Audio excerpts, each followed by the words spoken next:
starboard battery. One broadside into it, if you please, Captain Bush. Pointers on target. Linstocks ready. Aye, aye, sir. Ready. Fire!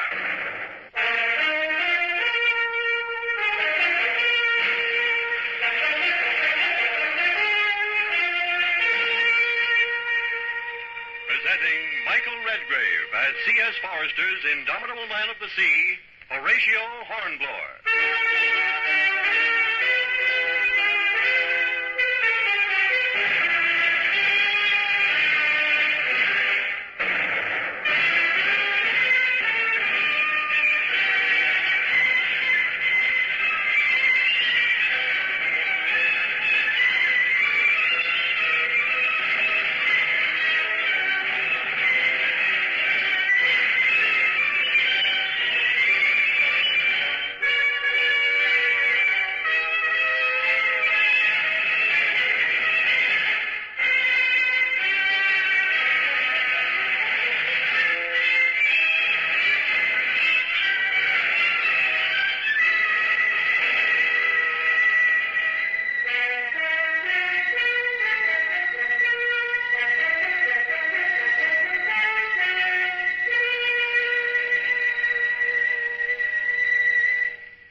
Sitting here in England, playing the country squire and getting soft in retirement, does at least serve to keep my memory sharp. And I retain a very clear picture in my mind of the events which followed the suppression of the mutiny in the Flame. I was tired. There was much to do, many decisions to be taken.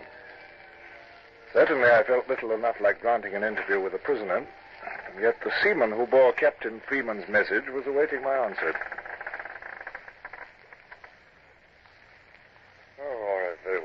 Well, if Captain Freeman thinks it advisable, he can send this fellow in to me. What's his name again? Lebrun, sir. He seems to be Deputy Mayor of Le Havre, sir. Deputy Mayor, is he? Then let's see what he has to say. I've got him outside now, sir. Good. Bring him in. Commodore will see him now. Now, sir, what have you got to say to me? I take it, monsieur, that I may speak entirely in confidence. I promise nothing. I represent large commercial interests which have had great influence on the prosperity of Le Havre. A firm which was prepared for the moment of peace, with full warehouses, could make millions. Millions. Look, I'm a busy man. Come to the point. His Majesty of Great Britain might do well to allow his friends to make those preparations in advance. Monsieur Lebrun, I trust you've given thought to what you're saying. They're words which would take you to the guillotine if Bonaparte ever heard of them. You're offering to betray the Empire for commercial advantages. There are many in France, sir, who have no faith in the Empire. Very well. You may tell me the nature of your offer, but remember that I can make no promises on behalf of my government. Well, suppose, for instance, that the city of Le Havre declared itself against the Empire and for Louis XVIII. Well? It might be the example for which the Empire is waiting. And if Le Havre declared for the king, the city would be in alliance with Great Britain, and a license could then be granted for my firm to import. But how do I know that the city authorities will declare for the king? I can assure you of the support of the mayor, Monsieur le Baron. Most of the other authorities would be safe, too.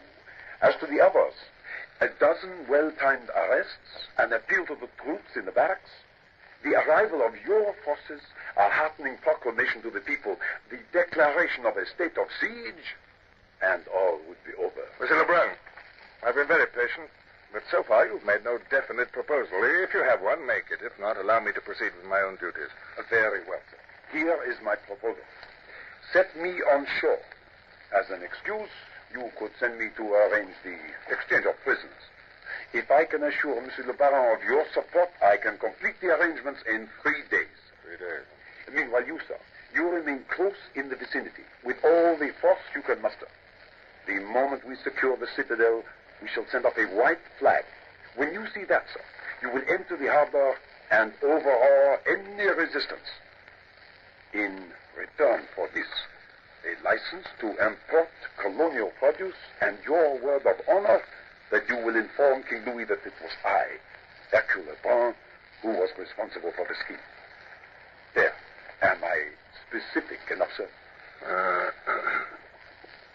Guard there. Sir? Pass the word for escort to take this prisoner away. All right, sir. You refuse? But, sir... I will give you my decision in an hour. Meanwhile, for appearance's sake, you must be treated harshly. For the moment, I have no more to say.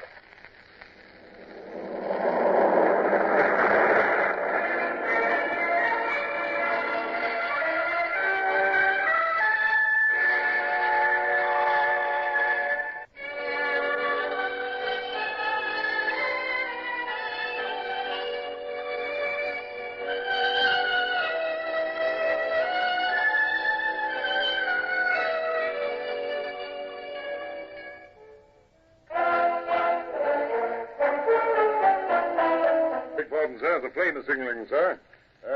1851-10. That's friendly ships in sight, bearing northwest. Good. Those must be the reinforcements. Find out who's in command. All right, sir. The signal's going out now, sir. I'll read it back, sir. It's Nonsuch, 74, Captain Bush, sir. Bush? By heavens, excellent. Well, of course, Bellew would send him if possible. He knows I can always rely on Bush. Further signal, sir. Also Camilla, 36, Captain Howard. Have on board 300 Marines. 300 Marines. That's wonderful, sir. With those and our own men and the Nonsuch, we should be able to march 500 men into Le Havre if the opportunity arises. Flag lieutenant, make the signal. Commodore to all vessels, join me here after dark. All right, sir. I shall transfer to the Flame. Mr. Freeman, there'll be other work for you with the Porter Chailey. Kindly join me with Captains Bush and Howard when they arrive after dark. Lebrun must be completing his plans, and we must strike tomorrow, if at all. Aye, aye, sir.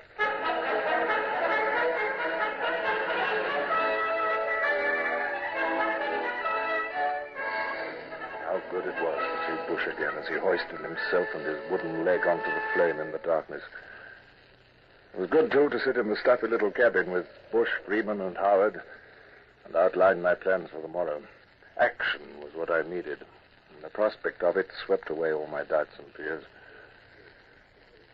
I knew there was no certainty that my government wanted to restore the Bourbons if Bonaparte fell, that they might refuse to honor my promise of the import license, that they might refuse to recognize Louis XVIII, that I might be sharply reprimanded for all I'd done. But the time for hesitation was over now, and the risk must be taken.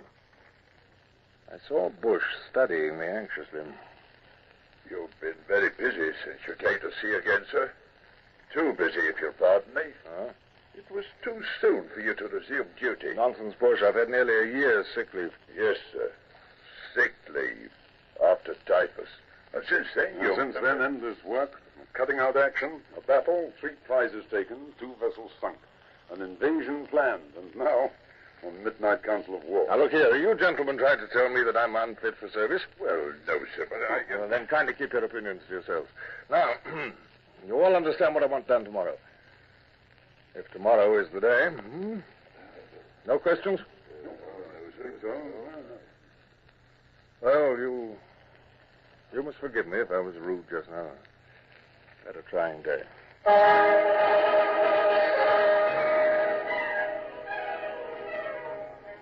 Beat to quarters and clear the brig for action. Hand me that speaking trumpet. Thank you. Porter Chailey, ahoy! Flame, ahoy! Are you cleared for action? All ships cleared, sir. Then keep stations as ordered. Aye, aye, sir. Remember, Mr. Crawley, if I'm killed as we go in, the Flame is to be laid alongside the quay. Captain Bush is to be informed as soon as possible, but the Flame is to go on. And now let's get those men moving. This cold will chill them into numbness. Men, you at the guns and sheets. Let's see how you can jump. Come on. Lively now. Move your arms as well. Come on, like this. Huh? Up. Back. Up. Left. Higher than that. Come on now. Higher. That's it. That's it. Right. Still. 40 forever. Silence, sir. Stand to your post. Oh, Brown. My pistol, thank you. Yes, and you can take that grin off your face, Brown. All right, sir. This will be another legend in the Navy, sir, about how you went into action with the men jumping. Yeah, remember the time, sir, when you had the men dance in the hornpipe as we went into action against the Natividad? I have no desire to recall the past at the moment, Brown. Future will keep us busy enough. Mr. Crowley, 2 hands at the lead, if you please. If one is killed, the other is to continue sounding. All right, sir. On the other tack. On the other tack. Headsail sheets. Mainsail sheets.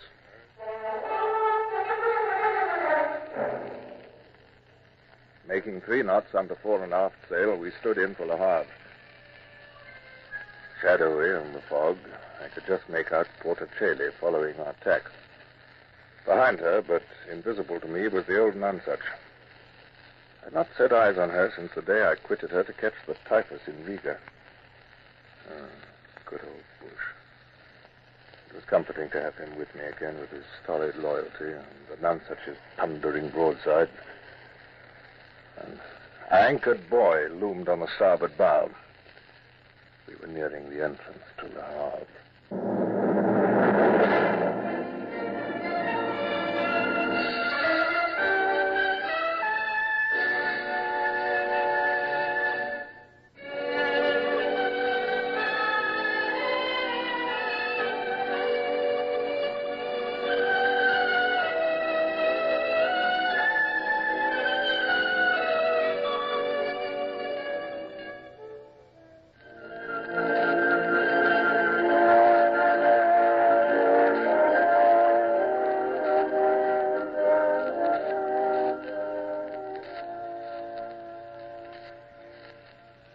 Listen to me, man.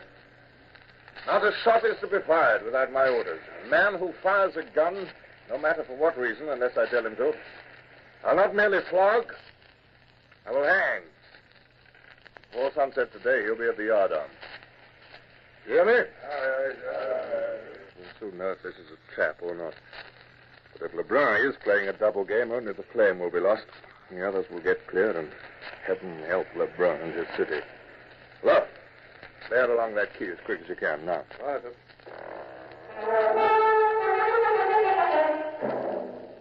Where is your officer? Are you in command here, sir? What do you want? I'll tell your men not to fire. Have you not received your new orders? Well, get your men away from those guns before there's an accident. Go on. Monsieur, look down there. British ships at the quay. British Marines forming. What am I to do? Send a messenger at once to the other battery to make sure the officer in command understands. But, monsieur, I cannot. I said at once, sir. The moment was tense and uncertain. The young officer was clearly undecided. And then I had an inspiration. I'd been speaking in French, of course. And now I heard the rhythmic tread of a section of Marines approaching, and I beckoned them to march past me. As they approached, I called to them. Eyes left! The men's heads turned smartly towards the French officer. The officer of Marines saluted smartly. The courtesy of it completely took the wind out of the Frenchman's sails. As he gaped, the Marines wheeled left round the battery, in through the open sally port, in among the guns, pushing the gunners aside, knocking the smouldering linstocks from their hands. Let me help you up. All right, I can manage. I shall ride to the other batteries, see that the other landing parties deploy as arranged.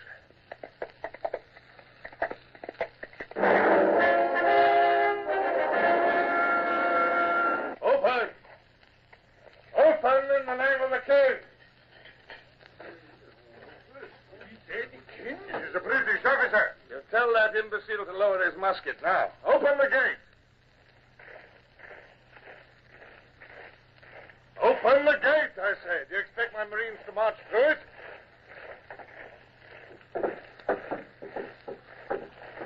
That's better. Now, come on, my beauty, into the fort.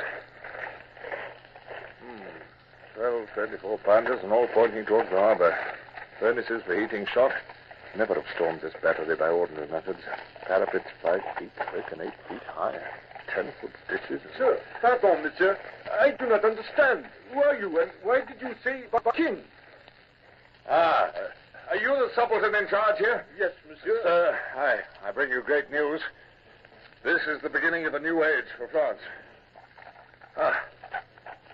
Mr. Howard, you found a horse, too. Is all well? As far as I know, sir. I thought I ought not to involve a landing party in the narrow streets of the town without orders. I have 2 midshipmen here if you need messengers, sir. Oh, and your coxswain.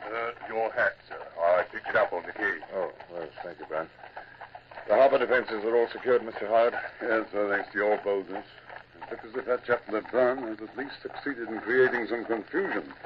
None of these frogs seem to know what to do. Yeah, we mustn't give them time to think. Hello? Who comes here? A rider with a white handkerchief in his hand? You are Monsieur Hornblower, sir? Hornblower, yes. Well, I come from Monsieur Le Baron, sir. Ah? The citadel is secure. He is about to descend into the main square. Good.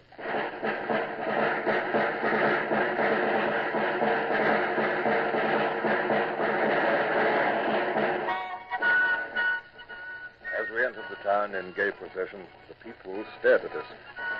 Some curious or sullen, some indifferent, but none actively hostile. In the Place de l'Hôtel de Ville, there was far more bustle and life. Numerous men sat horses. A detachment of gendarmes, drawn up in line, gave an air of respectability to the proceedings. But what really caught the eye was the multitude of white emblems. White was everywhere.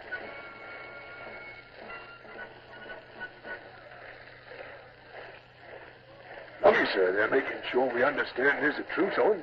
Look at all them bed sheets hanging out in the windows.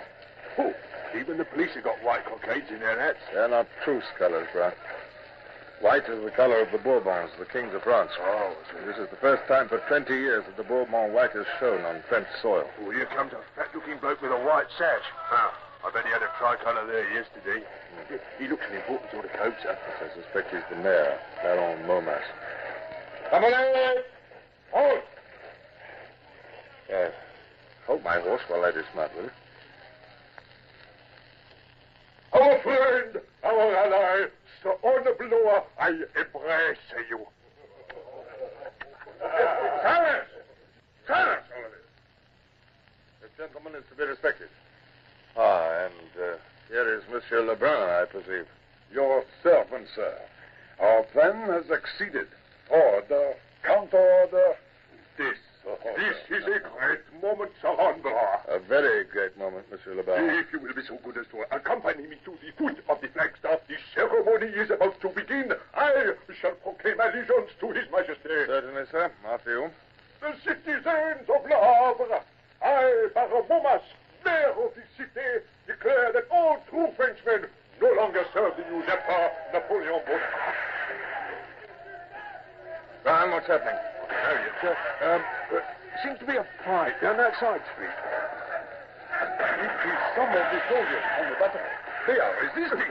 Into this building, Sir Hornblower, quickly. They will soon be dealt with. Gendarmerie, do your duty. This way, Sir Hornblower, we shall be safe here. I'm an officer, not an alderman. My horse! Here, quickly.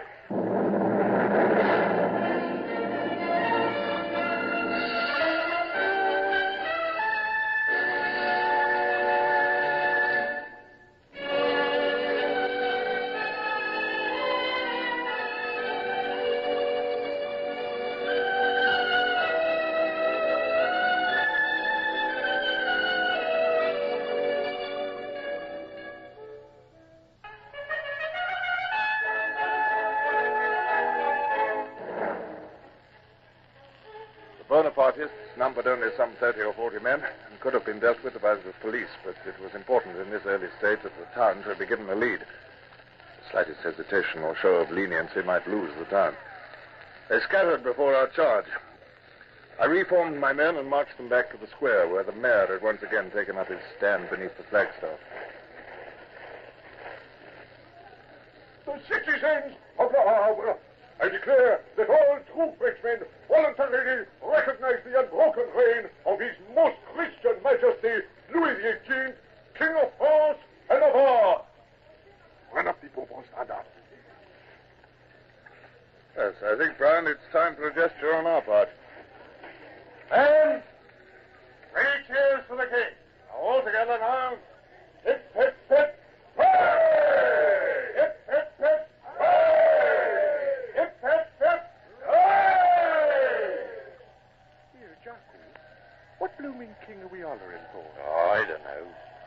says we got to cheer. And if Orny told me to cheer old Boney himself, I'd do it, see? The port of Le Havre was ours.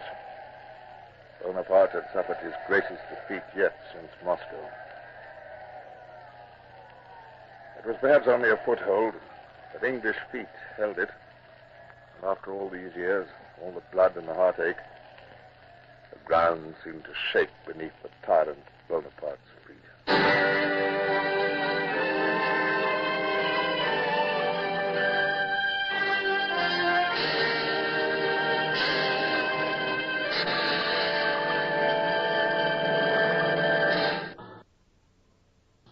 Horatio Hornblower, starring Michael Redgrave, is based on the novels by C.S. Forrester. Music composed and conducted by Sidney Torch. Produced by Harry Allen Towers.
Call all hands. Beat to quarters. Run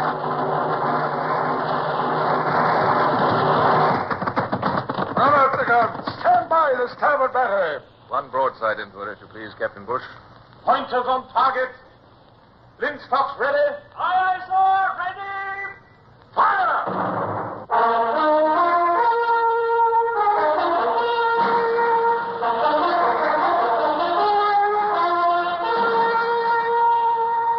Presenting Michael Redgrave as C.S. Forrester's indomitable man of the sea, Horatio Hornblower.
Acting as governor of Le Havre, with all the hundreds of administrative problems involved, would suit me better in my present retirement than it did in those days when I was more restless and active. But having accepted the surrender of the city, I was forced to keep a tight hold on the reins until Whitehall should see fit to relieve me of that duty. In the meantime, a clear head and an iron hand were needed. For instance, the matter of the fisherman's deputation was but one of many where firmness was essential. But, Your Excellency, we are innocent fishermen. Indeed? My captain reports that just before he captured your boat, you just slipped out from Honfleur across the estuary. Honfleur is still under the rule of Bonaparte and is under blockade. I've no doubt that you sold your catch there at 3 times the price you could have obtained here in Le Havre. That, monsieur, is trading with the enemy. And it's within my power to have all three of you hanged without trial. I wish to retain the goodwill of all citizens of Le Havre, so on this occasion, I shall let you go. But your boat will remain with the prize court.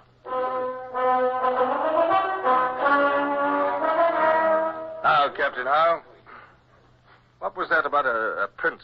A note from the Foreign Office. They are sending the Duc d'Angoulême. Oh, are they? What am I supposed to do with him? Who is he, anyway? Eldest son of King Louis's brother. He married Marie-Thérèse, daughter of Louis XVI. Oh, yes. He is the eventual heir of the Bourbon line. He must be about 40 now. As though I hadn't enough worries. Still, I suppose it might be useful to have a figurehead, and the royalists love a figurehead. When's he coming? He will arrive tomorrow, sir, if the wind is fair.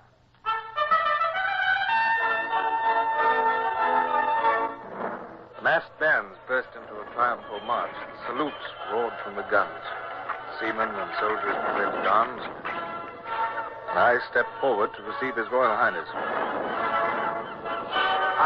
Sir Horatio, I am very soon. France, la belle France. Anything less beautiful than the waterfront of Le Havre in a freezing nor'easter I could not imagine, but it sounded well. And on that note, the carefully trained Duke continued through all the wearisome and frigid ceremonies which followed, the presentations, the processions, the dedication service, and the final reception of the Hôtel de Ville. It was during the latter that I became aware of Brown, my coxswain, discreetly twitching my sleeve. Beg pardon, sir. Colonel Dobbs sent me in.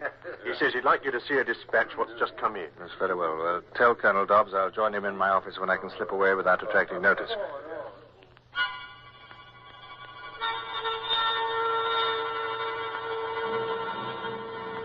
Ah, there you are, sir. Glad you managed to get away.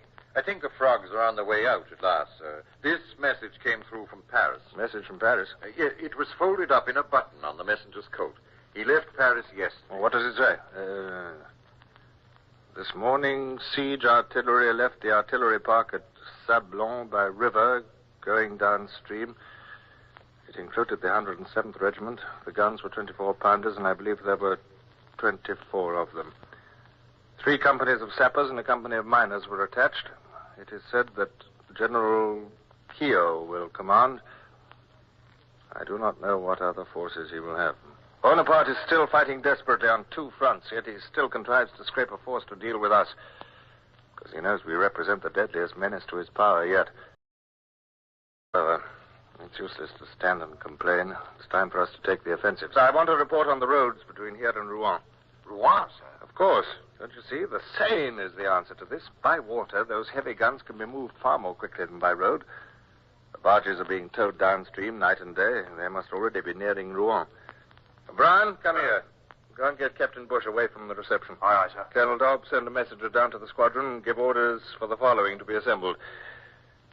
Now, let me see. We shall require...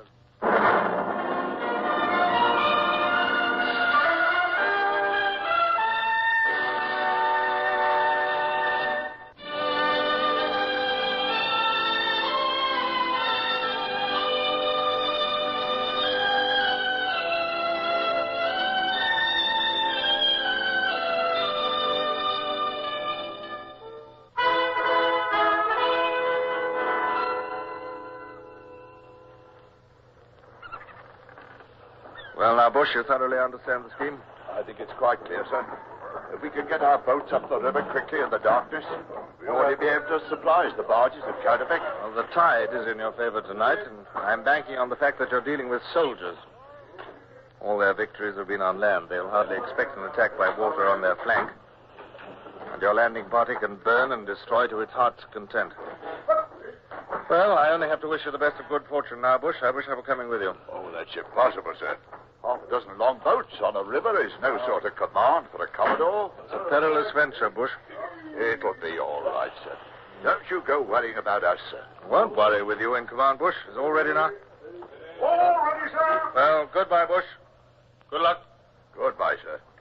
Make way in the stern sheets there. Give way.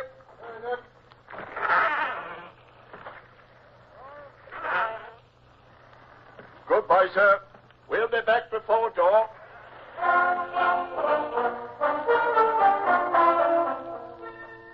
prayed that Bush was right, but it was one thing to make comforting plans and quite another to watch men go off in the darkness to execute them. As I walked back through the darkness to the Hotel de Ville, I could not stifle a feeling of uneasiness, but I put it aside and looked forward to reading again for the 100th time the latest letter from Barbara, my wife. This and a pile of other papers kept my mind fully occupied, and the night was well advanced when Colonel Dobbs knocked at my door and entered. All the papers say that your capture of Le Havre is the beginning of the end for Bonaparte. What was that? You could feel the room shake, sir, and the candles jumped. It was an explosion. That could be at Codebecq. It would seem that Bush has been successful and has blown up the French powder barges. 100 tons of gunpowder. Yeah. That'll be a considerable explosion.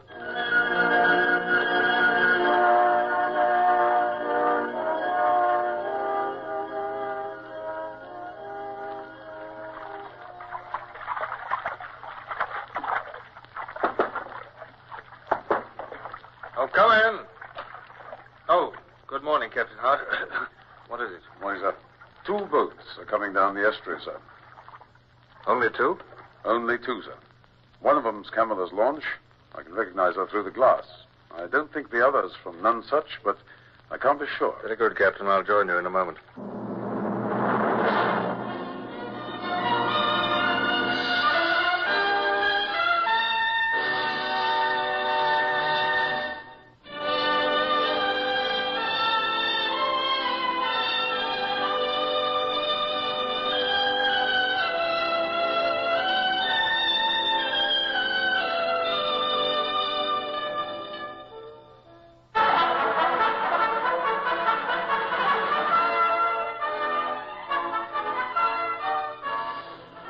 Destruction.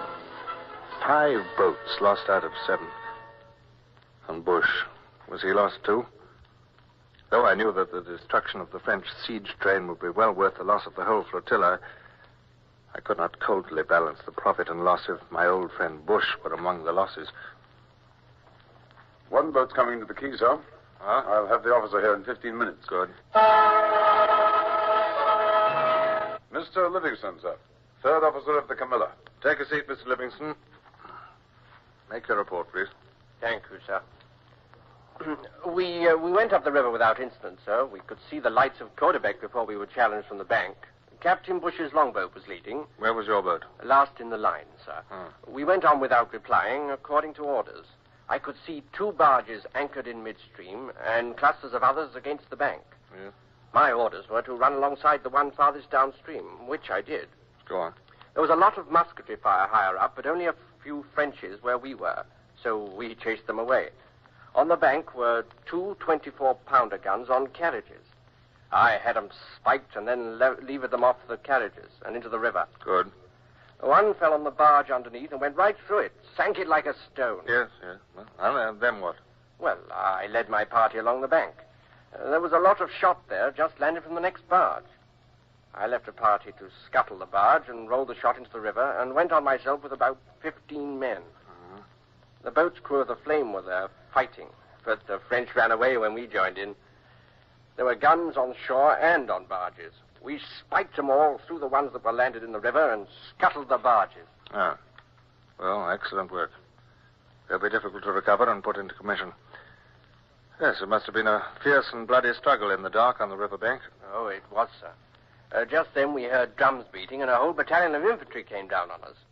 My orders were to retire if opposed in force, so we ran back to the boats, and the soldiers were firing at us from the bank when the explosion came. Yes, the explosion, what was that? It was the powder barges higher up the river, sir. Yeah. I don't know who set them off. Maybe it was a shot from the shore. Maybe Captain Bush... You've not been in touch with Captain Bush since the attack began? Oh, no, sir. He was at the other end of the line. Yes, I see. Well, you better go and get some rest, Mr. Livingston. You've done splendidly. I shall see that an account of your actions reaches the proper quarters. Thank you, sir. I only obeyed orders.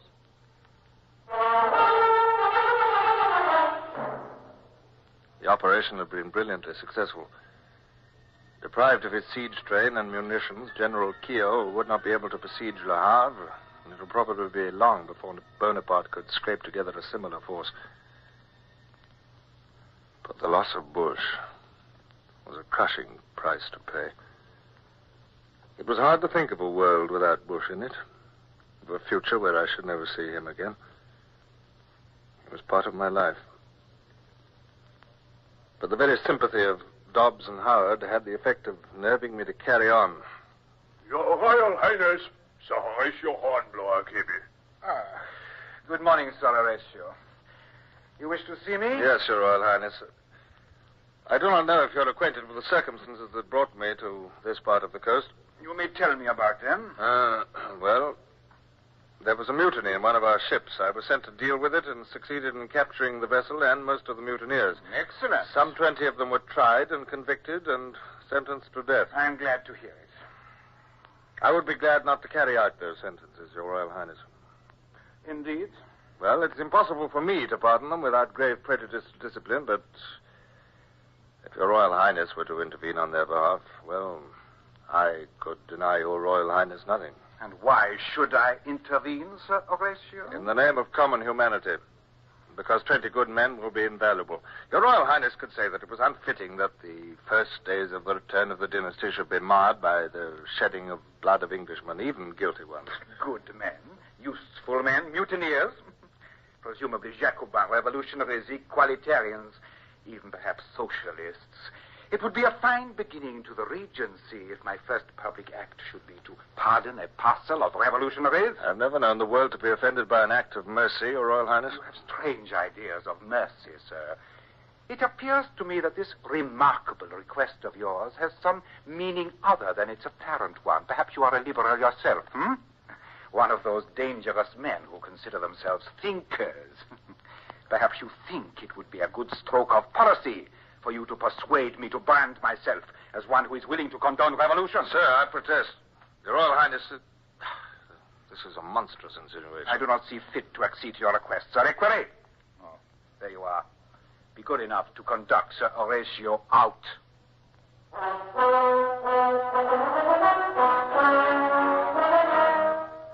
As I strode with burning cheeks past the courtiers and sentries, I was almost blind with fury. I stamped into my office, flung myself into my chair, sprang up again, paced the room.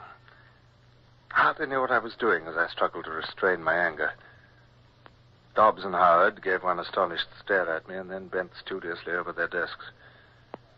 But as my anger began to subside, a plan formed in my mind. I sat down again at my desk and addressed Captain Howard. I want those French fellows brought in here, the ones who came with the Duke, the Equerry, the Chevalier d'Honneur, and the Almoner. You fetch them in now, will you? I'll get them right away, sir. Colonel Dobbs, I'll trouble you to make ready to write at my dictation. Please show no surprise at anything I may ask you to write. That was quick work, Howard. I met them in the corridor, sir. Good.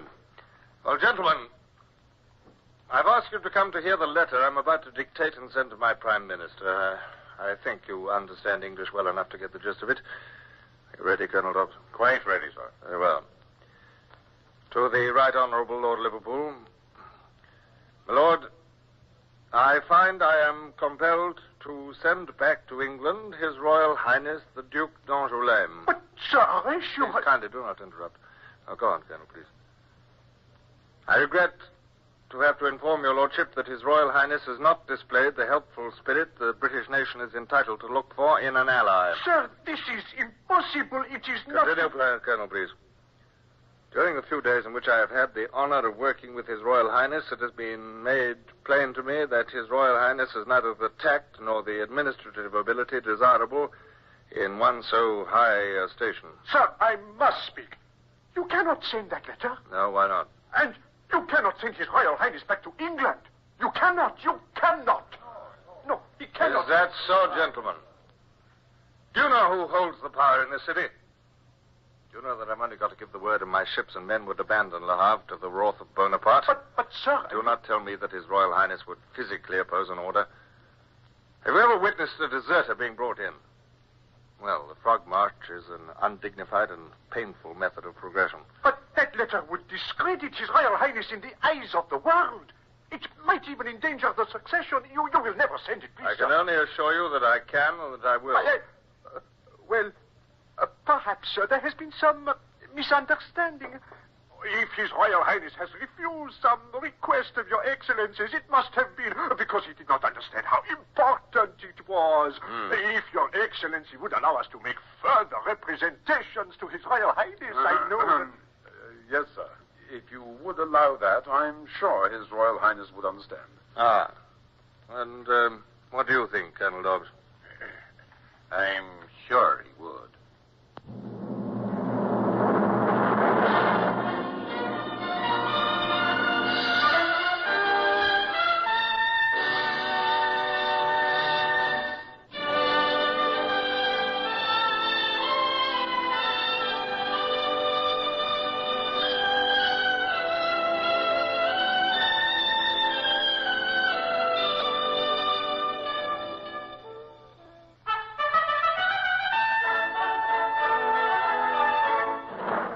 Dobbs and Howard were intelligent men. They took their cues without a word and added their pleadings to those of the Duke's staff. Nevertheless, it was only after considerable persuasion that I at last reluctantly allowed myself to agree that further representation should be made by the staff.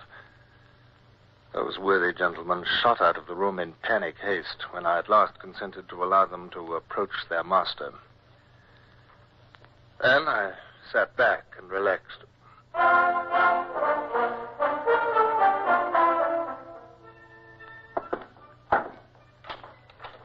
Begging your pardon, sir. What is it, But Brown? His Royal Highness would like to come and see you, sir, if your excellency could kindly spare a few minutes. He's coming to you. My word, sir, he must be in a panic. I'm begging your pardon, sir, but I got a peep into His Royal Highness's room. He was hopping about like a monkey and using language I wouldn't have thought the Royal Highness would have known. Yes, thank you, Brown. That's enough. Captain Howard, be so good as to wait upon His Royal Highness. Inform him that I'll receive him in 15 minutes when I've disposed of my more urgent business.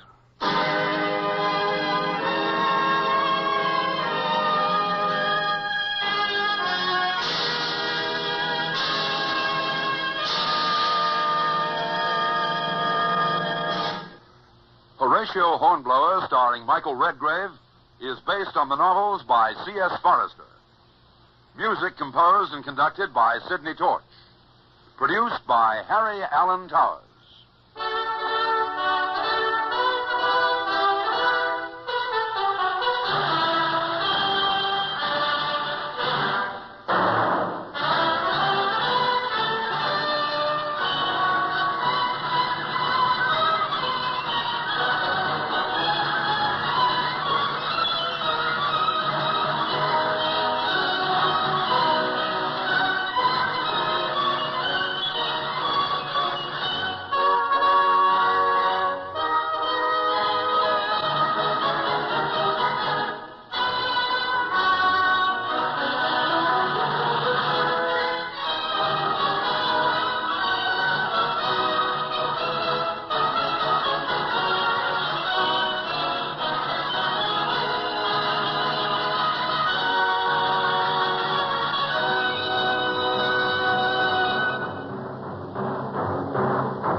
Call all hands. Beat to quarters.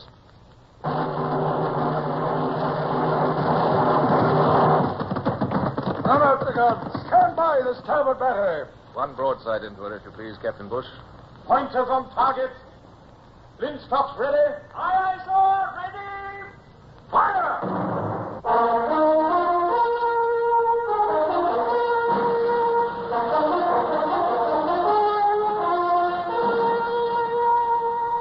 Presenting Michael Redgrave as C.S. Forrester's indomitable man of the sea, Horatio Hornblower.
even now, in peaceful retirement and far removed from those days of stress and excitement, the loss of my old friend and colleague, Captain Bush, is still a poignant memory.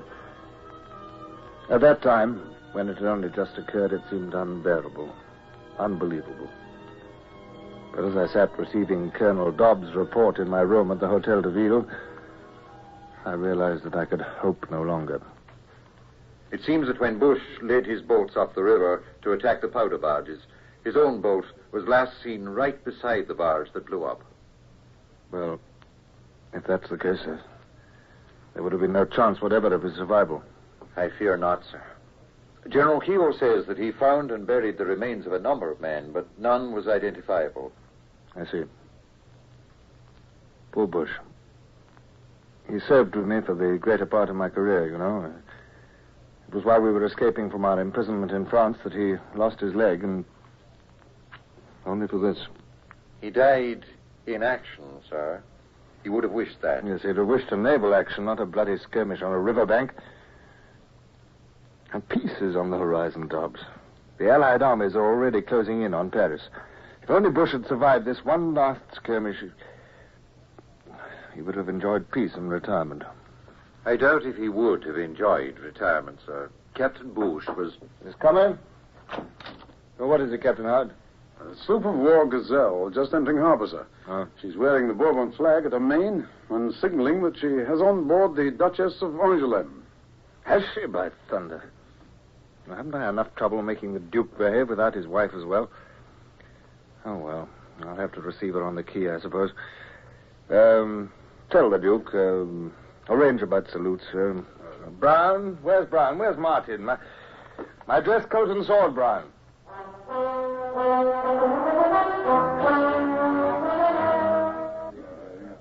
I'm deeply honored, Your Royal Highness. Oh, no, Sir Horatio. The honor is mine. Thank you. Do you not see what I have brought? Open your eyes, man. Oh, forgive my dullness, Your Royal Highness, but you mean that serving girl over there? What's she got to do with... It's Barbara. Horatio. My dear, why did you not arrange a less dramatic meeting? This unbridled embrace is hardly fitting before royalty. I have recollections of times when even royal embraces were not bridled. You have a beautiful and most accomplished wife, Horatio. Was it not a pleasant surprise? It was most pleasant. You're very kind, Your Royal Highness. Lord Castlereagh thought the Duchess ought to come here, so I asked if I might come too. It was an inspiration for which I'm devoutly grateful, my dear. You overwhelm me, Horatio.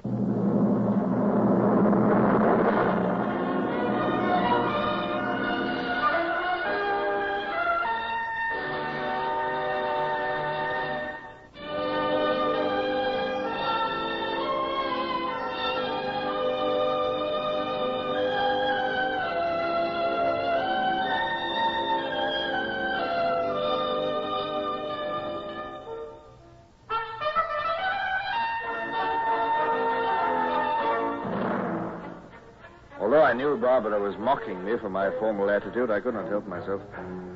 My mind was in a turmoil.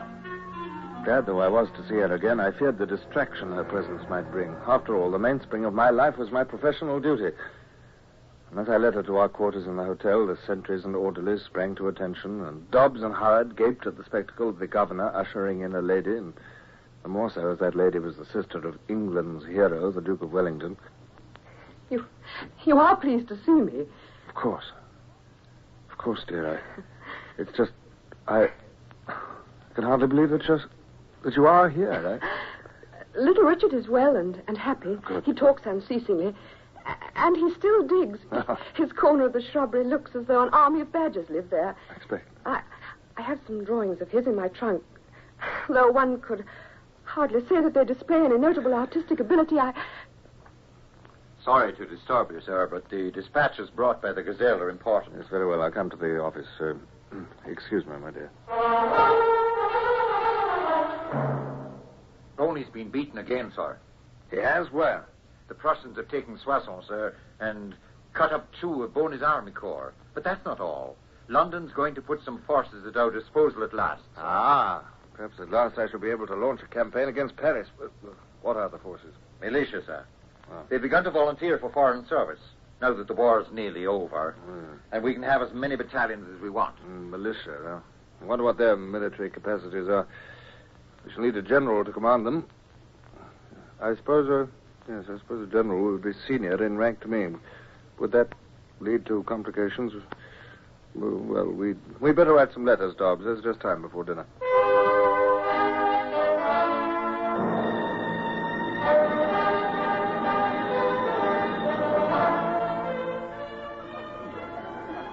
That is the Vicomte de Manville, and the lady with him is his sister. It's amazing how many people are here. I've never seen such a variety of uniforms, even at our own court.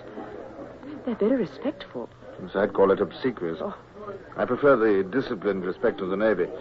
You'd think we were royalty from the way they bow and scrape. You really should try to accept homage graciously, dear. After all, you are entitled to it. Oh, you may be. I'm not.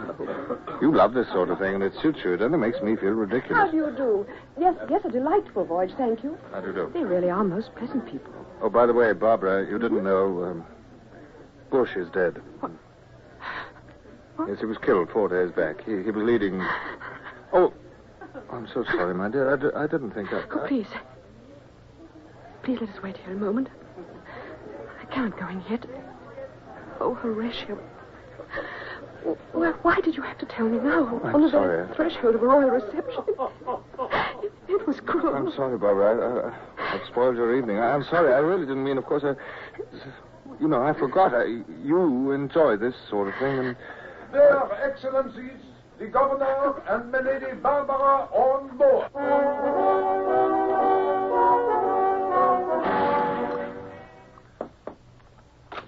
Oh, hello, Dobbs.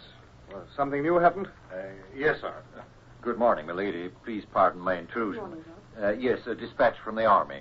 The frogs have gone, sir. Gone? Up, sticking away, sir. General Keogh left for Paris last night. There's not a French soldier left in Rouen. But by heavens, Dobbs, this is sensational. Bonaparte must be desperate for troops to defend Paris. By recalling Keogh, he's left all Normandy at our mercy. Yes, sir. I wondered if you'd have any orders in the light of this news. Well, yes. Tell Howard... No, I'll tell him myself.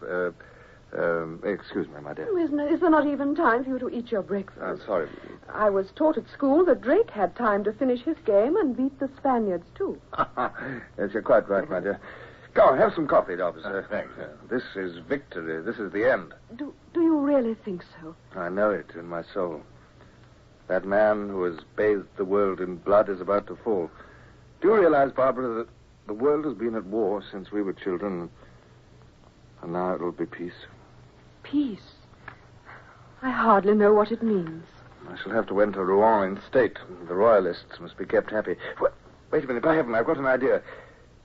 We'll rub in the lesson that it's England's sea power which has turned the scale in this war. Colonel Dobbs. Yes, sir. Warn Howard to have the Flame and the Portacelli ready to get underway. We'll take the Duke and Duchess up to Rouen by water. Oh, Horatio, what a splendid idea. Indeed, yes. May I come, too? Well, why not? Tell Howard it's to be a sort of state voyage. Warn the captains to see about accommodation. Our entry into Rouen shall be one of the most famous naval occasions in British history.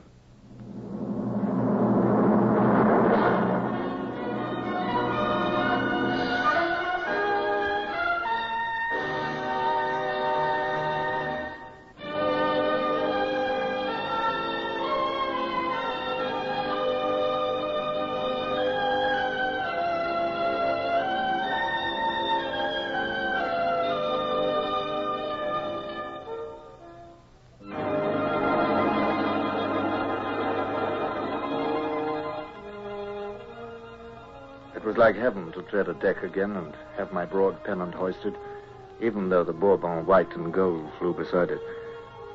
We bowled up the estuary at a full 8 knots, but I knew that when the river narrowed, it might be a different story. But I was happy again, and Barbara was happy to see me so. Even the Duke condescended to engage us in conversation, and it seemed no time at all before luncheon was announced. The party trooped below, the women squealing at the lowness of the decks and the difficulties of the companion. But hardly was I seated when Freeman slipped in and whispered to me. Carterbeck is inside, sir. You asked me to let you know. Carterbeck, thank you. I'll come up. Please pardon me, Your Royal Highness. Ladies, my presence is required on deck.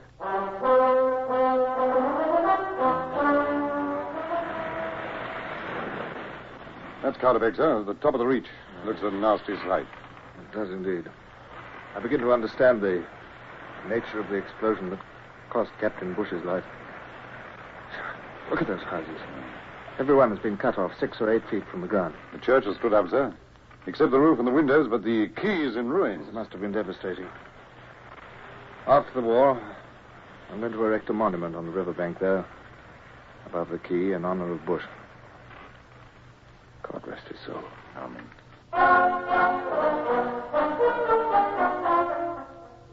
Before the day was over, I had regretted bringing the royal party by water.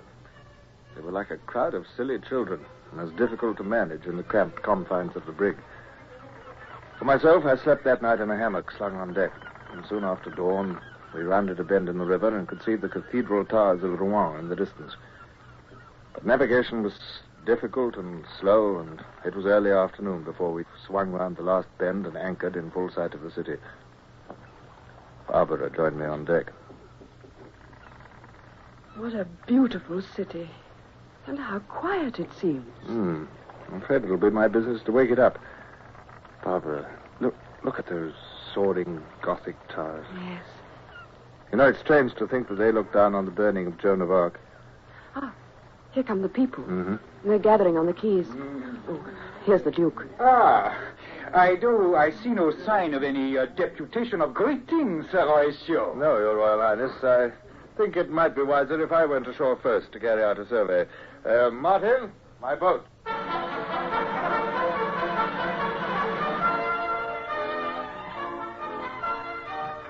Where is the reception for His Royal Highness? Why are there no salutes being fired? Why are the church bells not ringing? Monsieur, Your Excellency, we did not know. We were not certain. You saw the royal standard. You knew that His Highness was on his way here to Rouen. Well, there had been rumors, yes, but... Rumors? Your Excellency would understand in the present unsettled state of affairs. You do not wish too definitely to commit yourself, is that it? Well, Yes. His Royal Highness is very seriously annoyed, Mr. Le Maire. If you wish to regain his favor and that of His Majesty the King, who will follow him, you will make all the amends in your power. A deputation of every person of importance must be on hand 2 hours from now to welcome His Royal Highness. But, Your Excellency, if General Bonaparte should return... Every person of importance. Note will be taken of who is present and who is absent. The church bells can begin to ring immediately. The streets will be decorated and accommodation provided for His Royal Highness and his suite. But, monsieur, you do not understand all that this implies. It means that you are going to have to decide whether to enjoy the King's favor or not. That's the choice before you. And also the guillotine if General Bonaparte should prevail. France is free again. A wise man will not hesitate for a moment. My army is at your gates. My ships could blow up your town to pieces. But that's not the manner in which His Royal Highness wishes to enter Rouen. Monsieur le Maire, time presses. Come on. Your Excellency leaves me no choice. It shall be as you wish, though my life becomes forfeit from this moment. Your care shall be my special charge, monsieur.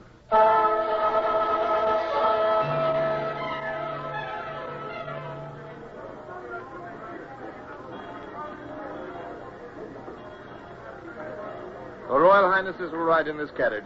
I think it wiser for myself and Lady Barbara to ride with you as far as the hotel.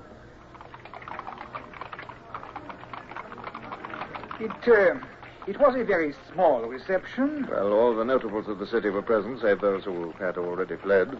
The city is decorated. The white flags are out. Your Royal Highness is accepted. Yet the crowds are very silent, huh? Oh, they are numbed with disaster and do not know which way to turn. For all they know, Bonaparte may yet return himself. He will not return. I am here. Oh,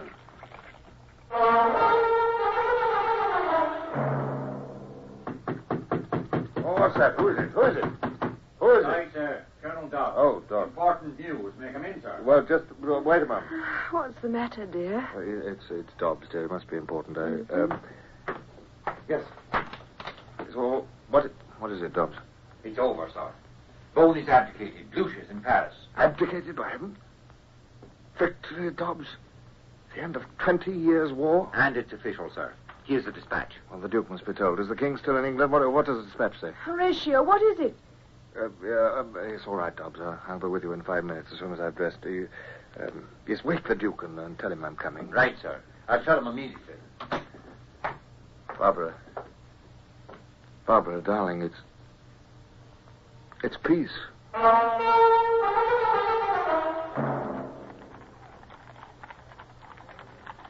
Begging your pardon, sir, but this is a bit better way of coming to Paris than the last time you came this way. It certainly is, Martin. I was a prisoner then, coming to be shot. Now we ride in as conquerors. Still, I'd rather sail in, sir, any day. Yeah. Oh, perishing brute this horse is, too.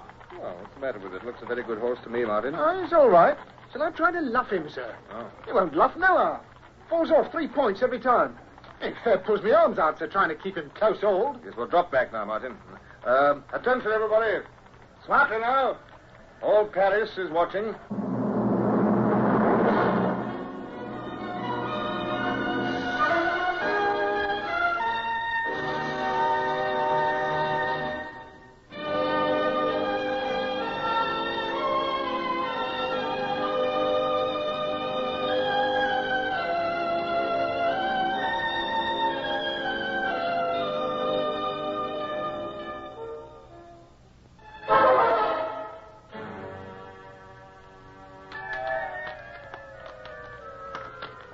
Wonderful, dear, wonderful. But do you mean to tell me that you've had this parchment for 2 days and have not read it? Well, I glanced at it, but I've been busy, my dear. Oh, busy? Oh, I know that it's only merited, but still, well, listen, let me read it to you. Oh, very well, my dear. Listen. As the grandeur and stability of the British Empire depend chiefly upon the knowledge and experience in maritime affairs, we esteem those worthy of the highest honor who exert themselves in maintaining our dominion over the sea. Yes, we needn't read all that there. It goes on for hours. England at least knows your value. And listen, the parchment ends, "It is just, therefore, that we should distinguish with higher titles a subject who has so eminently served us and his country, both as monuments of his own merit and to influence others into a love and pursuit of virtue. Oh, I am very proud of you, dear."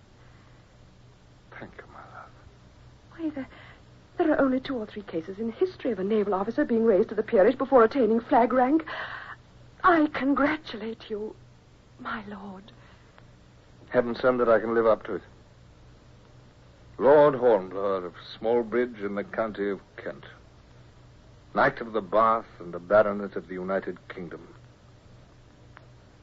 And I'd give every title and every order to have dear, honest old Bush back at my side.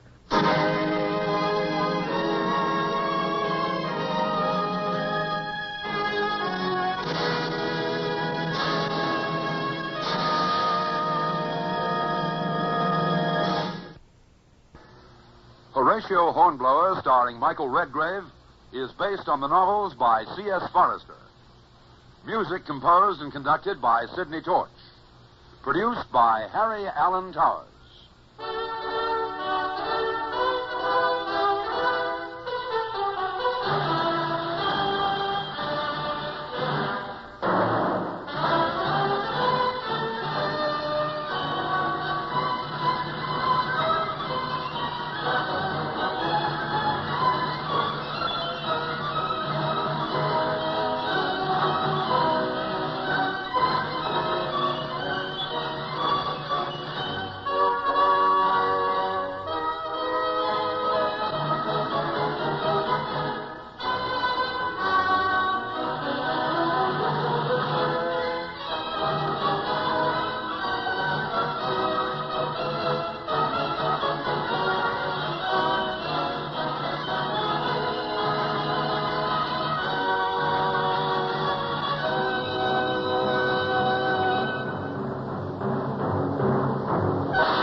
Call all hands. Beat to quarters.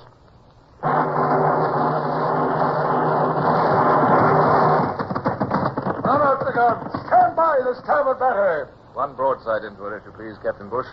Pointers on target. Linstock ready. Aye, aye, sir. Ready. Fire!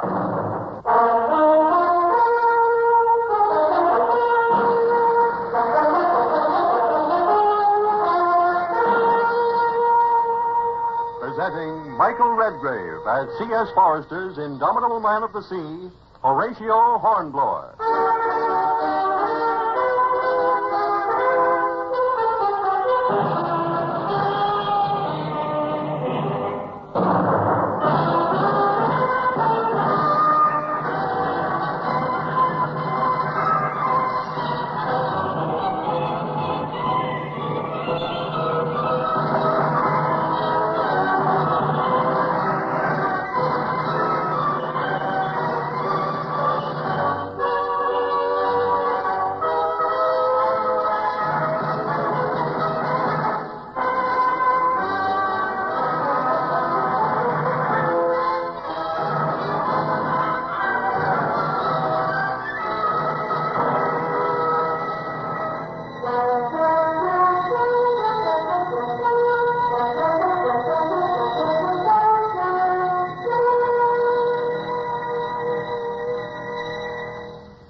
From this distance of time, it's easy to see that my refusal to go to Vienna was one of the most fateful decisions I ever made. Yet if I could have my time over again, I'd still refuse, even at the cost of hurting Barbara again, as I hurt her that night in Paris, as we drove to another of the endless receptions. It's probably the greatest thing that has ever happened to me, dear. Am I expected to be there, then? Oh, but of course. You're a person of great importance now, remember? My God. Drawing rooms, balls, salons, the ballet, the opera. Oh, you better go. It's your duty. But you don't need me. I'd be the skeleton at the feast. No, I'll go to Smallbridge.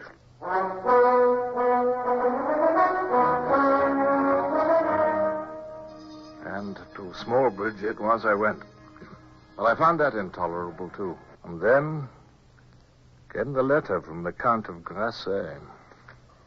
Now that peace is with us, will you not come again and allow us the pleasure of offering you the open hospitality which we were unable to extend when you and Lieutenant Bush and your servant Brown were fugitives from Bonaparte?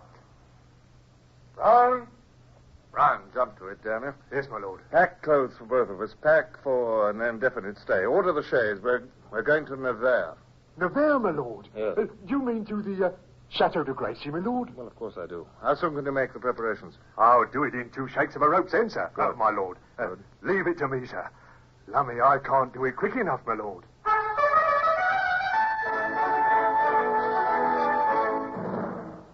I was almost afraid to face the reason for my eagerness to reach the chateau again. Now that Bush was dead, the Comte de Grasset was probably the man nearest to me in the world. Yet I could not hide from myself the thought of seeing Marie again. A more cheerful arrival than your last, milord. Ah, more cheerful indeed. Then we were fugitives carrying poor wounded old Bush, dirty, soaked, and hunted. But must I be milord to you? I shall call you Horatio, then, if you will permit. And you, Marie. Please. Yes? Horatio.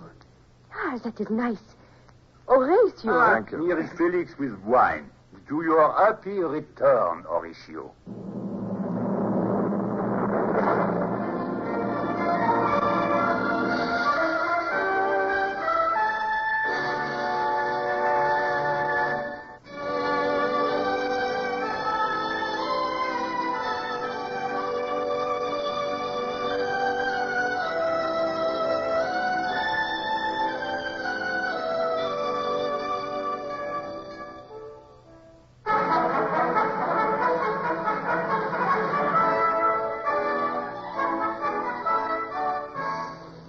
Fond as I am of a rubber, the play that evening seemed interminable. I was vastly conscious of Marie, now beside me, now opposite, as we changed places in the dummy. And twice I made minor slips in play. Even when, after 2 rubbers, Marie pleaded tiredness and left us, the ordeal was not ended, for the Count proposed that we two should play piquet. As Marie had left the card table, one glance had passed between us. A glance which, though it did not endure for more than 1/10 of a second, had been long enough for each to tell the other all. I played piquet as badly as I'd played whist. And at the end, the Count was rueful and apologetic. I fear this has been a disastrous evening for you, Horatio. This is a discourteous way to treat a guest. Oh, I'd rather lose in this house than win in any other. That is too high a compliment. But with you here, I do not care whether I win or lose. I trust you will be making a long stay. Well, like the fate of Europe, that rather depends on the Congress of Vienna. This house is yours. Marie and I both wish you to look on it as your own. Poor child, she is lonely here and finds little companionship but mine. I've often wondered that she's not remarried. I, too. It is 6 years since my son died, and I know he would have wished it. But she is loyal to me and will not leave me, despite my suggestion that she should live in Paris. But you are tired after your journey. Let me ring for your candle. Thank you.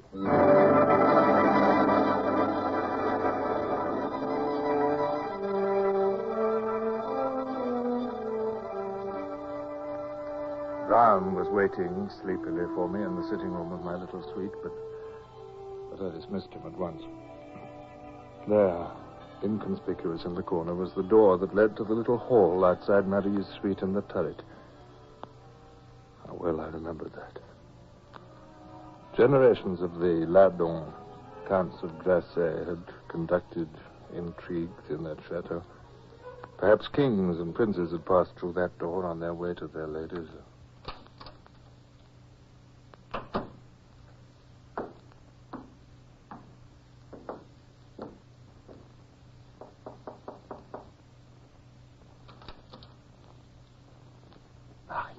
Horatio. Oh. My darling.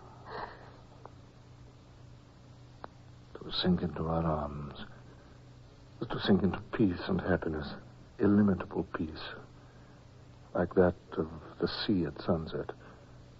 I knew that I was cruel to come back and claim her like this, that it was selfish to make her suffer again as she had suffered 4 years before. I knew, too, that she would not have it otherwise. Oh, I love you so, Horatio. Marie.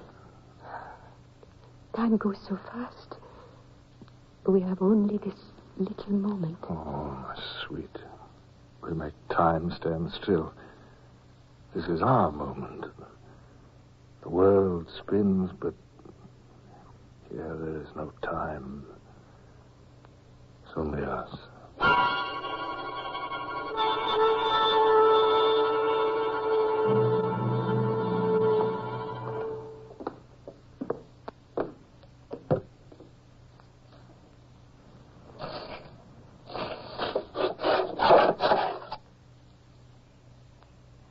Breakfast tray, my lord. I've poured some coffee. Oh, thank you, Brian. Just leave it there, will you? Yes, my lord. May I speak to you, my lord? Well, of course. Well, what's the matter with you this morning? Anybody who didn't know you would think you were shy, Brian. Well, sir, I mean, my lord, I don't rightly know as it's a thing your lordship wants to know about. I mean, I don't want to presume, sir, my lord, but... Oh, spit it out, man, and call me sir if it's any comfort to you. Thank you, sir. It's this way, my lord. Sir, I'm wanting to get married. Married? Good God. Yes, sir. That's what I thought, my lord. Well, I always thought you were a terror for women, but I never thought of you getting married. Who's the lucky woman? Annette, my lord. Jan's daughter. And it's me as is the lucky one, sir. Jan's daughter? Oh, of course, the pretty one with the dark hair. Yes, sir, yes. Well, I can't see anything against it. You're a man of sense. You needn't ask me about those things. I'm sure you've made a wise choice, and you'll have all my wishes for your happiness. Thank you, my lord. And if Annette can cook as well as her mother, you're a lucky man indeed. I've been thinking, sir, that if I was to continue in your service, your lordship might like to engage Annette as a cook. Oh, bless my soul. Yes, it's an attractive prospect, Brown. The cooking at Smallbridge could certainly do with improving. But, no, Brown, I can't give an answer to that. Her ladyship will have to be consulted. Tell me, this seems to have been a lightning courtship, doesn't it? Well, not really, sir. When I was here before, me and Annette... you understand me, Lord. Well, I do now. So that's why you were so anxious to come back. I thought there was something... You Cunning dog.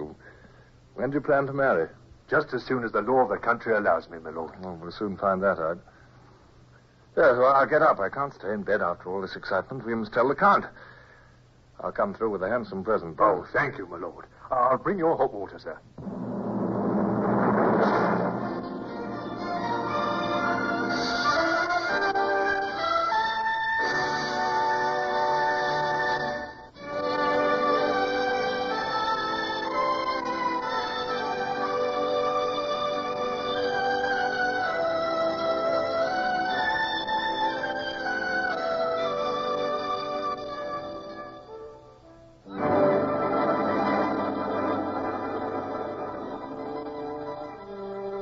He was happy indeed.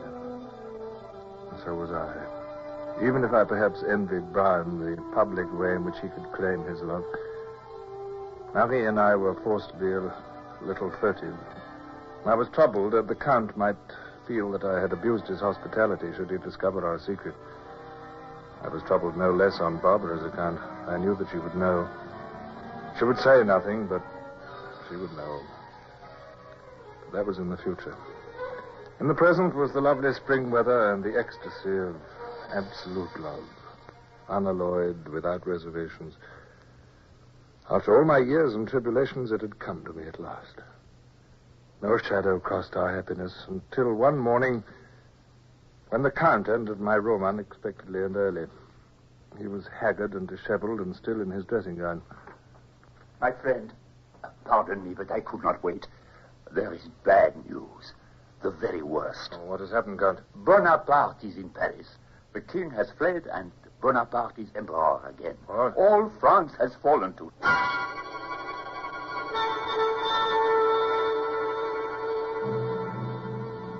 While my stricken old friend was speaking, my mind was struggling to take in his news and all that it implied. It meant war again, that was certain.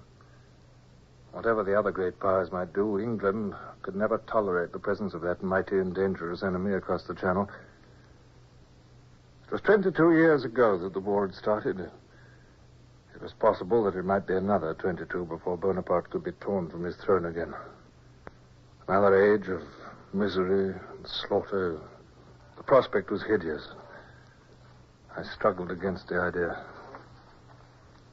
But the people do not want him, sir. We know that now. The people's wishes do not weigh against the armies. The usurper has already made his first decrees. Oh? The classes of 1815 and 16 are to be called out.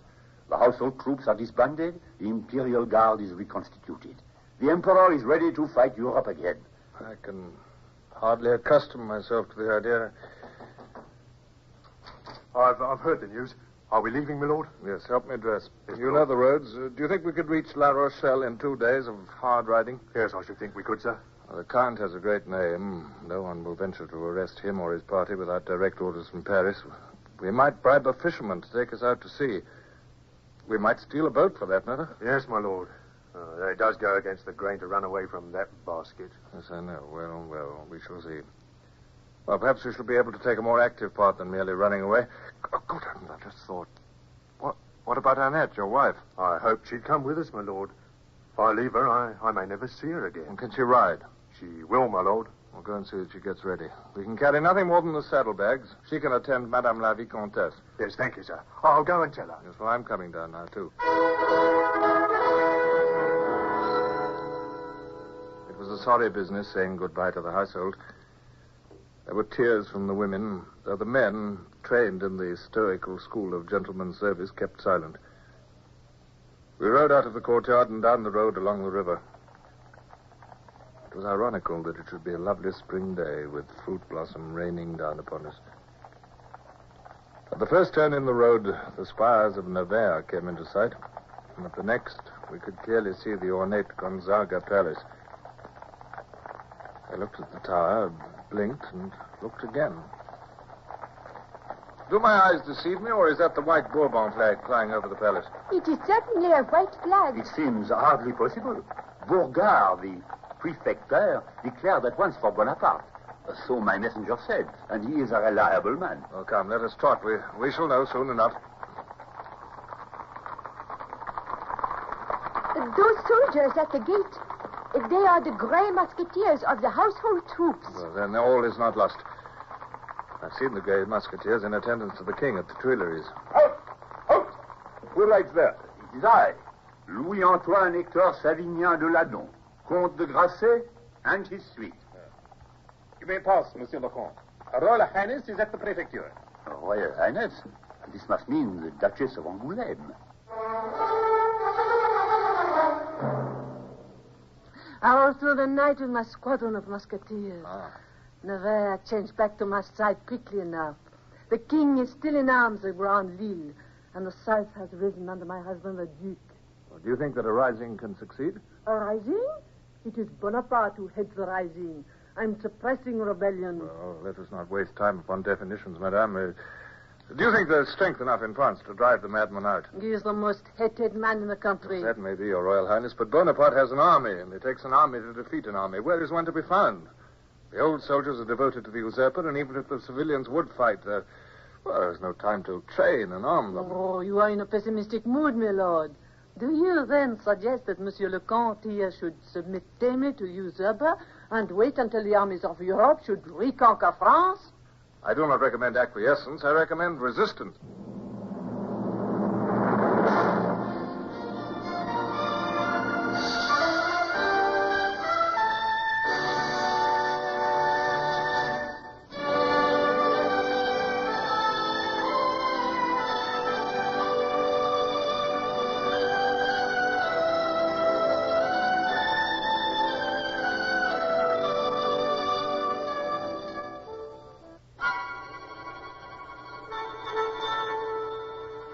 It is surely Lord Hornblower's duty to save himself and his talents for England. No. I'll stay with Monsieur le Comte, if he will permit me. But Horatio, Lord Hornblower, we thank you and gratefully accept your kind offer. Oh, very good. Well, that is settled. Now, as to Madame la Vicomtesse, you will, of course, accompany Her Royal Highness? I shall do nothing of the kind. Marie. You will need every man, and I am as useful as a man. I know every ford and bridle path around here. I, too, shall stay with Monsieur le Comte. Oh, yes, that is sound sense. And then, my lord, I leave you to plan your campaign while I prepare for mine. Thank you. I need maps. Maps of roads, rivers, forests. Maps, and then more maps.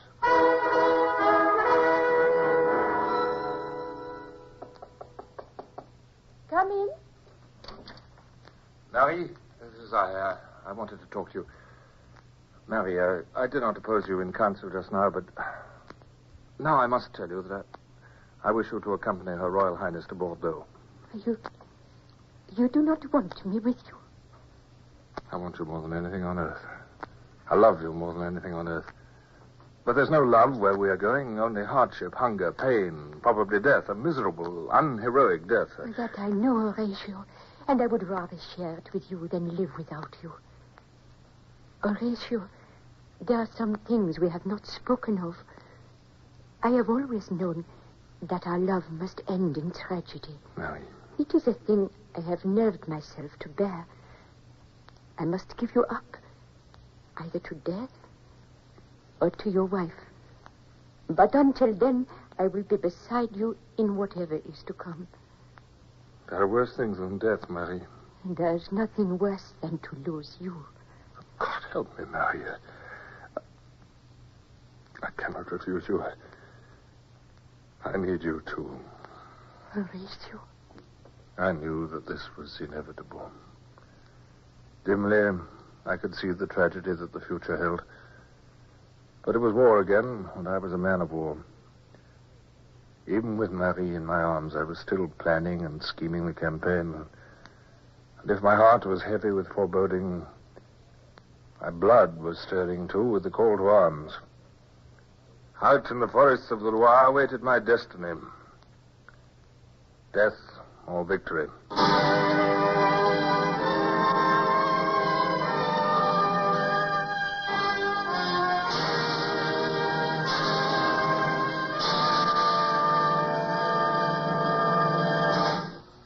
Horatio Hornblower, starring Michael Redgrave, is based on the novels by C.S. Forrester. Music composed and conducted by Sidney Torch. Produced by Harry Allen Towers.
Sweep to quarters.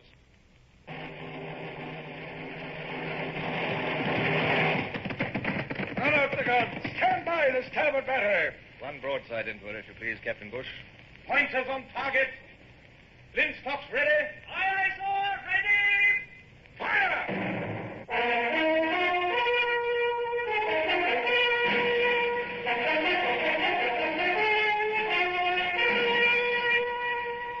Presenting Michael Redgrave as C.S. Forester's indomitable man of the sea, Horatio Hornblower.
Even now, so long afterwards, it's difficult to see how I could have acted otherwise than as I did.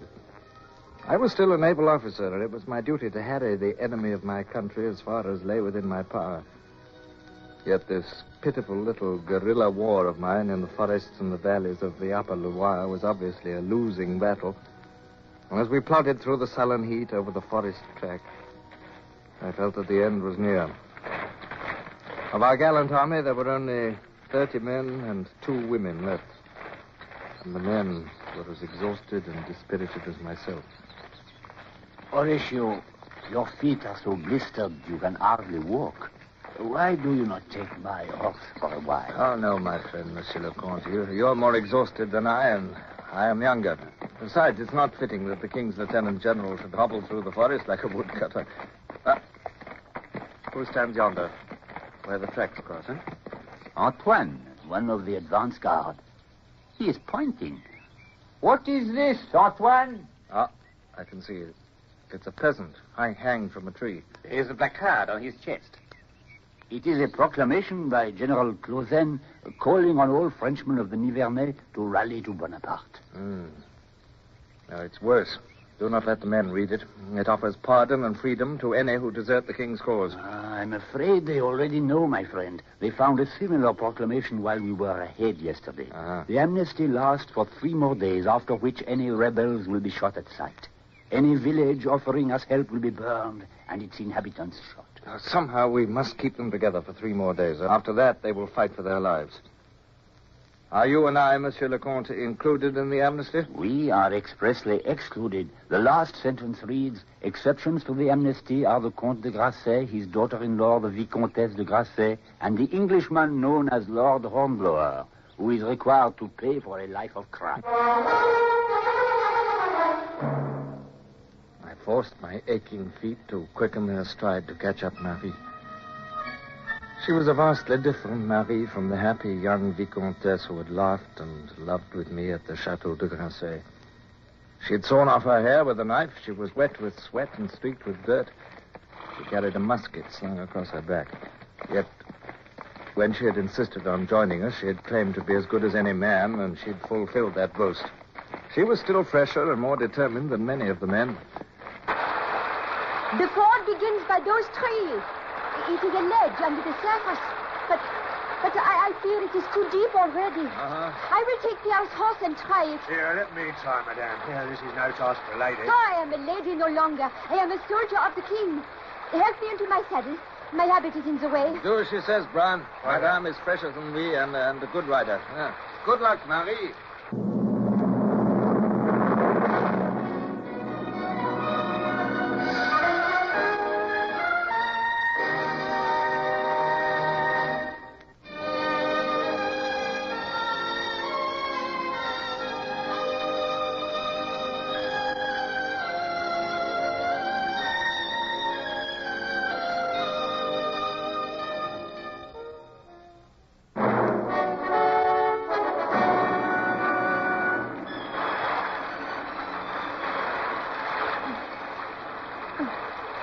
I'm sorry. The river is impassable.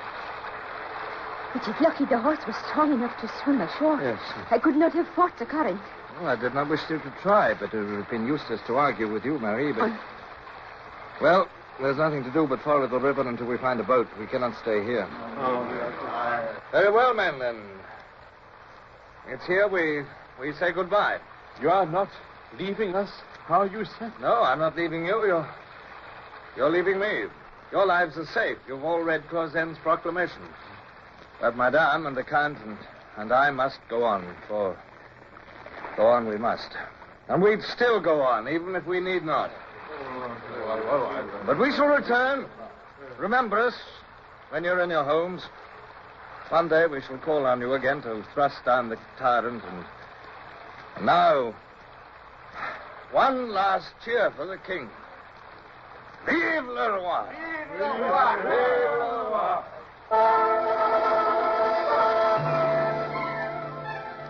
Though I tried to keep the parting on a sane level, I knew in my bones that we were going to die. My hardest task was to force Brown to leave his wife. But it was the only way to save her, and in the end he bowed to the inevitable, with many oaths to return.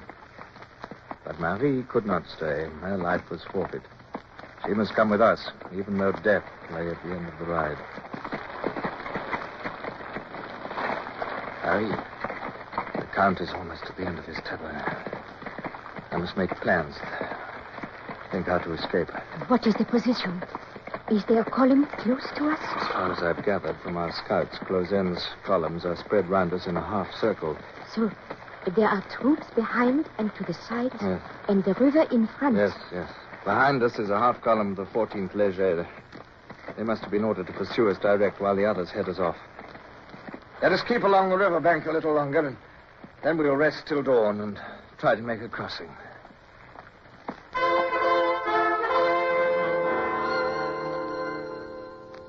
Later, we slept in fits and snatches until dawn.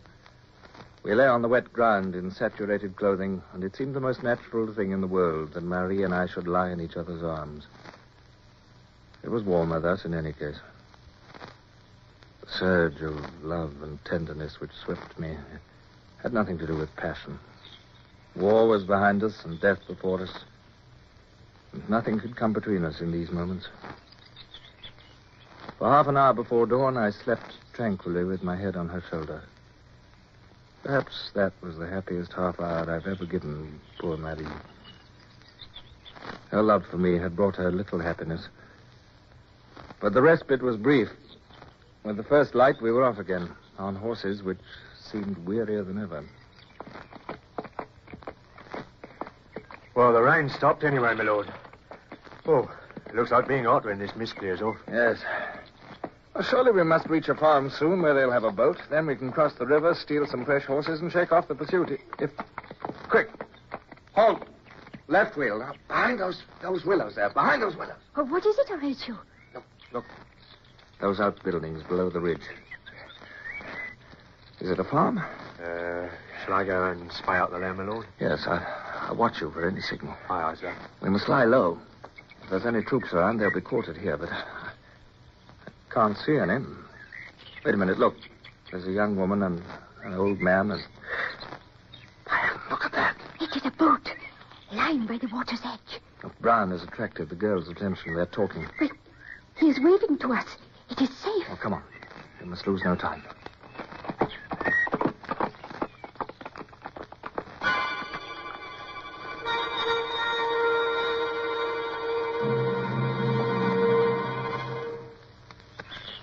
It's all right, my lord. The frogs was here yesterday. Cavalry. Them same hussars we beat last week. Oh, they left here yesterday morning, so the old man here says. Oh, very well. Well, then there's no time to lose. Let's get the boat launched. That boat? Alas, my lord, I wish you could launch it. Why? What's the matter with it? Here, just look at this, my lord. Someone's been at this boat with an axe.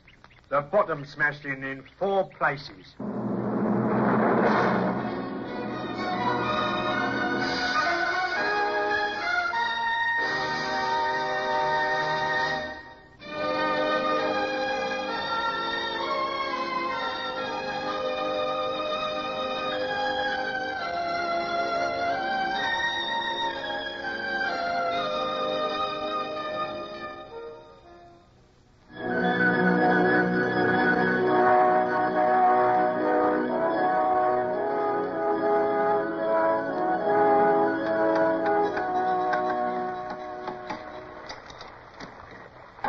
my lord, how shall I get my boat back if you take it? We shall only cross the river. You can come with us and bring it back yourself. Oh, I shall be shot for helping you. Those stars will come back. They always do. Oh, be quiet, you old pessimist. We're busy. The fact is, old cock, you can't help yourself. You might get shot if you help us, but you will get shot if you don't. Now, this is war, and don't you forget it. Oh, hello. Here's Madame riding back.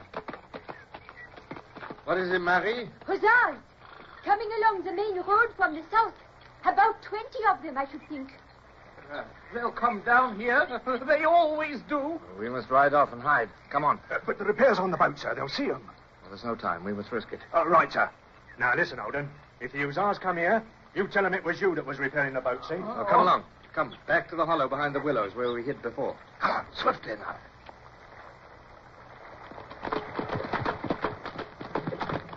We must hide among the rocks and watch. This'll do. I'm afraid this is our last stand. Here they come. Well, we're only 3 men and a woman with pistols, but we must make every shot tell. We are 4 men. 4 determined men. Behind the rocks, all of you. Face in different directions so that they cannot flank us. Here they come. They're firing already, but they're only wasting powder at this range. Marie, save your shots for... Oh, God, Marie. Marie, what is it? But even as I spoke, I saw Marie fall over from the impact of the bullet which had struck her and caused her to fire involuntarily. I saw the puzzled look on her face change to agony. And then I was at her side. She'd been struck on the thigh. I felt for my penknife to rip off the clothes. But at that moment, a shattering blow on my shoulder flung me to the ground. In my anxiety for Marie, I'd heard nothing of the hussars' charge or the shots of Brown and the Count. Sick and dazed, I struggled to my feet, ignoring the carbine butt above my head. All that mattered was Marie. I tore open my knife. But Marie was limp and lifeless at my feet. She is dead. A pity. It is over, my friend. We are disarmed and captured.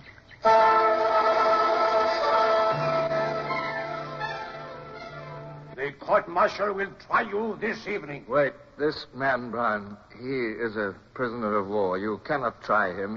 He is a sailor of His Britannic Majesty's Navy doing his duty under my orders. He fought on the side of rebels. Under my orders. He's not amenable to court-martial. Well, does you credit to speak for him? I will take this matter into consideration. A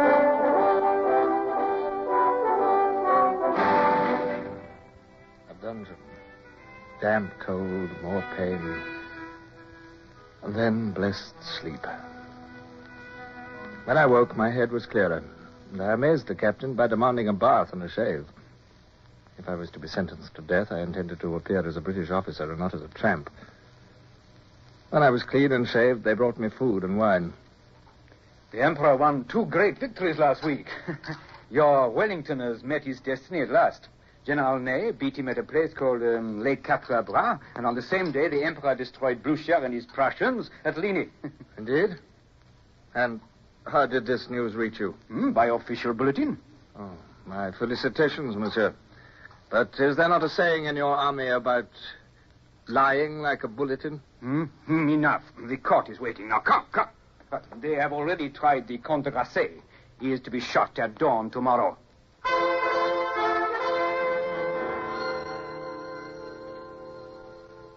The prisoner has already admitted his identity. He is Horatio Lord Hornblower, Commodore of the British Navy. It only remains to submit to this court the verdict of a court-martial held on June the 10th, 1811, wherein this said Horatio Hornblower was condemned to death for piracy and violation of the laws of war. I must request that the death sentence be enforced. Lord Hornblower, it is the sentence of this court and the order of this military commission that you shall suffer death by shooting at dawn tomorrow, immediately after the execution of the rebel Grasset. I beg your excellency's pardon, but pirates are hanged, not shot. 'Tis the order of the commission that he be shot. Remove the prisoner. Thank you, Your Excellency. I'm ready. My cell was dark. It sank upon my mattress. There it was. I was to be shot. This was the last round of the struggle I had waged against Bonaparte for 20 years. There was no arguing with bullets. Our pitiful little rebellion, our army scattered, the Count condemned to death. Marie dead. Oh, Marie. My little Marie. She had loved me, and my folly had killed her. And Barbara, what would she think of her late husband? She would guess why I had come to France, would guess at my infidelity, and be hurt. What a shambles I had made of my life. What had I brought to all my friends and loved ones but pain, dishonor, and death?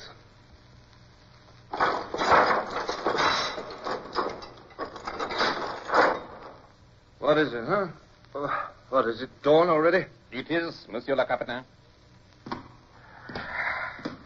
Good morning, Lord Hornblower. Good morning. You need not force yourself to smile, sir. I do not need your sympathy. Your words are truer than you know, sir. You do not need sympathy, indeed. It is not death. What do you mean? Is this some new form of torment? No, sir. There is news from Belgium. It says that the Emperor has been defeated in a great battle. Defeated?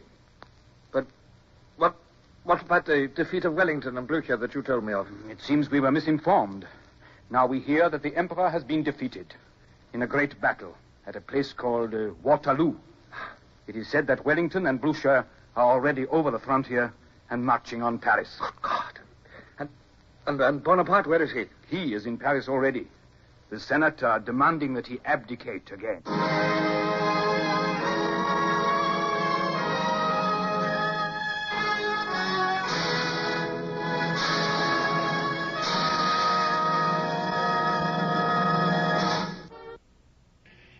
Horatio Hornblower, starring Michael Redgrave, is based on the novels by C.S. Forrester. Music composed and conducted by Sidney Torch. Produced by Harry Allen Towers.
Into it, if you please, Captain Bush.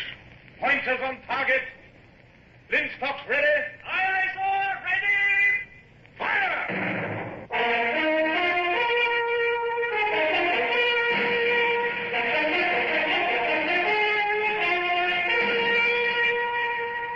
Presenting Michael Redgrave as C.S. Forrester's indomitable man of the sea, Horatio Hornblower.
My memory is discursive.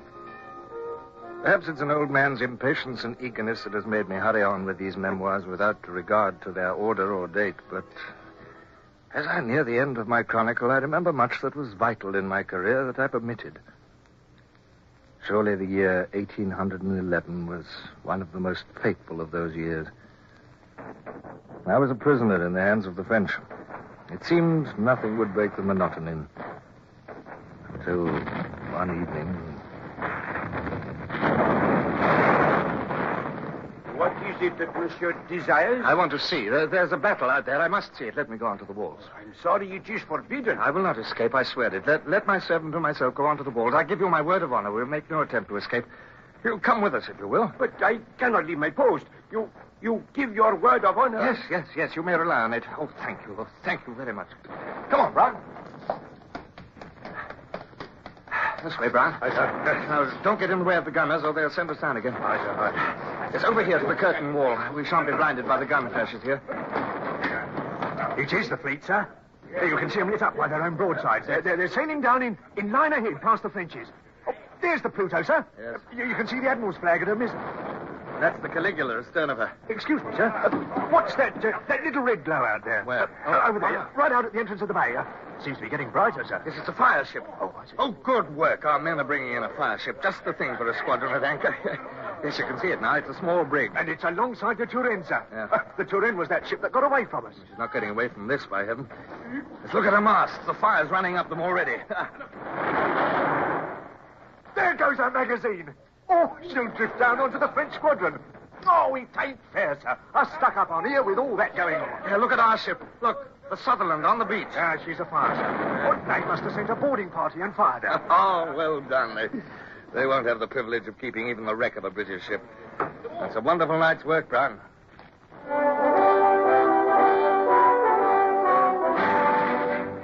It was indeed a wonderful night's work. From our battlement grandstand, we watched the one-sided battle rage and saw our defeat thoroughly avenged. The Turenne had completely vanished. Of the Sutherland, there were only remaining a few blackened timbers. 2 French ships of the line were on the rocks to westward, and they would never sail again. Only the French 3-decker was left, battered and mastless, and the next easterly gale would fling her ashore and wreck her completely. As dawn crept over the horizon, we watched the 5 British ships stand out of the bay in line ahead. Only the Pluto appeared to be damaged. She'd lost her main topmast.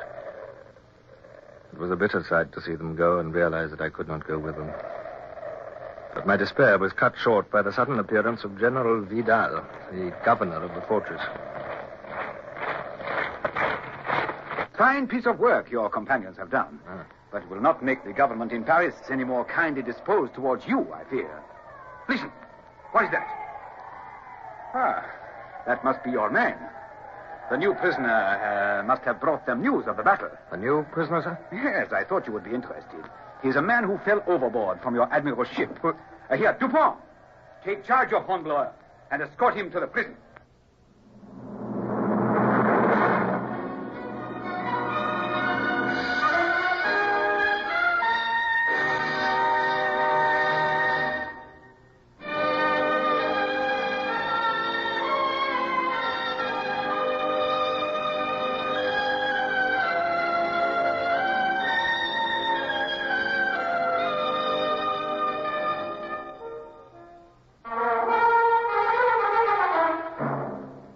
Back in my room, I paced to and fro, my mind seething. My gloomy thoughts were broken into by the opening of my door, and the young officer saluted. His Excellency sends you his compliments, sir, and he would be glad if you could spare him a few minutes of your time as soon as convenient. Or in other words, come at once. Oh, very well, I'm ready. In the governor's office stood a colonel of gendarmerie, a youngish man with a bullet head and carrying a cocked hat in his hand. The star of the Legion of Honor was on his breast. The high black boots and spurs gleamed in the morning sunlight. The governor's expression was sad as he addressed me. I have the honor of presenting to you Colonel Jean-Baptiste Caillard, Grand Eagle of the Légion d'Honneur, and one of His Imperial Majesty's personal aide-de-camp. Colonel, this is Horatio Hornblower. What is Hornblower doing with that sword at his side? The Admiral returned it to him on the day of the battle, mon colonel. He said... I am not interested in what the Admiral said. No criminal as guilty as this man can be allowed a weapon. Further, a sword is the emblem of a gentleman of honor, which he certainly is not. Take off that sword, sir. I can hardly believe that you're addressing me, sir. May I remind you that I have yet to be tried? Take off that sword. Or shall I call in one of my gendarmes to remove it? You leave me no alternative, but you shall hear more of this insult. Good. And now, will your Excellency have the goodness to warn this man of his impending departure? Oh, yes. Monsieur, Colonel Caillard has come to take you and your first lieutenant, Mr. Bush, to Paris. Bush? But you know what you're saying. Bush is seriously wounded. It might easily be fatal to take him on a long journey at present. The journey will be fatal to him in any case. General Vidal was a gentleman to the last. He gave me every assistance, allowed me to take my coxswain, Brown, with me. He even pressed upon me his purse to help me when I should reach Paris. He accompanied us to the courtyard where Bush was lying on a stretcher. Bush? They're going to take us to Paris, Bush. What, you, me, sir? Yes. Well, it's a place I've always wanted to see. Please, you are in charge of this man, yes? Yes. What is it? I am the surgeon who how do you say? The foot. You amputated Lieutenant Bush's foot.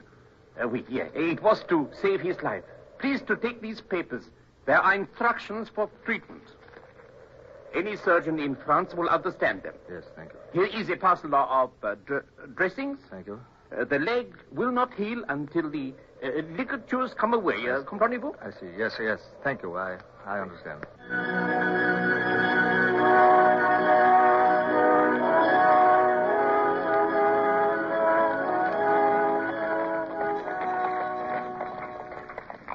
How are you feeling, Bush? Better? I do feel a bit better today, sir. Since you got that last ligature out, I think it's healing. Good. I don't mind telling you, I thought we'd lost you a few nights ago. Didn't you, Brown? Yes, he looked pretty ticklish, sir. Rare good job you done, sir. Me? I don't know what I'd have done without you. I never knew you could turn your hand to so many things. I wish to heaven I wasn't such a burden to you, sir. Oh, rubbish. If only I could help myself. Hello? What's going on? As far as I can make out, sir, one of the horses has gone lame. Oh. They've unharnessed it. Two of them are just taking it off to find a smith. Oh, as though this confounded journey wasn't long enough. Ugh. Seems as though all our lives have been spent in this leathery old coffin. Up, we're off again with only 3 horses, sir. Getting late. The weather looks threatening. I suppose Caillard wants to reach the next post house before dark. I hope our quarters are more comfortable than the ones we had last night, too.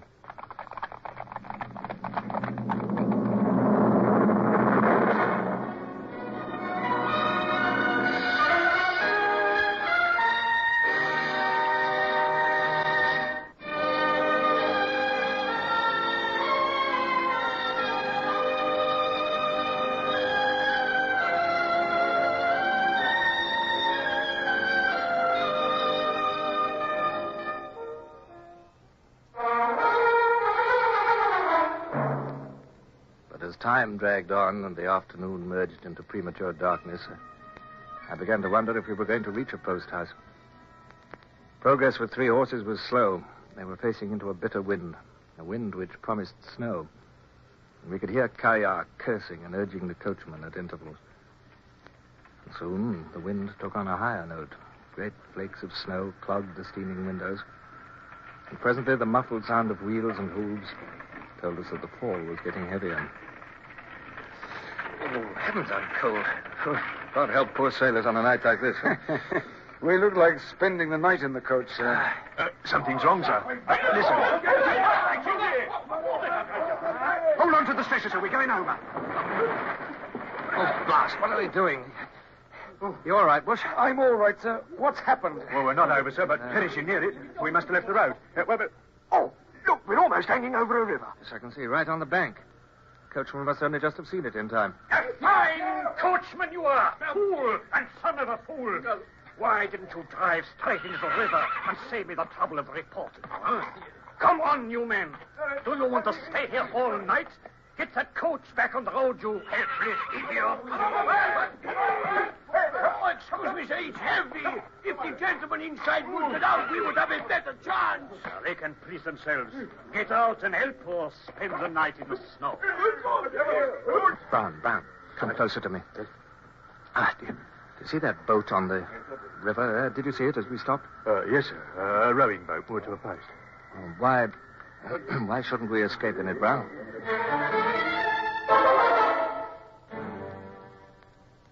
6 minutes from the time I had conceived the idea, we were in the boat and free on the Black River.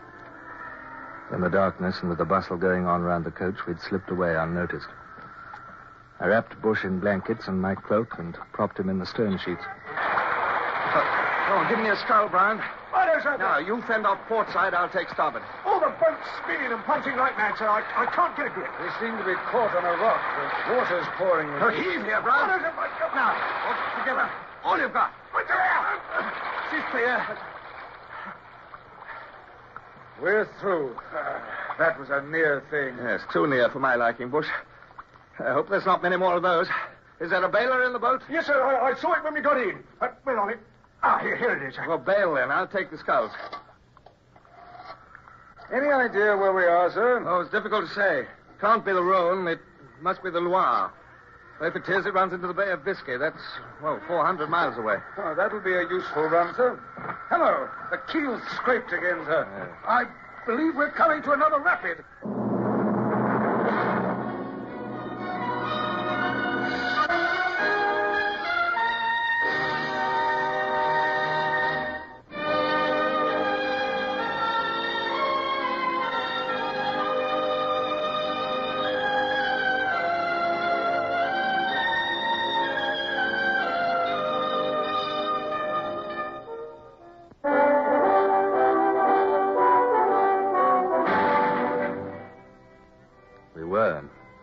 The growing roar again. I felt the bow and stern lift and drop successively as we shot over what felt like a downward step in the water.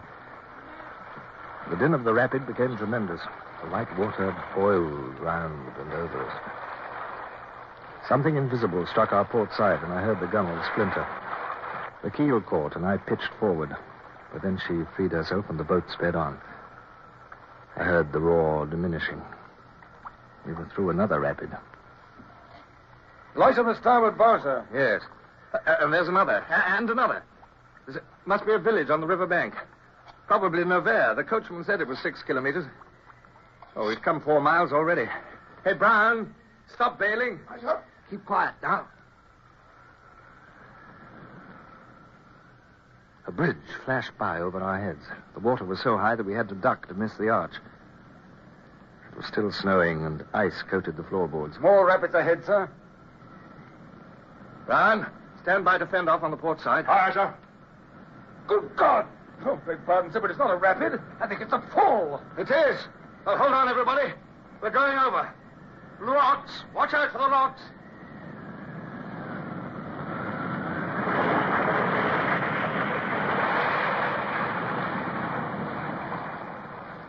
Steep, steady wave at the foot of the fall was as solid as stone as we hit it. The boat vanished from under me, and I felt myself strangling underwater and scraping over the rocky bottom. It was agony. I got a single gulp of air, and then I was under again. The grinding of the rocks on the riverbed was louder than thunder. Another precious gulp of air which seared my lungs like fire, and then I was under again. My reeling brain guessed what was happening. I was caught in the swirl below the fall. I was being flung in a circle, now on the surface and now right down on the bed. The pain in my chest and the deadly grip of the icy water on my limbs were numbing me. I was losing the desire to fight. I only wanted to be still and die. Suddenly, something touched my hand. I gripped it. It was a piece of board with nails in the end of it. A plank from the boat, now shattered into fragments and whirling around with me. With a last convulsive movement, I thrust hard at the bottom with the plank as I went down again. I came up, caught a breath, and another, and then another. And I floundered and stumbled, and then fell and lay gasping in only a few inches of water at the edge of the fall. Ahoy there! Captain! Captain! I'm here. Oh, thank God, sir. Thank God. The captain's here, Mr. Bush. I heard Bush's feeble voice reply, and it shocked me to my feet. If Bush were alive, he must be looked after. There's a light out there, sir. House, I expect. Well, we must get to it, even if it does mean surrender. Aye, sir. If we don't get Bush to warmth and help, he'll die. We'll carry him up. Aye, sir. Get your arms round our shoulders, Bush. No, sir. Lift. Come on. It's not far. How did you get out of the river? Current took us to the bank at once, sir. I see. I'd only just kicked my blankets off when I touched a rock, and there was Brown holding me out. Thank God. Why don't you leave me and go for help, sir? You're just about ready to drop. No, we'll get you up the bank. The light's nearer now. I felt as if I would give a fortune to lay down my burden and drop in the snow. It was ironical, too, that the three of us had been within yards of each other in the water. Yet, while the other two had been carried to safety, I had been dragged under. They would never know of my bitter struggle for life.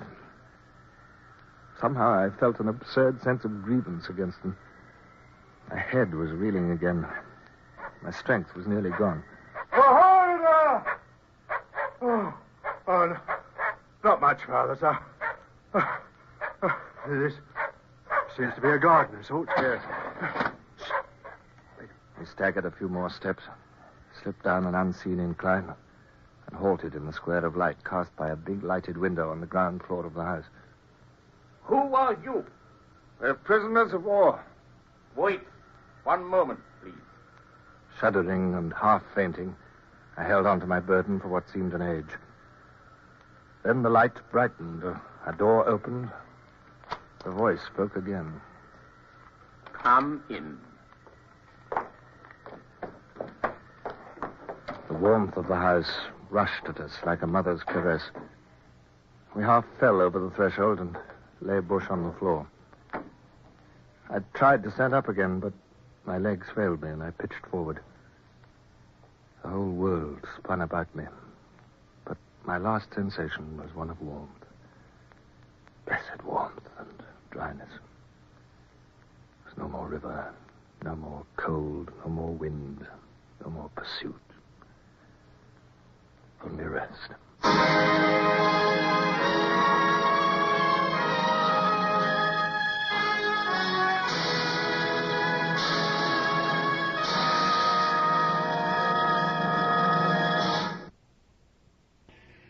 Horatio Hornblower, starring Michael Redgrave, is based on the novels by C.S. Forrester.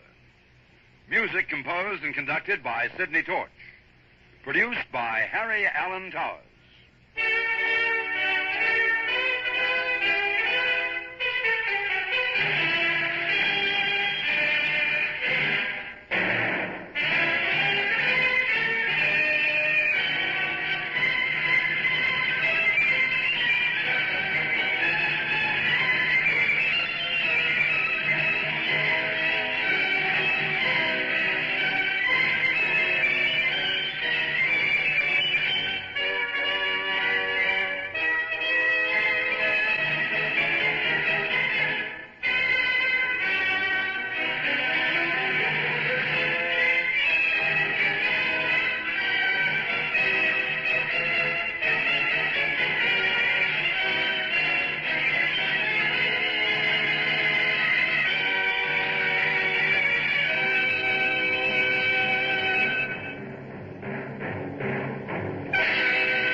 Speak to quarters.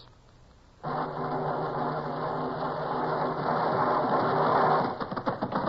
up the guns. Stand by the starboard battery. One broadside into it, if you please, Captain Bush. Pointers on target. Linstocks ready. Aye, aye, sir. Ready. Fire!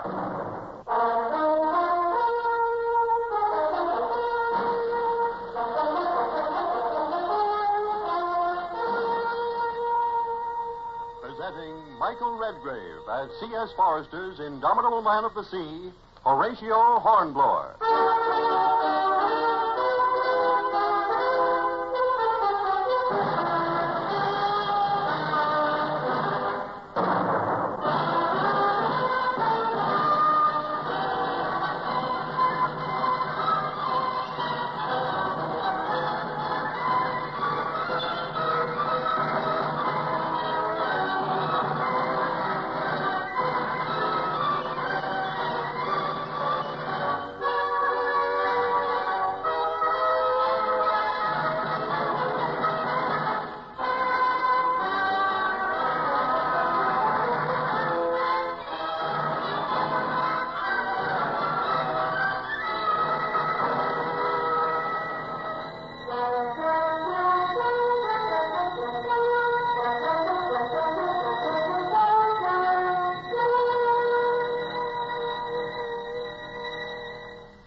Looking back after all these years, to see that the risk of showing ourselves hunted fugitives in a hostile country was prodigious. But another night of exposure in the snow and freezing wind would certainly have killed Bush. I, too, was frozen and half dead with fatigue. Even at the cost of being apprehended and sent on to Paris and death, warmth and rest were imperative. As the door of the house opened, I shaded my eyes against the light and blinked at a tall, thin man in a blue coat and the young woman beside him. Who are you? Prisoners of war. One of us is wounded. Ah. Come in, gentlemen. Thank you, sir. Come into the hall and let me shut out this dreadful weather. While we dried and bandaged Bush and carried him to the bed which was shown us in a ground floor room, I struggled with the astonishment I felt at our kind and courteous reception. I'd expected hostile words and grim treatment, but had we been old friends, we could not have been more cordially received or attended. Dry clothes were brought for me, and Felix, the butler, helped me to dress. His master, he informed me, awaited me in the drawing room. As I entered the room, the tall man rose, and the lady with the auburn hair whom we'd met in the hall rose with him. I regret, sir, that I did not quite hear the name which my major domo announced. Captain Horatio Hornblower of His Britannic Majesty's ship Sutherland. It is a great pleasure to meet you, sir. I am Louis-Antoine de Ladon, Comte de Grasset. May I present to you my daughter-in-law, Madame la Vicomtesse de Grasset? I am enchanted, madame. You must be fatigued after your journey. Yes. Captain Hornblower, I have heard of you and Lieutenant Bush. Tomorrow, perhaps, you would like to read the newspaper accounts of the loss of your ship. But at the moment, perhaps, you will permit me to ask you some personal questions. Well, of course, Monsieur de Grasset. You have every right to do that. I presume you have escaped from an escort which was taking you to Paris. Yes, sir. We escaped at a point about 6 kilometers on the farther side of Naval. We found a boat and attempted to navigate the river in the darkness, but the rapids here proved our undoing. As they would to any boat. Yes. Well, it is only midnight now, and you have come 20 kilometers. Mm-hmm. There is not the slightest chance of your being sought here for some time. You will be able to sleep in peace tonight. But, Monsieur de Grasset, are you not, will you not be communicating with the authorities? I am the authority in this district. I have the honor to be mayor of this commune, and so represent the government. I see. I hope you will consider yourself among friends in this house, Captain Hornblower. Thank you, sir. I shall tell the police that I have not seen you, and I hope you will stay as long as it is convenient to you.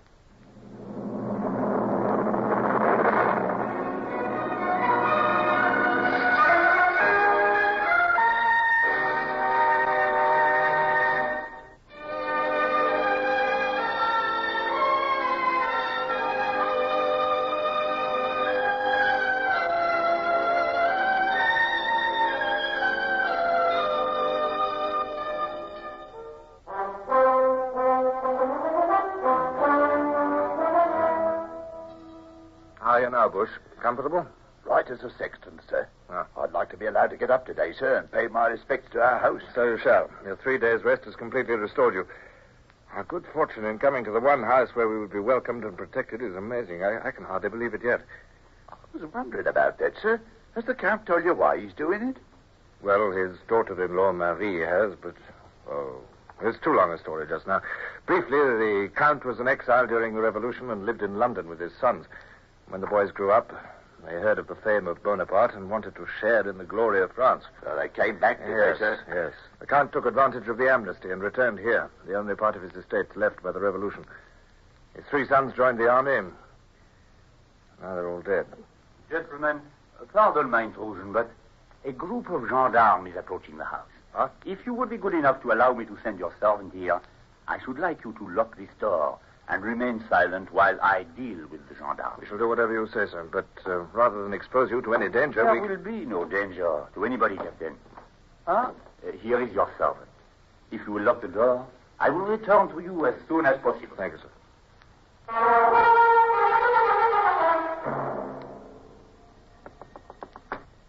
It is I, messieurs. You may safely open the door.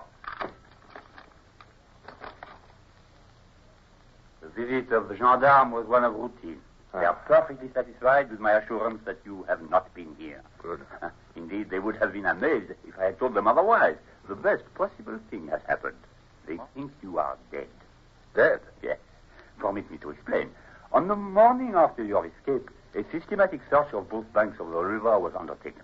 A blanket, which was known to have been used by Lieutenant Bush, was found on the bank near the Bec d'Allier. Well, that would be the first rapid, I suppose. The one only about a mile from where we started. Yes, and this was taken to be an indication that the boat had been capsized and its occupants drowned.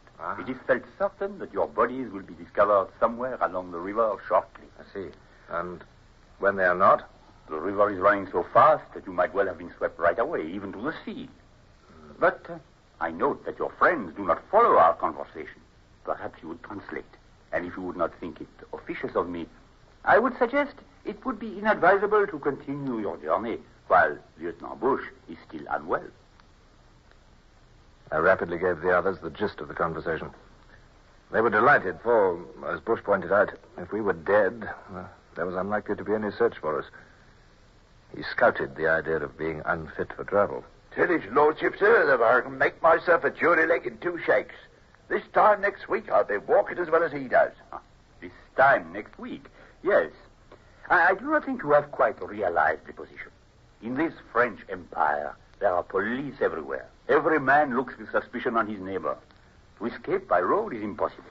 There is only one way you can hope to leave this country. The river. We can build a boat. Exactly. But, my friend, the river is unnavigable in the winter. It seems to me quite necessary that you should give me the pleasure of your company until next April at the earliest.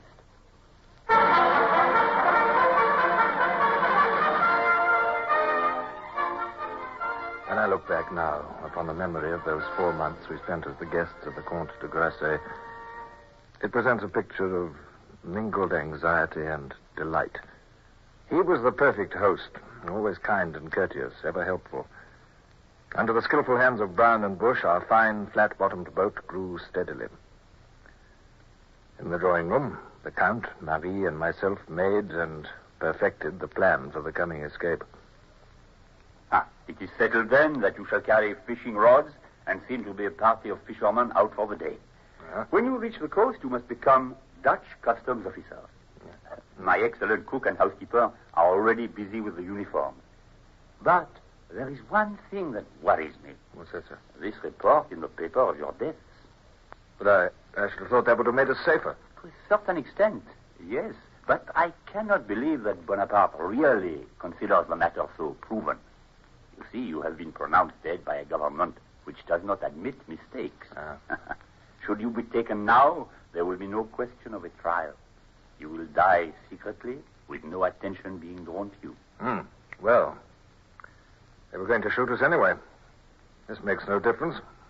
And I shall not alter my plans in any particular because of it.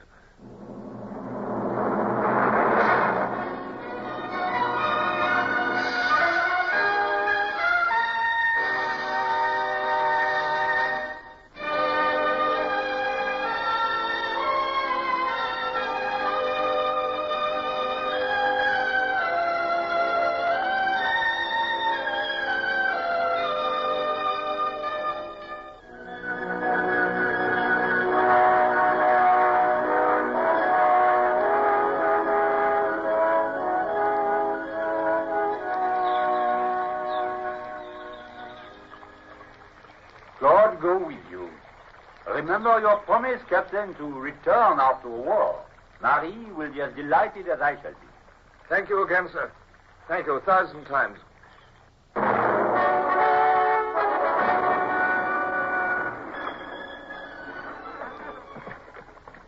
Brown, don't chop with the sculls. Pull.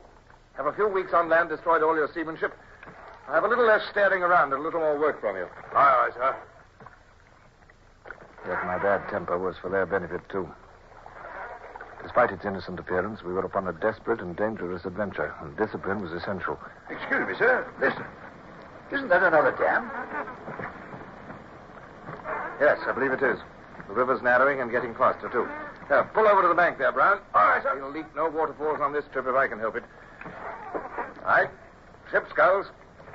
I'll land and survey the stream.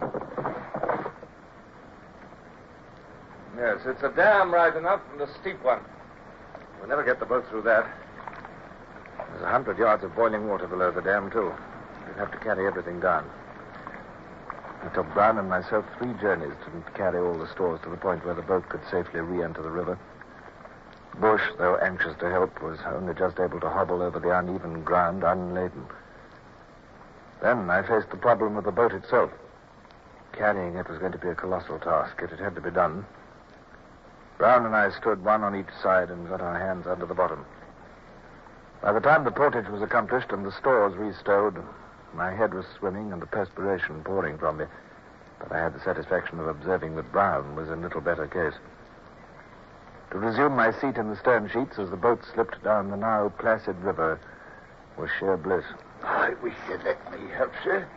I can get around on this stump better than you think. It's unnecessary, Mr. Bush, and we cannot afford the risk of having you disabled. Besides, the job's done now. I don't want to be a dismal Jimmy, sir, but from the look of the land, I've got a feeling there's plenty more shallows and dams to come. And so it proved. Although we came to only one more dam, less exacting than the first, we were caught in shallows several times that day.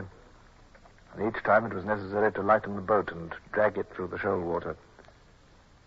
By the time evening approached, I was weary to death, and it took all my self-control to maintain an appearance of cheerfulness. As evening drew on, I knew that keener danger lay ahead.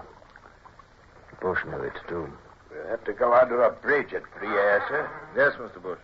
The bridge is right at the town, I believe. Yes, Mr. Bush. Would you like me to look out for a place to lay up till it's dark, sir? No, Mr. Bush, we shall go straight on through Briere. What? In the light, sir? In the light, Mr. Bush. Well, have you not heard of Nelson's injunction to lose not an hour? Yes, sir. I only thought... Well, leave the thinking to me, Mr. Bush. You can also give me the tiller. We're approaching the town. Aye, sir. Now then, Brown, when I say pull, you'll pull as though the devil himself were after you. Keep her easy. There's the church tower now. And there's the bridge. Barge is being towed. There's some men on the bridge, sir, looking down. Yes, well, then, try to look like a contented peasant who's had a happy day out and has a fine basket of fish besides. And if you can also manage to convey the impression that you've never heard of an escaped Englishman and that you're loyal to Bonaparte and that you lost your leg in fighting against the cursed English, you'll greatly assist our chances. I'll see they read all that in my face, sir. Excellent. You, Brown, you can take that silly grin off your moon face. Steady now. We're going to shoot the bridge. Now, up your light. Pull.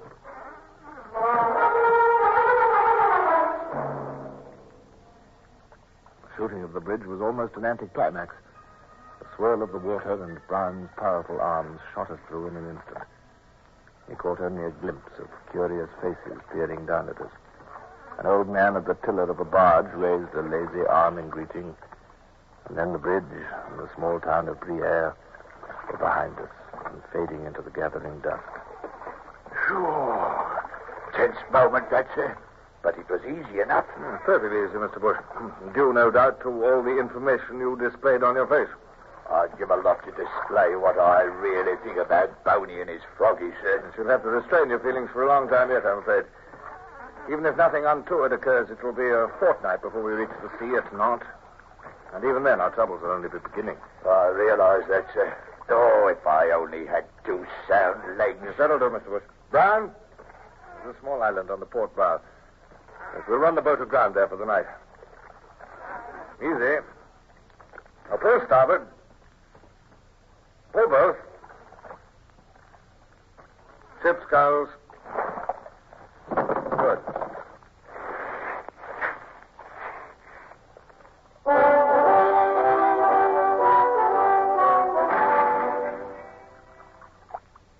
Lieutenant Bush. Wake up, sir. Wake up, Mr. Bush. Huh? Oh, what's the matter? Oh, it's you, Brown. Anything wrong? I don't know, sir, but the captain's not here, sir. What? Not here? Where is he, then? Oh, I think I know. Have you made some coffee? Aye, sir. I'll fetch you some. Thanks. Keep the catches hot over the fire. He'll be back shortly. He's a very worried man, Brown. A heavy responsibility rests on him.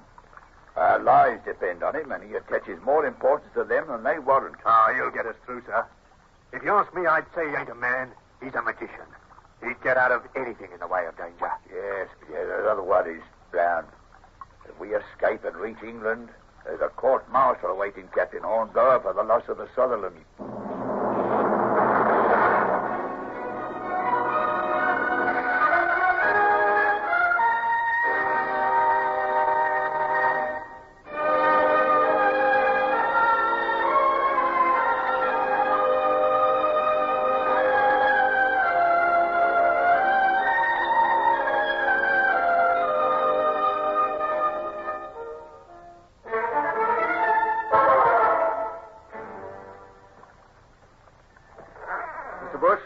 Come to a decision as to what we shall do when we reach Nantes. Yes, sir? Now, if we arrive in civilian clothes, we shall be questioned, and it will be impossible to explain our lack of papers and passports and so on. We shall therefore wear our uniforms as officials of the customs service. Very good, sir. And you will speak as little as possible. Your French is not too good, and I will... Oh, what's the matter with you, Brown? Can't you smell it, sir? Smell what? No, I don't. What? Don't think I can. Wait a minute. There is something. Wait.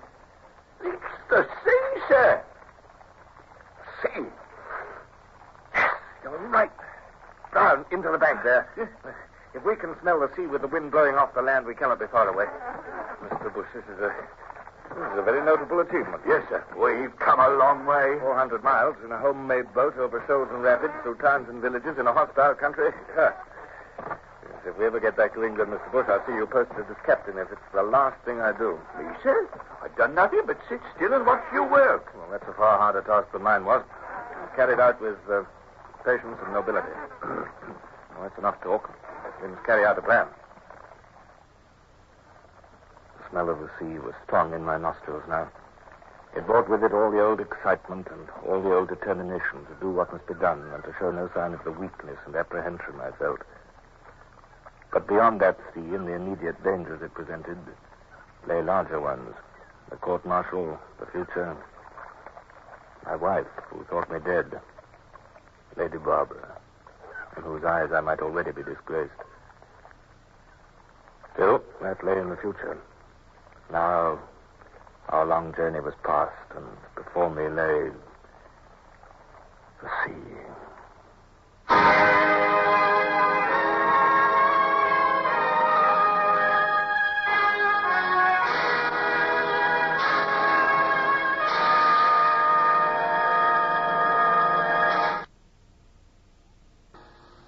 Horatio Hornblower, starring Michael Redgrave, is based on the novels by C.S. Forrester.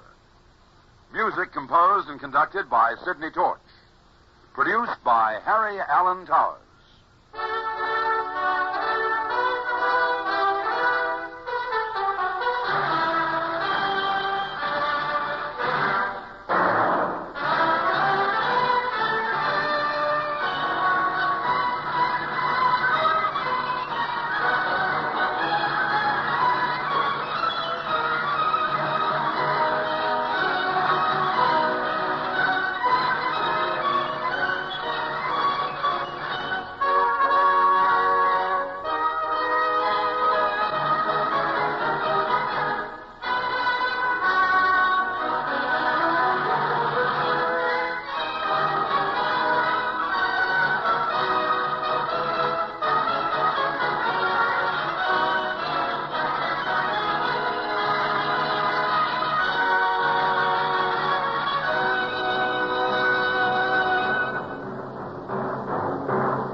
All battery. One broadside into it, if you please, Captain Bush. Pointers on target. Linstops ready. Aye, sir. Ready. Fire!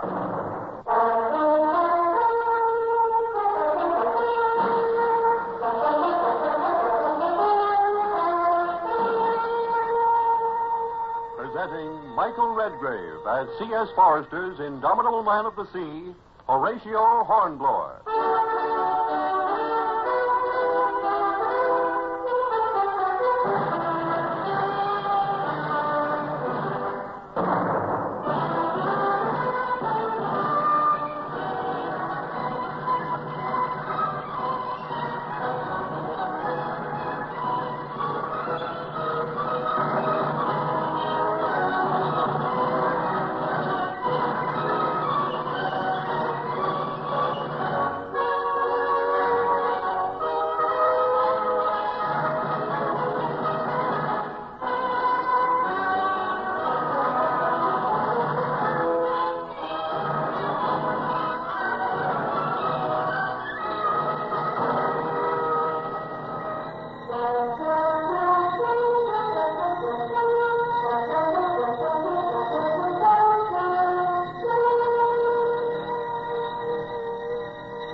I'm old now, but my past still lives on in memory, and my sluggish blood still stirs within me at the recollection of the problems which faced me as we rowed slowly into the maritime port.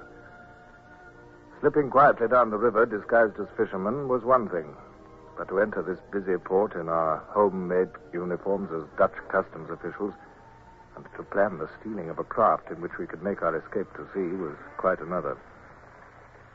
As we rowed casually along under the eyes of the dock workers and loungers, my pulse was high and the palms of my hands sweating. I forced myself to remain impassive and to sit with careless ease in the stern sheets. What's that noise, sir? Chain gangs, Mr. Bush. Unloading grain. Military criminals, deserters, and so on. Now that the French no longer use galleys, they put their criminals to work in the docks. Begging your pardon, sir, but ain't that the blue ensign underneath that tricolour? On that cutter yonder. What? Yes, you're right, by heaven, Brown. It's tattered and faded, but it's the blue ensign right enough. Isn't that like the French, flaunting their petty triumphs for months? Ah, she's a lovely little ship.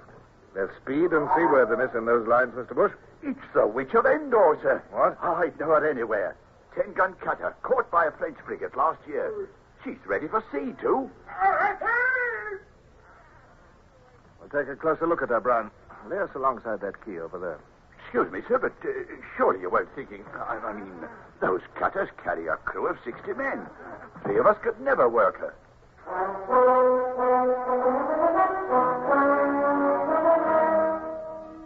I knew that what Bush said was true.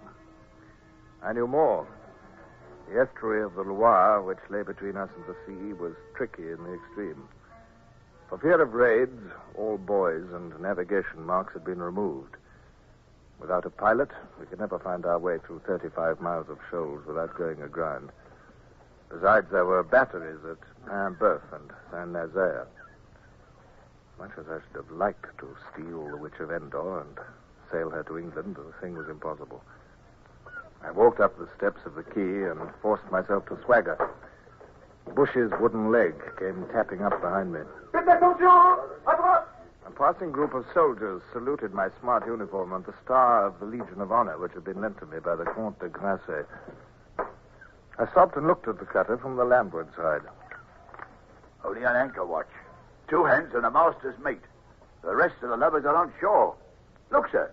Here's another American ship coming in. He's just edging into the quay. It's infuriating.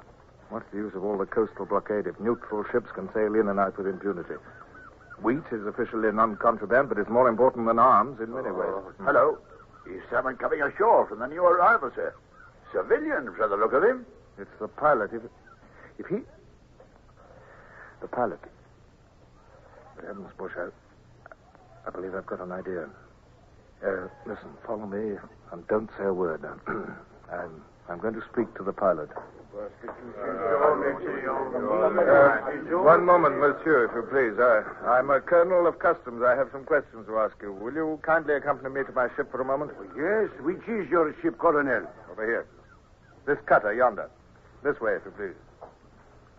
You are a newcomer to this port, I fancy, Colonel. I was transferred here yesterday from Amsterdam. Here we are. After you up the gangplank, sir. Merci. The mate of the Witch of Endor showed no particular surprise at our arrival. He evidently knew the pilot by sight, and my uniform and my assumed confidence deceived him. I told him that I wished to examine one of his charts, and he showed us down the companion to the after cabin without a word. The securing of the 2 men of the crew took but a moment. The sight of my pistols was enough in itself. Then, leaving Bush and Brown to watch the prisoners, I put away my pistols and hurried back to the quay. Sergeant, bring your party down to my ship. There's work for them there. Yes, Colonel. So keep those chains still. And listen, men, listen. If you'll do what I order, I can set you free. Now, quiet. There'll be an end of beatings and slavery. I'm an English officer. I'm going to sail this ship to England. In England, you'll be rewarded, and a new life will begin for you. Now, I'm going to unfasten your chains. Now, sit still. Sit still. Make no noise until you're told what to do. You're free. Now, any man moves at his peril unless he's ordered to do so.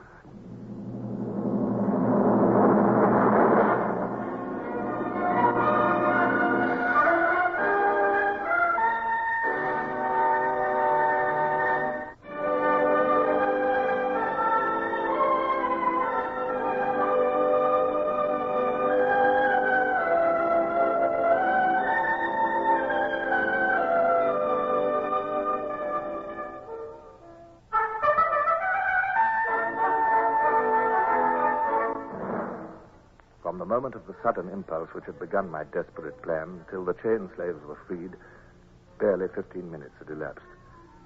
Yet in that time, our prospects of escape had increased 100-fold. But the greatest peril still lay ahead. I had no mind to be taken and shot as a spy. I sent Brown to our little boat, which still lay at the quayside, and he brought back the parcel containing my own clothes.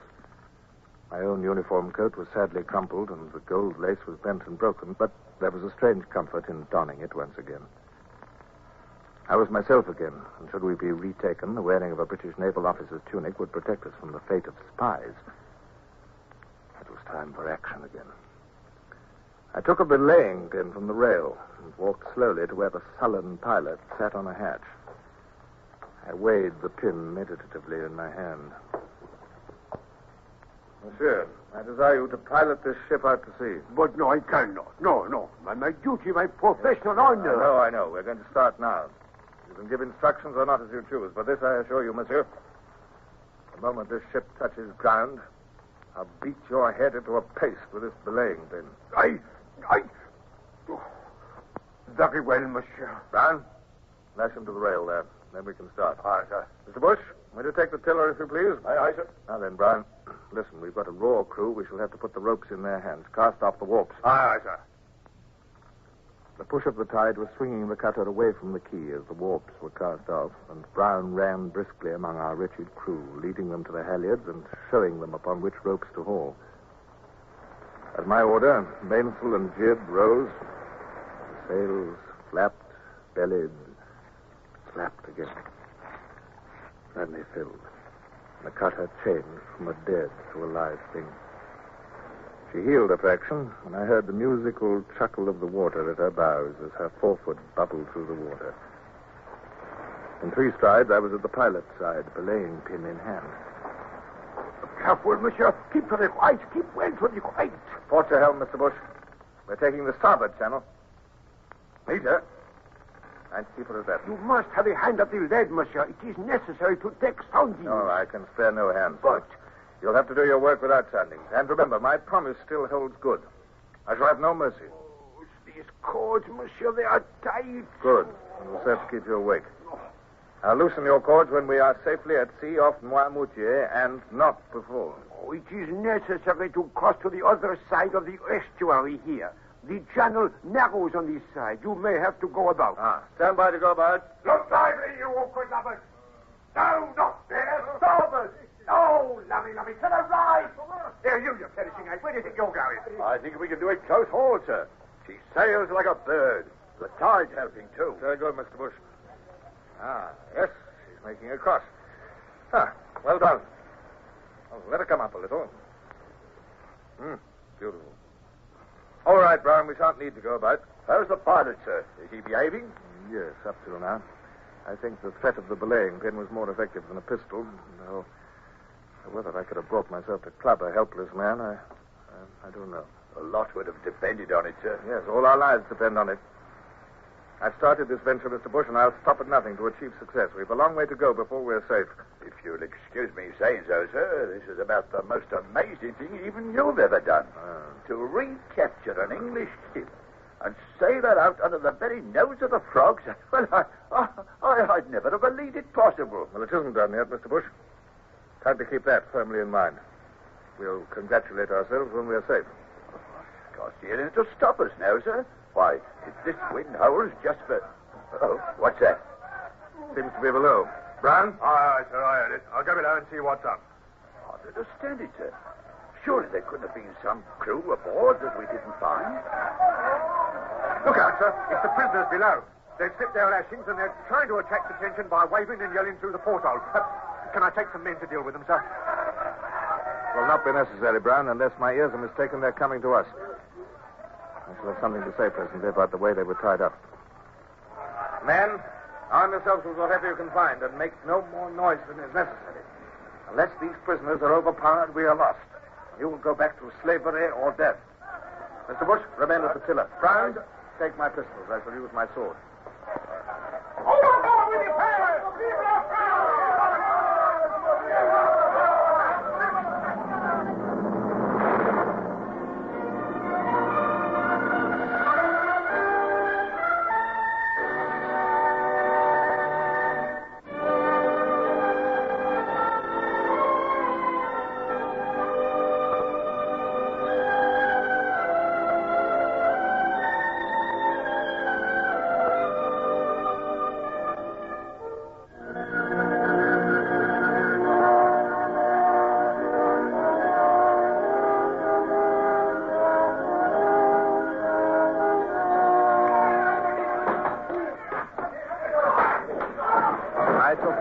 In the fight, but stood beside Bush with drawn sword. Had the tiller been wrenched from him and the cutter beached, we should indeed have been lost. But my participation was not necessary. Weak and wretched as our chain gang crew were, they glimpsed the hope of freedom and were prepared to fight to the death to retain it. With belaying pins and bare fists, they fell upon the four attackers and the struggle was brief. This time I personally supervised the tying up of the men and had them laid out on deck where they could be watched. Then all hands were sent back to stations, and our run down the estuary to the sea and freedom continued as the night closed down.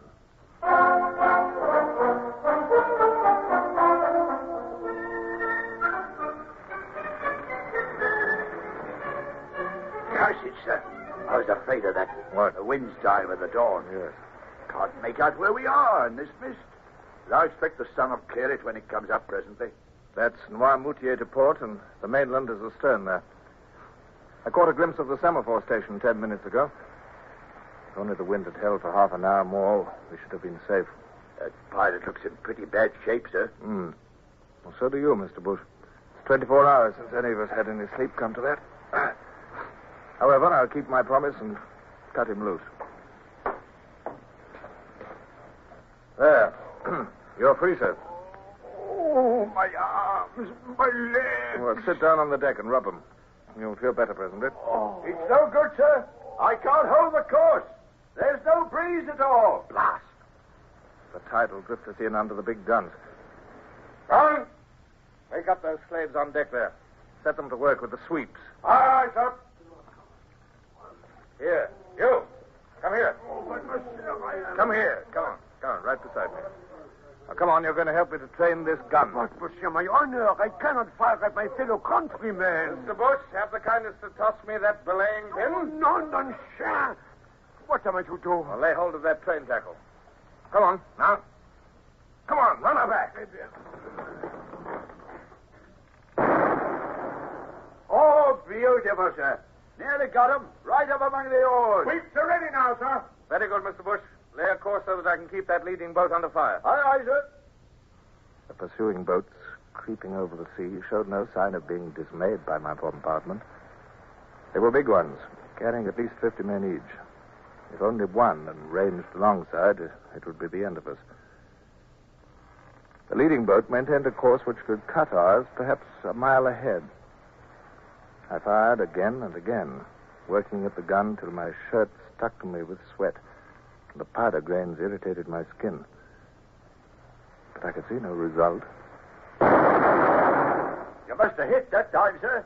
I didn't see any splash of the shot. Oh, it's rowing as hard as ever. Oh, good heavens, is it possible that a 6-pounder can have no effect? I thought so, sir. What? Look. Yeah. She's swinging round. Ah. She's signaling to the others. She's sinking, sir.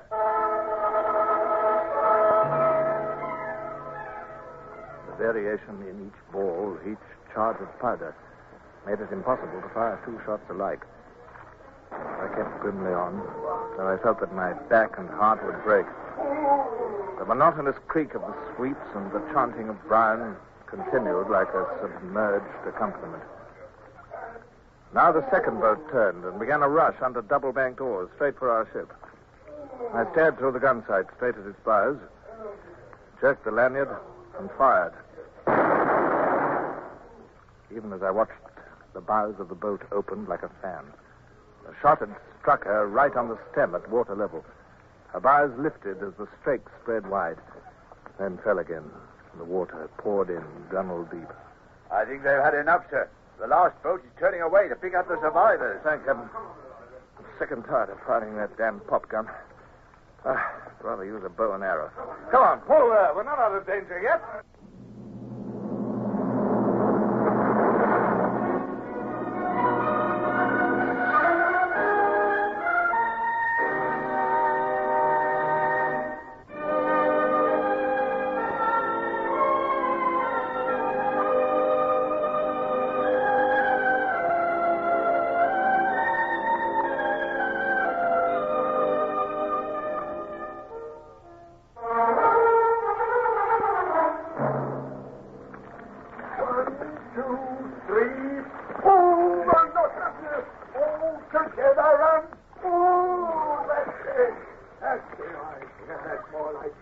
Seems 100 years since we had a breeze, sir. Yes. But we're making progress, Mr. Bush. The mainland is lost now, and now Noirmoutier is far behind. You think we're safe now, sir? No, we're far from safe.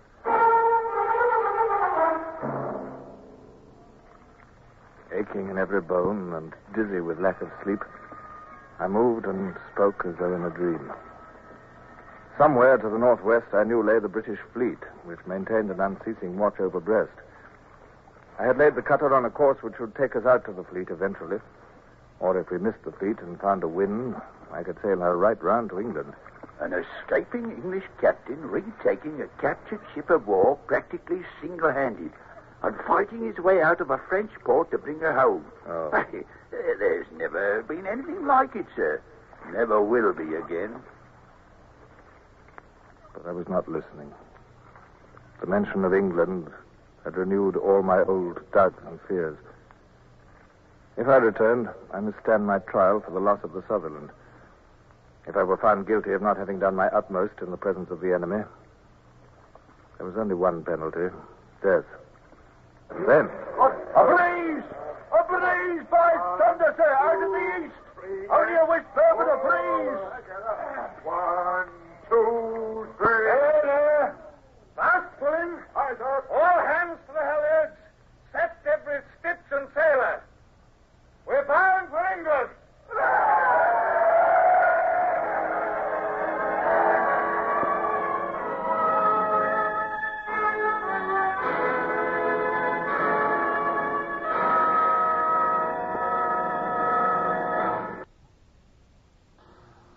Horatio Hornblower, starring Michael Redgrave, is based on the novels by C.S. Forrester. Music composed and conducted by Sidney Torch. Produced by Harry Allen Towers.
Broadside into it, if you please, Captain Bush.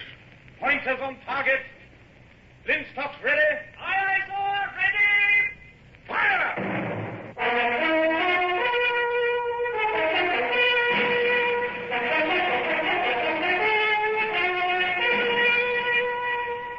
Presenting Michael Redgrave as C.S. Forrester's indomitable man of the sea, Horatio Hornblower.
It may seem absurd now that I should have dreaded a return to England. But in spite of my present years and honors, I'm under no illusions as to the fickle nature of the public. And neither was I then. Whatever had occurred since, there was no gainsaying the fact that I had lost my ship, the Sutherland, in battle, and that I should be called to account for it. If the court-martial should decide that I was at fault, disgrace, or even death might await me. My thoughts were as somber as the grey dawn about me as I paced the deck of the Witch of Endor and the coast of France fell away over the horizon.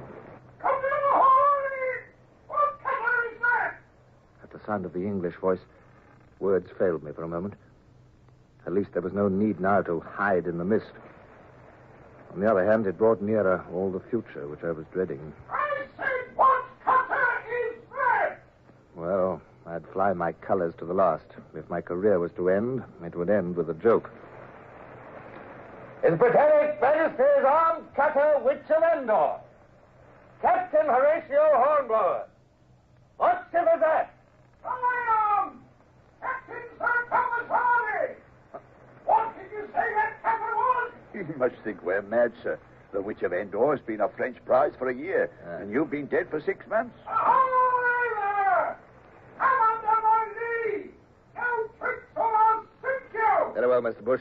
Ease her in under the stern of that two-decker and bring her to the wind under the lee.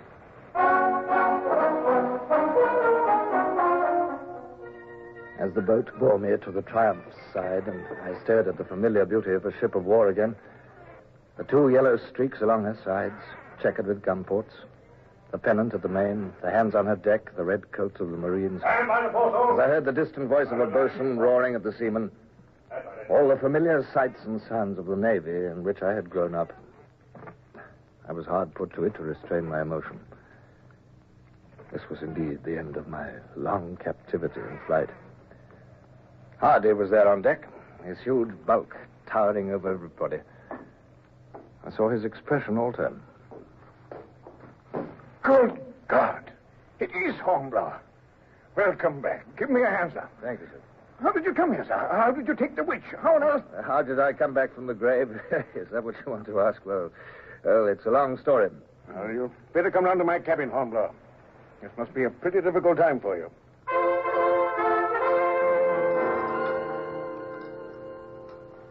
Didn't you know Leighton was killed? No.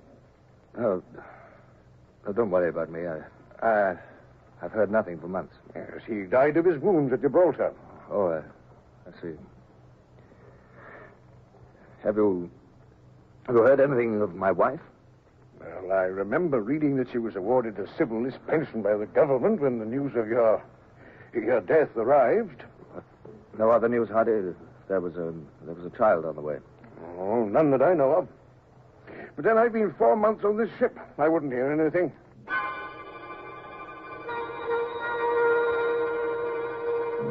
Over the horizon, to leeward, was appearing a long line of ships, close-hauled.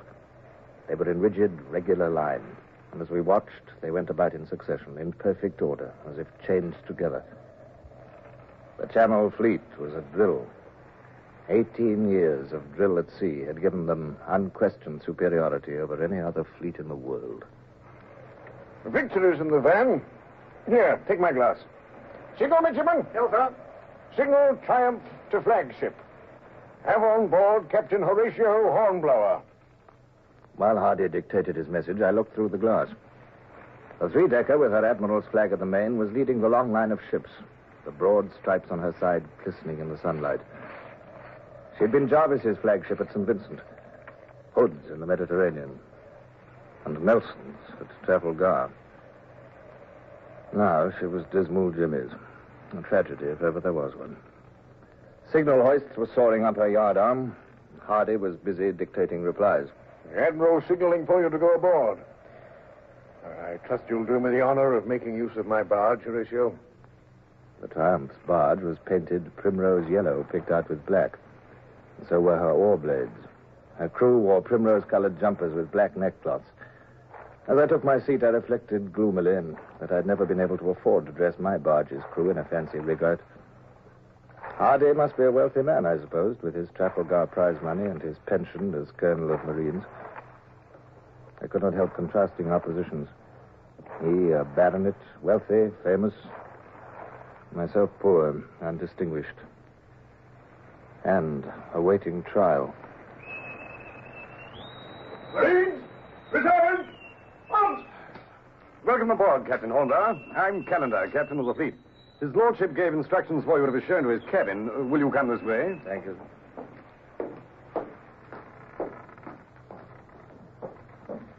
I don't suppose you remember me, but I was first lieutenant in the Amazon when you were in the Indefatigable. On the contrary, I remember you very well. In fact, there was a certain boat drill at Portsmouth that... Oh, you remember that, do you? Very well. Well, I'd only been first for a week then, and I had to throw my weight about on somebody.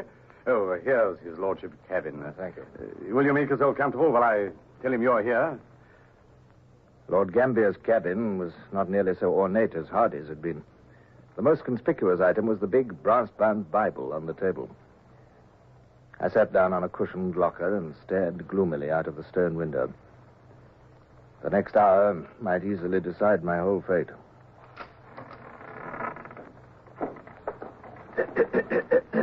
Pardon me, sir. I am the Admiral's clerk. Yes? His lordship will receive your report shortly. In the meantime... Well, what's that you're hiding behind your back? I'm afraid, sir, that I have bad news for you. What news? Well, come along, man. Out with it. The fellow had an odd expression on his face, and although I spoke up boldly enough, my heart sank. Was it possible that my case had already been prejudged? Was I to be arrested, tried, condemned, shot. I remembered having seen this paragraph in the Morning Chronicle of 3 months ago, sir.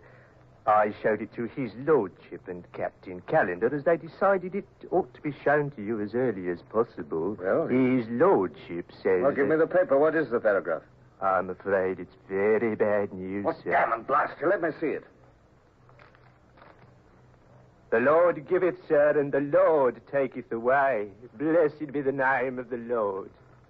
We regret to announce the death in childbed on the 7th of this month of Mrs. Maria Hornblower, widow of the late Captain Horatio Hornblower, Bonaparte's martyred victim. The tragedy occurred in Mrs. Hornblower's lodgings at Southsea, and we're given to understand that the child, a fine boy, is healthy. His Lordship instructed me, sir, to inform you of his sympathy. He will not expect your report yet, and he thought you might wish to seek the consolation of religion in your cabin. Yes. The Lord give it, sir, and the Lord... Get out, dear. Go on, get out.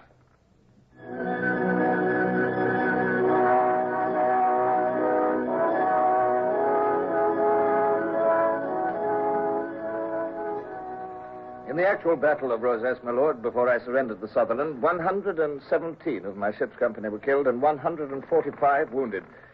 44 of the latter died before I was taken to Rosas. A tragically high proportion, Captain. Good God, more than half your crew out of action before you surrendered? If you remember, my lord, Thompson and the Leander lost 92 out of the 300 off Crete, and everyone said what a gallant defense he'd made. I was aware of it. Please go on, Captain.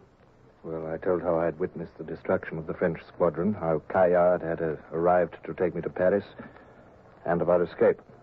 I made but slight mention of the Comte de Grasset and our voyage down the Loire, but I went into some detail about the capture of the Witch of Endor. As I pointed out, a knowledge of harbor arrangements at Nantes and the navigation difficulties of the lower Loire might be of great future value. Good God, man, how can you be so cold-blooded about it? Weren't you... Captain Callender, I have requested you before not to allude to the deity in that blasphemous fashion. Any repetition will incur my serious displeasure. Now, let me see. That cutter will be useful. She can carry the dispatches, and I shall not have to weaken the main body of the fleet. This lieutenant of yours, Bush, I'll promote him into her as commander. I gave a gasp of pleasure. Promotion to commander meant almost certain post rank within the year. Bush deserved it, of course, but admirals usually had some favorite, some nephew or old friend's son awaiting the first vacancy. But that was by no means all. Promotion of my lieutenant to commander was a high compliment to me. It set the seal of official approval on my actions. This decision of Gambier's was a public announcement that I had acted correctly. Thank you, my lord. Thank you. I hope you will continue to be my guest until I sail for Portsmouth next week. It would be best, I think. Yes, my lord. Thank you.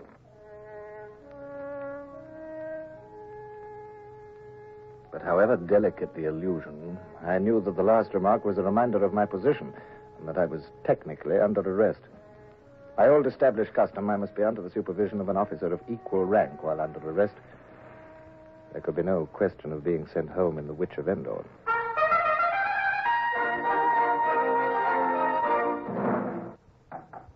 Come in. Bush, by all that's wonderful. Come in, man. Sit down. Here, let me take those parcels. Oh, by heaven, it's good to see your honest old face again, Bush. Look, have a drink. How have you been getting on? What have you been doing? Did you... Easy, sir, easy. I'll tell you about it, sir. But first of all, this is the first chance I've had to thank you for my promotion, sir. Oh, don't thank me. You must thank Lord Gambier. I know who I owe it to all the same. They're going to post me as captain this week. They won't give me a ship, not with this wooden leg of mine, but there's a job at Sheerness waiting for me. I'd never have been a captain but for you, sir. Oh, rubbish. Well, how are you, Bush? How are you? Oh, fine, sir, thanks. Good. You? Oh. I was sorry to hear about Mrs. Hornblower, sir. Yes. I took the liberty of bringing out your letters. Oh, this thank you, big Bush. package is a sword, I'm sure, sir. Oh, well, let's open it and see. Well, by heavens. Oh, Bush, I never expected to see this again.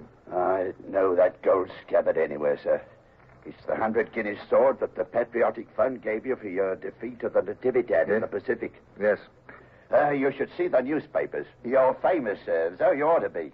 And there's plenty more news. Oh, what news, Bush? There's the Witch of Endor, sir. Oh, yes, what about it? The Navy bought her yesterday at the prize court. £4,000 was the price, sir. I was greatly impressed by the tact with which Bush allowed me to assimilate all this.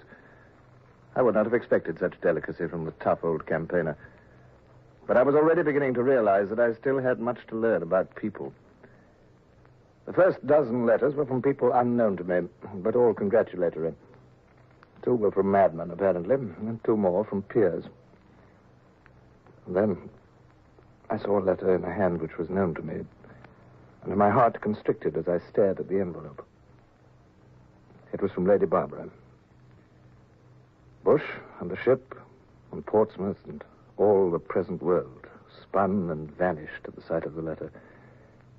I was not reading. I was listening again to that dear, modulated voice which I had not heard for so many weary months. It is hard for me to write this letter. So overwhelmed am I with pleasure and surprise at hearing that you are free and well. I hasten to let you know that I have your son here in my care. My son, Barbara, has him. Oh, God bless her.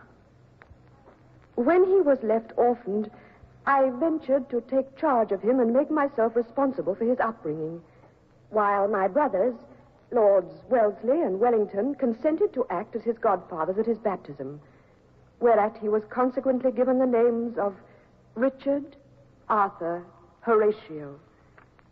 Richard, Arthur, Horatio, and Wellesley and Wellington behind him. Oh, the boy's fortune's already made. Richard is a fine, healthy boy with a wonderful resemblance to his father, and he has already greatly endeared himself to me. Let me assure you that I shall look upon it as a pleasure to continue to have charge of Richard until the time comes for you to take him away. I can easily guess that you will be much occupied with affairs on your arrival in England, but you will be very welcome should you care to call here to see your son, who grows in intelligence every day.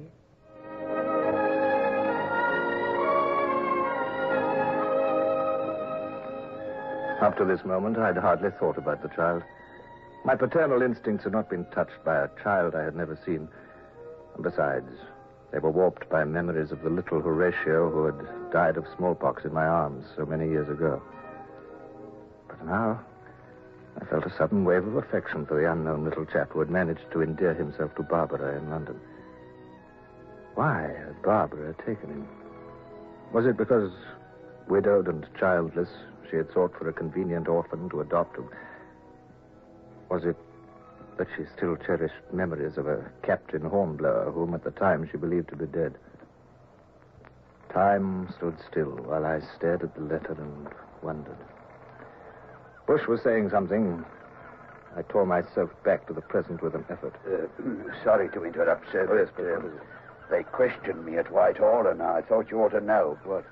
They're calling me in evidence at the court-martial, sir. The court-martial?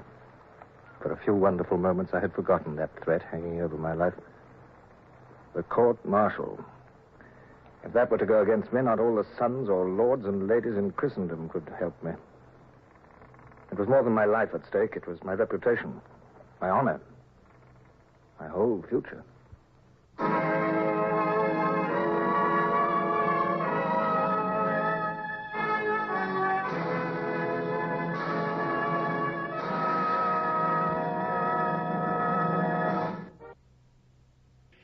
Horatio Hornblower, starring Michael Redgrave, is based on the novels by C.S. Forrester. Music composed and conducted by Sidney Torch. Produced by Harry Allen Towers.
to quarters.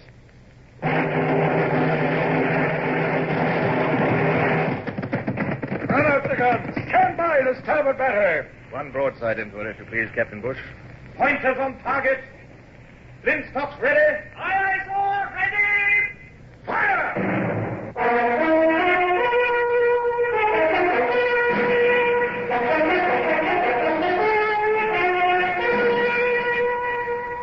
Presenting Michael Redgrave as C.S. Forester's indomitable man of the sea, Horatio Hornblower.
I sit at my ease now and look back down the years and smile at the foolish hopes and fears of the man that I was. But my fears were well enough founded then. The Navy and the public were hard masters. And there was no gainsaying the fact that I had surrendered and lost my ship, the Sutherland, at Rosas. The odds had been overwhelming. I had fought to the last, and I was acting under the orders of Admiral Leighton, but I had struck my colors. And that was an act which my lords of the Admiralty at Whitehall would find it hard to forgive. I sat solitary in my small cabin on the Victory and listened grimly to the sounds as the captains and admirals who were to try me assembled. Well, and still they come. Does it need the whole British Navy to try one captain? Like vultures flocking to a feast.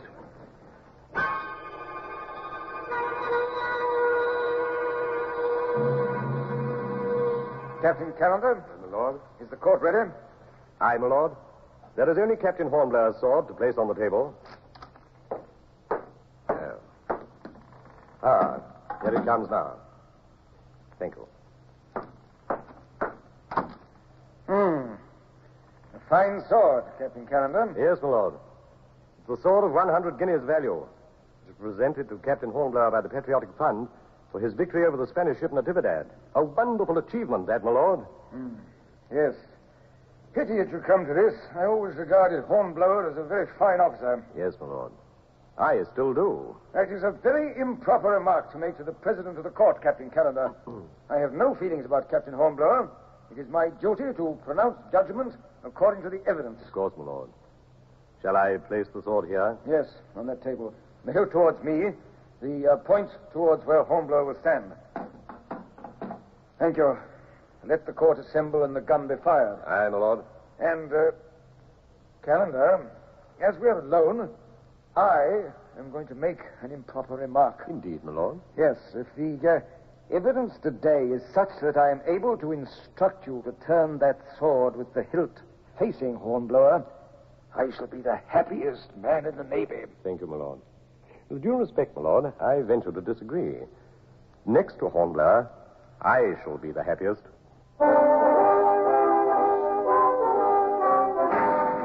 It's curious that despite the fact that the next hour or two were among the most important of my life, I can recall very little detail.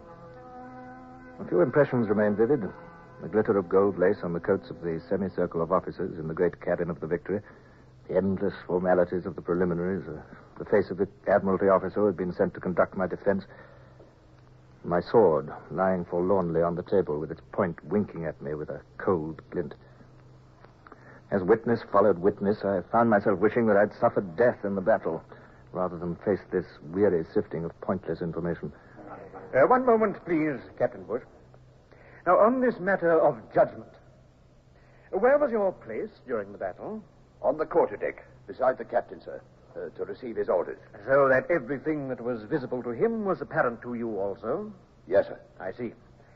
Now, you have told us in your evidence that you were wounded, and that despite your desire to remain on deck, the captain had you carried below for your own safety. That's right, sir. He only thinks of others, sir. Quite. Now, will you describe to us briefly the general position at the time you were taken below?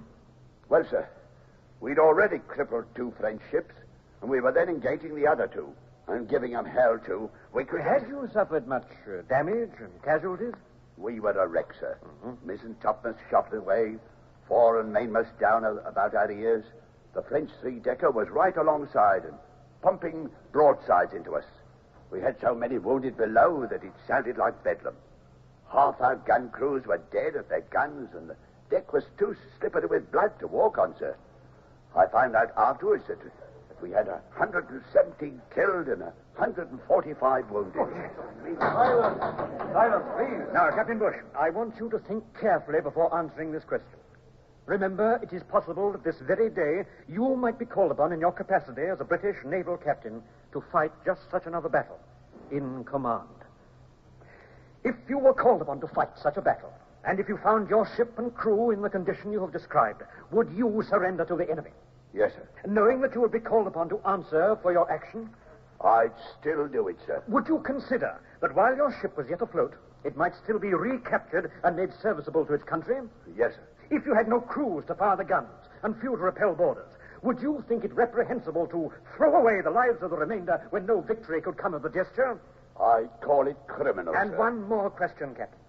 If you had disabled 4 enemy ships and inflicted upon them dreadful casualties, would you consider that proof of your skill and determination? I think it might point that way, sir. Thank you, Captain Bush. However faulty your judgment may be, I venture to suggest that it is a judgment with which most practical sailors would concur.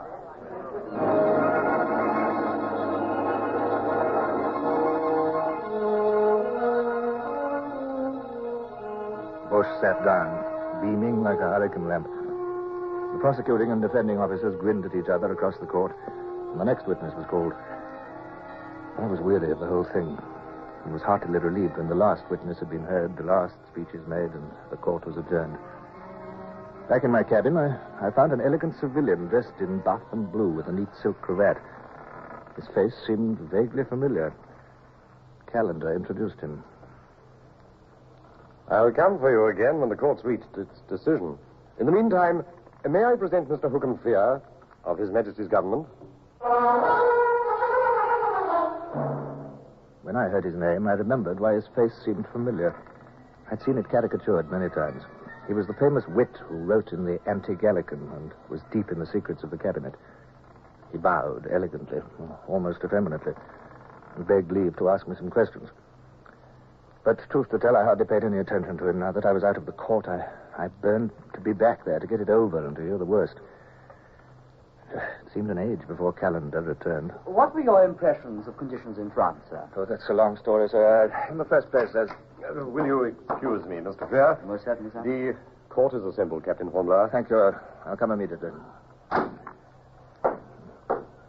Is the executioner present, or do they have to send to London for him? Oh, that's not fair, Hornblower. You know I'm not permitted to discuss this case with you. No, I'm sorry. It was unforgivable of me. I'm a little, well, not quite myself.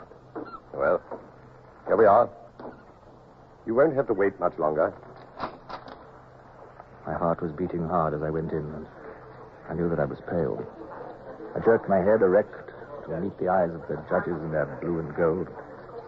But somehow all seemed lost in a vague mist. Only one thing was plain. A table in a small cleared space before the president, where my sword lay. I saw nothing of the cabin, nothing of the judges. My eyes sought only my sword and the message it would give me.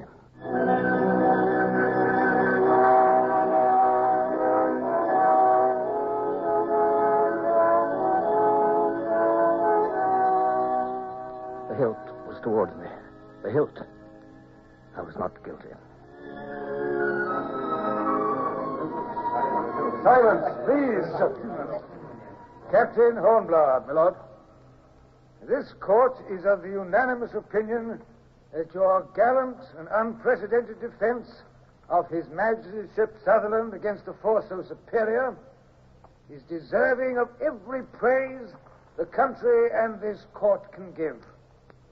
Your conduct, together with that of the officers and men under your command, reflects not only the highest honor on you, but on the country at large. You are therefore most honorably acquitted.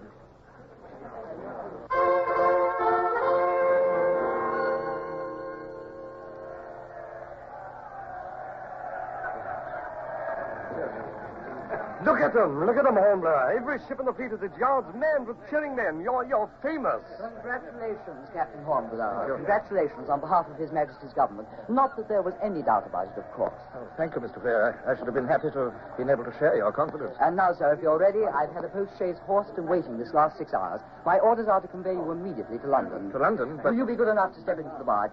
Thank you, sir. I suggest, sir, that you take off your hat to show the fleet how much you appreciate their good wishes.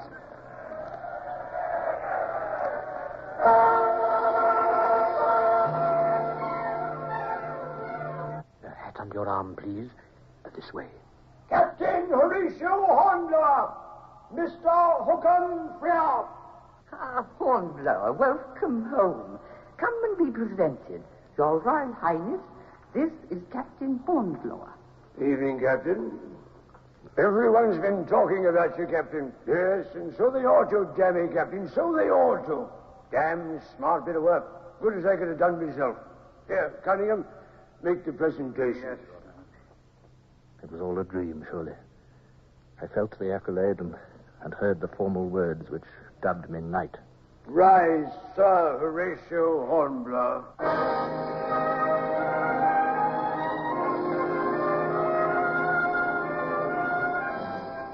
There was a ribbon to be hung over my shoulder, a star to be pinned on my breast, a red cloak to be draped about me, a vow to be repeated, signatures to be written. I was a knight of the most honorable order of the Bath, as somebody loudly proclaimed, with a ribbon and a star to wear for the rest of my life. The congratulations flowed about me like a sea. My best wishes to you, Colonel. Colonel, sir. His Royal Highness has been pleased to appoint you one of his colonels of Marines. I was still dazed. A colonel of Marines received pay to the amount of £1,200 a year and did no duty for it. It was an appointment given to successful captains to be held until they reached flag rank. I remembered that my prize money already amounted to £6,000. I'd attained financial security at last, for the first time in my life. I had a title, a ribbon, and a star. Everything I'd ever dreamed of having, in fact. But what I wanted most was to go to Barbara and my son. The poor man's dazed. Sir, I am overwhelmed, sir. I hardly know how to thank your Royal Highness. Well, thank me by joining us at hazard. Your arrival interrupted a damn interesting game. Ring that bell, Sir John. Let's have some wine. Now, sit here beside Lady Jane, Captain. Well, sir, it's very... Doesn't the captain want to play?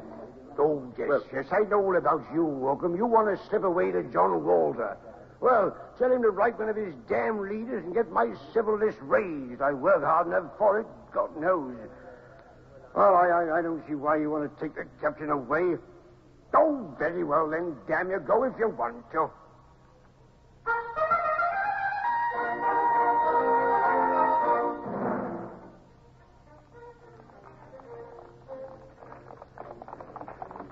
I didn't imagine you cared to play hazard. I know I wouldn't. Not if the prince were using his own dice.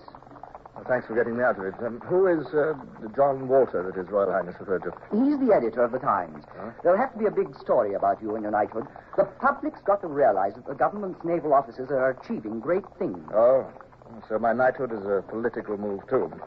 And all the other honors? Everything's political, my dear fellow. Huh. But you wouldn't have got it if you hadn't earned it. And now, I took the liberty of engaging a room for you at the Golden Cross. I had your baggage sent round, and they're expecting you.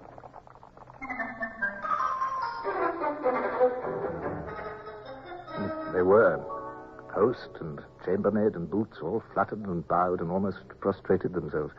It was yes, Sir Horatio, and no, Sir Horatio, until I could have knocked their heads off. They made a procession of lighting me up to bed and then fussed round me interminably when all I wanted was a little peace. But I was left alone at last, to plunge into bed and spend a sleepless night going over again all the details of that amazing day and wondering what the morrow held in store.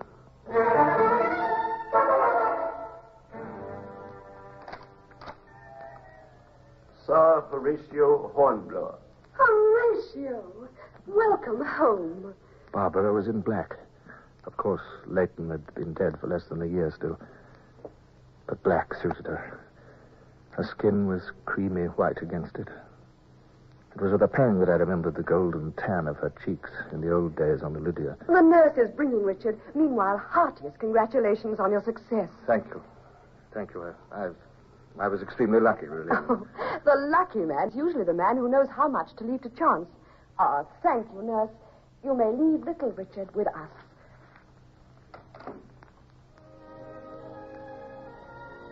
And this was my son. This little bundle with the brown eyes looking up at me.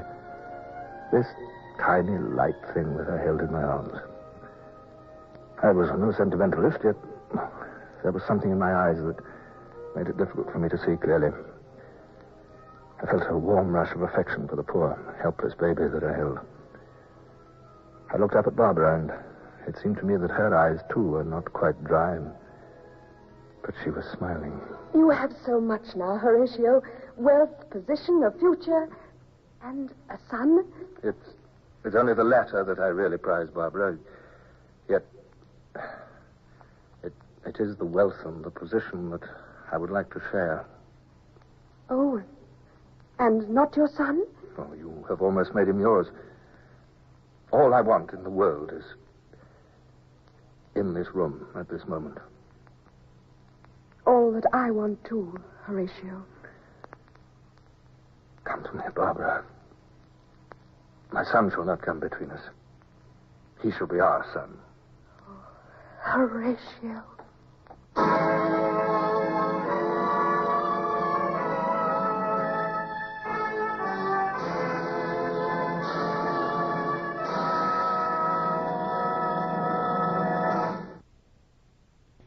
Horatio Hornblower, starring Michael Redgrave, is based on the novels by C.S. Forrester. Music composed and conducted by Sidney Torch. Produced by Harry Allen Towers.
Call all hands. Beat to quarters. Run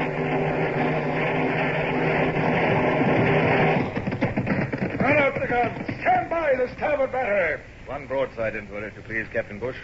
Pointers on target. Linstops ready. Aye, sir. Ready. Fire!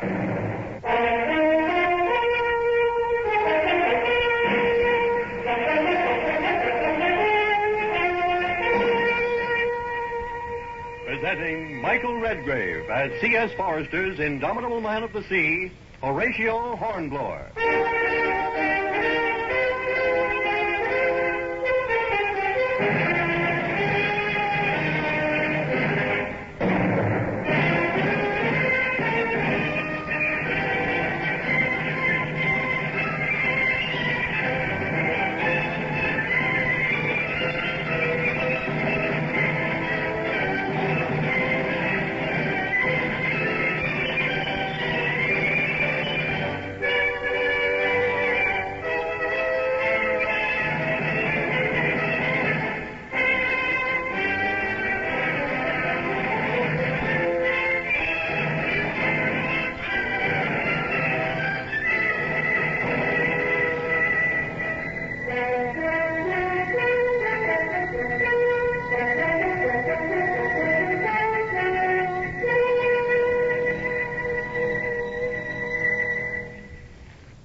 been many years at sea, it sometimes seems a little difficult, I might even say arduous, to live ashore.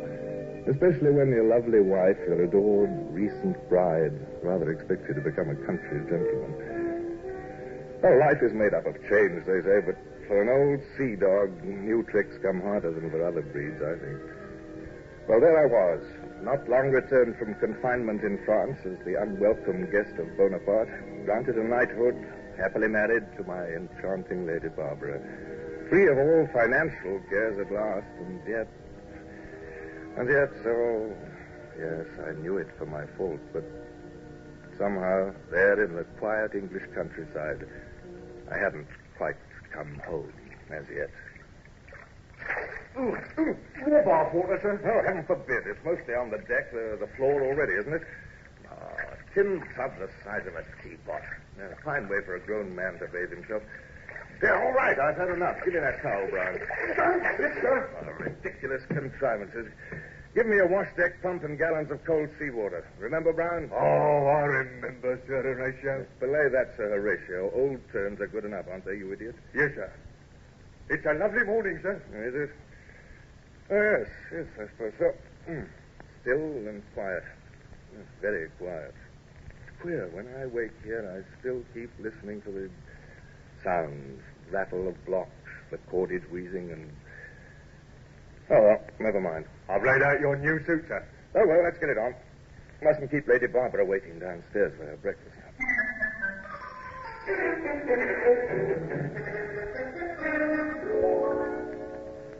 Welcome to the new Squire of Smallbridge. Now, you're laughing at me. You know perfectly well, Barbara, how I felt about that insufferable ceremony yesterday. Squire, indeed. Oh, I do know, my dear, and you were sweet. Suffering it all without complaint. Mm-hmm. Only the faintest glare of defiance now and then during the speech-making. Coffee, dear? Thank you. Well, what do we have planned today? I thought that you and I might drive across the downs this morning. Uh-huh. Of course, you said you had a lot of reading you'd been putting off. Gibbon, was it? Well, yes. I do want to get to that. It's, yes, quite soon, in fact. A letter for you, Horatio. Oh, thank you, Wiggins. The messenger is waiting, my lord. He is from the Admiralty in London. The Admiralty? The Admiralty, eh?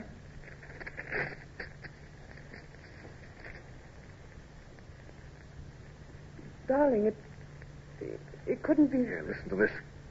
The Lords Commissioners request that I present myself at once.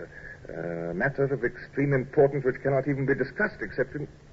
Hey, Wiggins, where's Brown? Tell him to get out my best uniform and sword. Tell him to pack my things for the night. And look, tell him that... You're going to London right away? Well, my love, the letter says at once.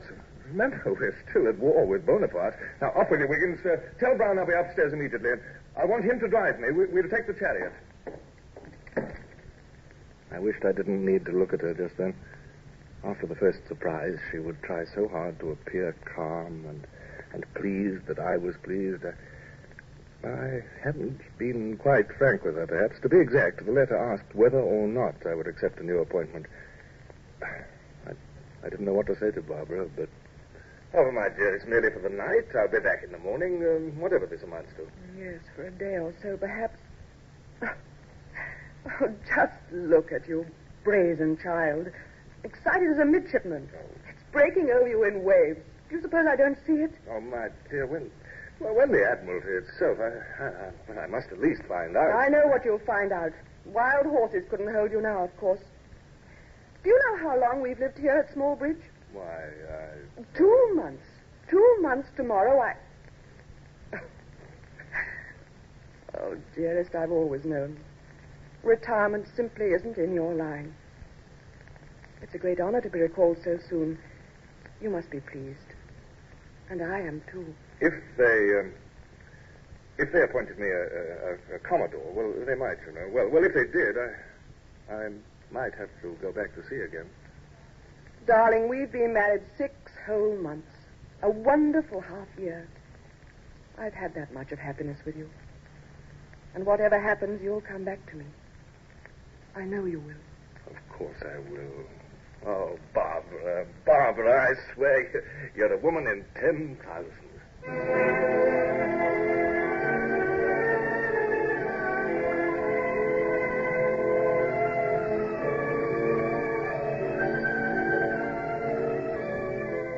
She was was, you know.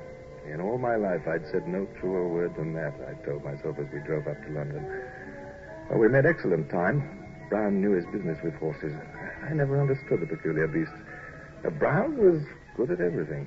Best captain's coxswain in the Navy, and now the perfect manservant.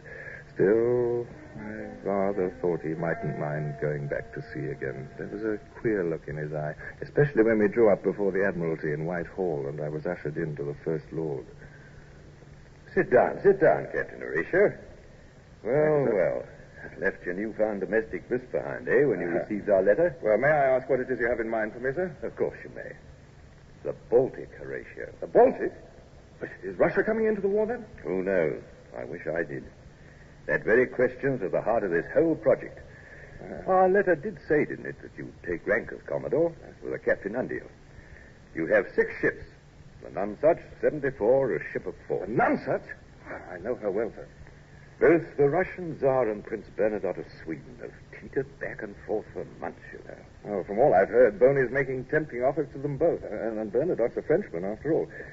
Is there really any chance that they might join us, sir? They might, if we handle them sensibly. They have as much fear as we, now Boney's gobbled up most of the continent. The die will be cast any day, we think. If we can show those Baltic powers some British naval strength to count on. I understand, sir. At any rate, we've got to keep the Baltic open for supplies. So much that we need here comes by those sea lanes. Well, are you ready? Is it settled? Yes, it's settled. Good. Now tell me, who would you like for captain of the Nonsuch? Under you? I'd like to have Bush, sir, if he's available. I'd hate to go to sea without old Bush. I rather thought you'd ask for him. That wooden leg of his won't be a handicap, you think? Oh, I think not, sir. You two have seen some things together, haven't you? First met as young lieutenants on the old Renown. That's right, sir.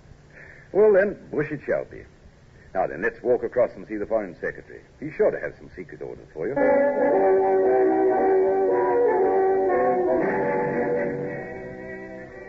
Time had come to say goodbye to Barbara. She drove with me from the small bridge to Deal Jetty. The Nonsuch and the 5 others of my pretty new squadron lay far offshore, half lost in morning mist. Brown was looking much too pleased. I had to take him down a little. Stop mooning at those mastheads, Brown. Go hire a luggerman to take us out. Step lively now. Yes, Captain. Commodore, that is. Aye, sir. Wind's veering nor'ard a little. West by north now, I think. Yes, dear. So you remarked as we were driving. I beg your pardon, dear. You were telling me about my shirts. I interrupted you. No, I'd finished with the shirts. What I was saying was that all your cold weather things are in the flat sea chest. Mm-hmm. The sheepskin coat and heavy socks and mittens and... Oh, well, Brown understands. He also has in his care a certain little package. A surprise. Surprise, my dear? No, after all, I wouldn't try to surprise you. It's just a woolen neck scarf I'd be knitting for you. It's likely to be cold up in the Baltic, even now. Yes. I don't like cold. You're very thoughtful. No, dear. I do hope so much that you'll be back before the winter. So do I. I think of me, Barbara. Need you ask that? You'll write me everything? Everything, won't you? Yes. The bad things, too. Of course. Well, goodbye, Barbara. Goodbye. Come back to me. Come back to me.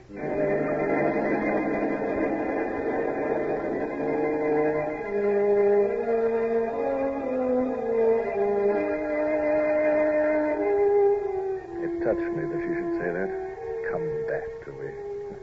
Like any witless wife of any common seaman.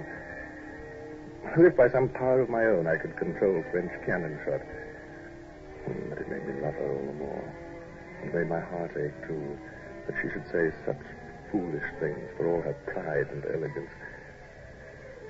The little lugger pitched and rolled, a long trip all alone out to my ship. Oh, I could have let her come along. It would have done no harm. They'd seen me from the Nonsuch as we came tossing up the wind and laid into the big 2-decker's lee. My old friend Bush, as captain, had turned the whole crew out full dress, and I was piped aboard with all the honors of a commodore. The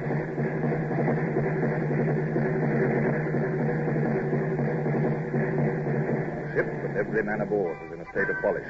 Bright brass work, 6 side boys in white gloves, the whole Marine Guard and their band, a double lane of bosun's mates with pipes.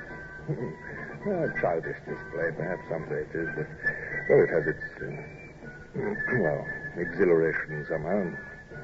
There was old Bush on the quarterdeck, surrounded by his officers, and all saluting stiffly. I had to check myself where I might actually have been. That would have been ruinous to discipline, so naturally I just stalked up the line and a salute. Morning, Captain Bush. Good morning, sir. Welcome aboard. Sometime since we've met, Captain Bush. You'll note that your pennant's going up. Commodore's flag to designate your ship in the flotilla. Oh, indeed. Well, Captain Bush, we shall get underway at once, if you don't mind. No time to lose. Be good enough to signal the others of the squadron. Aye, sir. Very good. We sail on secret orders. I'll apprise you of their nature, Captain Bush, if you'll kindly dine with me this afternoon. You old sea urchin. I shall be there, sir. Thank you. Mr. Adams, pass the word to our 5 other ships. Underway at once and keep formation. Aye, sir. Underway. Anything wrong, sir? Not Bush. I see you scouring off to starboard, sir. May I find you a glass? No. Is it the sloop? No. It's nothing, Bush. No, I was just trying to make out the jetty. My wife's there. Mist hasn't quite cleared yet, has it?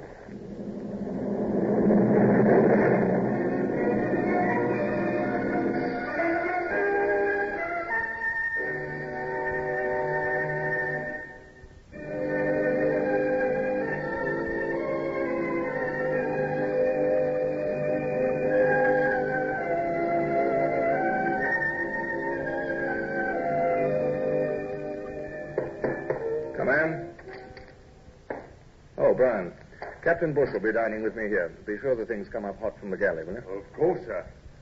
I've finished your unpacking. I trust it's satisfactory, sir. I placed the gift from Lady Barbara there on the bulkhead shelf. Yes, I saw it, Brian. Oh, it's a beautiful neck scarf, sir. Such fine, soft wool. Yes. I was to remind you to wear it, sir. Cold morning. Yes. All right. I'll consider it. Come in. Captain Bush. I'll go and bring you dinner, sir. Well, alone at last. Look, you know you had me grinning like some absurd schoolboy up there this morning. I was so proud, so flattered that you'd ask for me, Horatio. I scarcely... Come on, sit down. Our dinner will be coming any minute. I'm glad to see you, my old friend. Oh, well, let's go down to things of more importance. Look, I've been studying my so-called secret orders and these charts. We're headed for the Skagerrak, my friend. I was inclined to think so, sir. Then through the Kattegat and up the Narrows.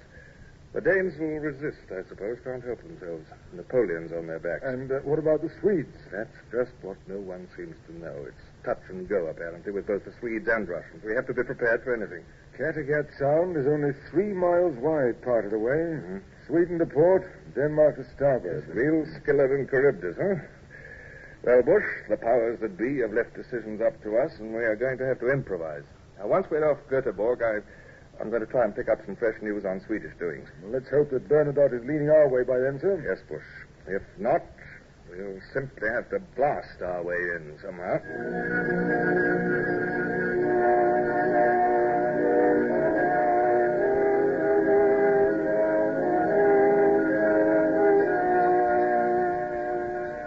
Up through the North Sea, into the Skagerrak. Scarcely a sail sighted off our bows the whole first week.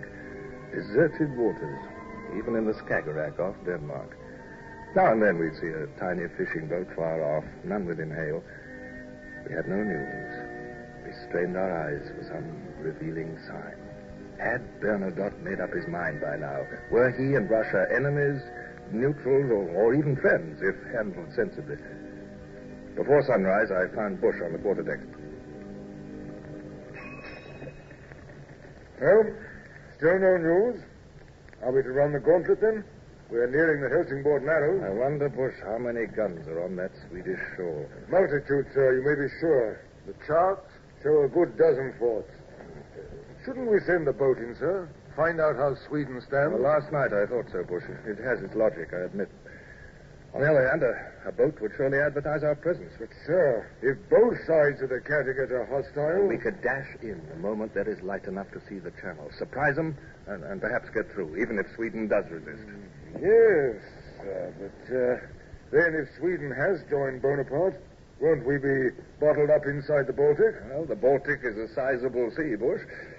I suspect we could maintain ourselves a while. Yes. Still almost an hour till dawn. That gives us time to clear our decks. Yes. I think we'll go in, Bush, this morning.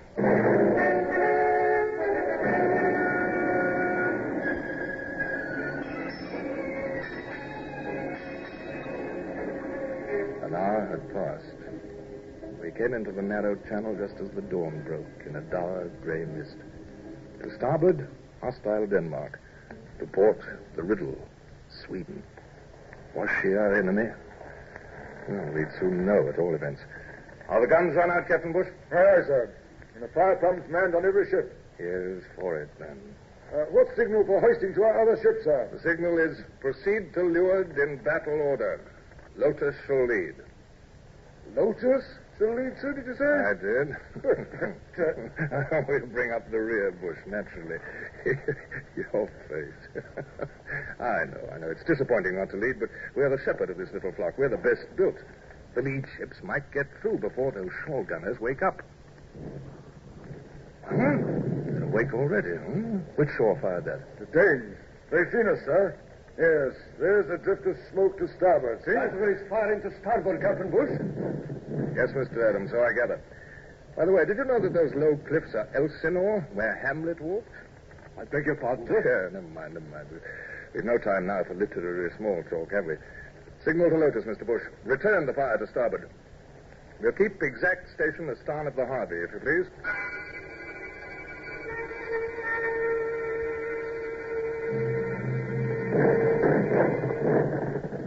I say, Lotus and Clam are giving back as good as they're getting, They are.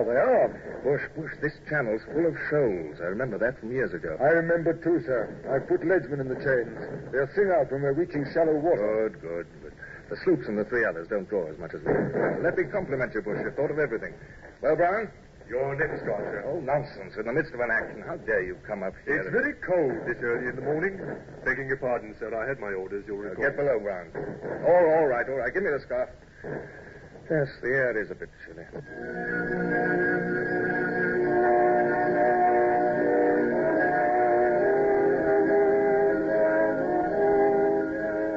With Elsinore abaft, the channel widened, and we were out of range from shore. There'd be about an hour, I reckon, before we reached the further narrows, a longer gauntlet to be run. And at its end, 2 Danish islands, Saltholm and Amager. We had to pass between these, close to both. Full daylight now, they'd see us coming. We could no longer profit by surprise. But anyhow, all hands at breakfast and relaxed and waited, as I knew, for the real test.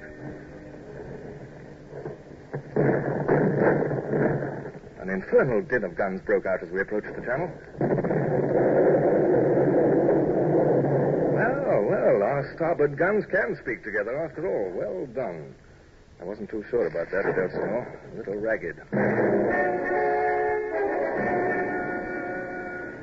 So far, the Swedish guns had all stayed silent. And as if to make up for that, though, the Danes were throwing in everything they had at us. Saltholm and wider waters seemed a very long way off. I found myself walking up and down. No, that wouldn't do. Indifference isn't it, Commodore. So I stood still and looked about me casually. Boys a deep 6 and a half 6. 6 fathoms are quite ample, aren't they, Bush, with the tide making? I think so, sir. I wouldn't care to risk less than 5, though, just now. By the mark, 6. Put another leadsman on the port chains quickly, Adams. Look, Bush. Saltholm and Amager at last. See them rearing up ahead there? Both bristling, I'll be bound. Yes? Smoke bursting from Amager already. This tells the story, doesn't it? Saltholm is where they keep their powder stored. And a half 5. And a half 5, sir. Saving a soul, that's certain. I hope.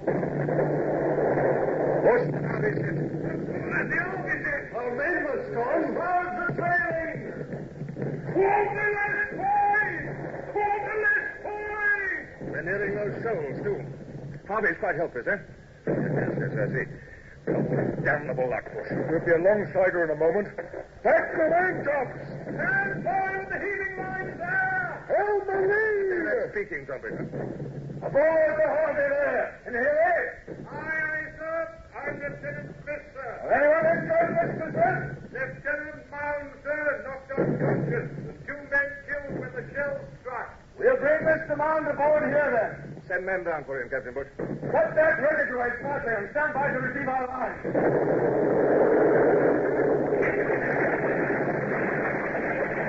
What's that? Are we hit, too? Our mizzen topmast's gone. Play the mark! Play!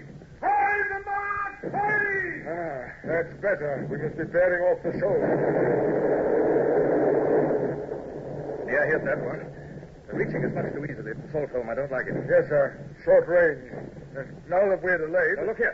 Those powder stores of theirs. Let's make a try for those. They might lie just beyond the highest fort. It seems fairly logical. Why not? But, sir, how do we know where to...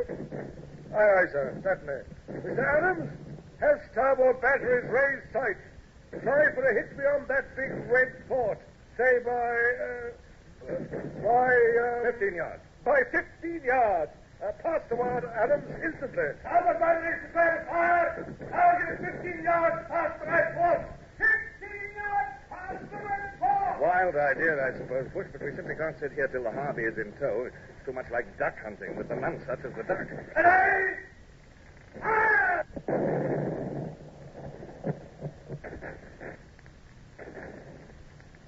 It's no good, sir. And the Harvey's got us trapped under those guns.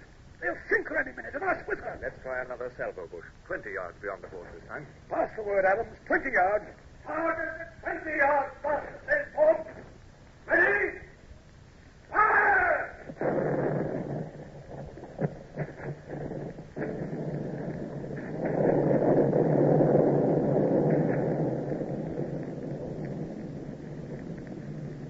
It's awesome, sir. That blast. I think, why, yes, it's even taken the fort with it. That fort and all its guns. At least they're singularly silent. I still don't quite believe my eyes. A lucky guess in place of sound ballistics, eh? That makes no sense. Well, yes, to business now. Where's my trumpet? Mr. Smith! Mr. Smith! Have you our lines? Are they secure? Ready to get out of here? All right, sir. One more moment, sir. Well, the cable's coming over now. We'll take you out down first. Understand? Stand by for the cable, then. Down first it is.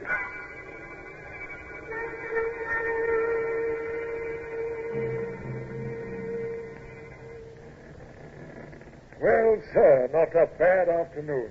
Harvey's in tow. Lotus took one poor hit. We have a hole or two in our own shrouds, but no ship's lost. I shan't forget what we did to those powder stores on Salt Home. Yes, that was a satisfactory moment. I'm a bit tired.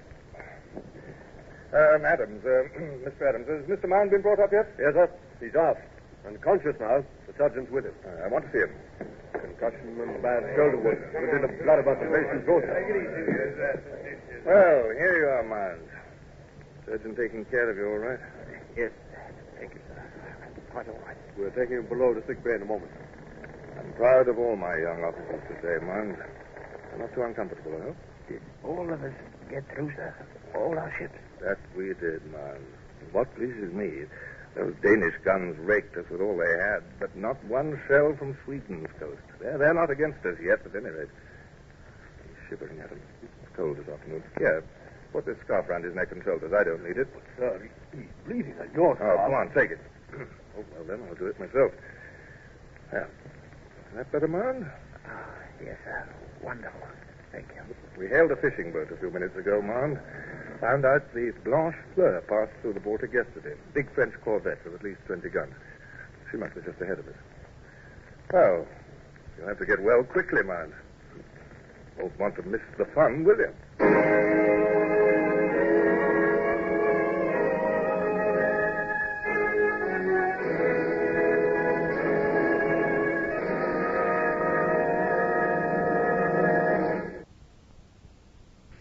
Horatio Hornblower, starring Michael Redgrave, is based on the novels by C.S. Forrester. Music composed and conducted by Sidney Torch. Produced by Harry Allen Towers.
Stand by the starboard battery. One broadside into it, if you please, Captain Bush.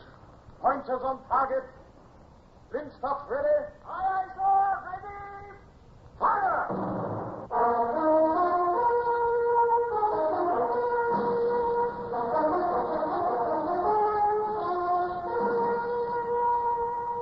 Presenting Michael Redgrave as C.S. Forester's indomitable man of the sea, Horatio Hornblower.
They sent me to the Baltic Sea. What happened there in the next few months would change the history of the world, for better or for worse. Napoleon had overrun the continent. England alone was fighting him, and for her very life. The Baltic was our lifeline of supply. French privateers raiding our traders there must be wiped out.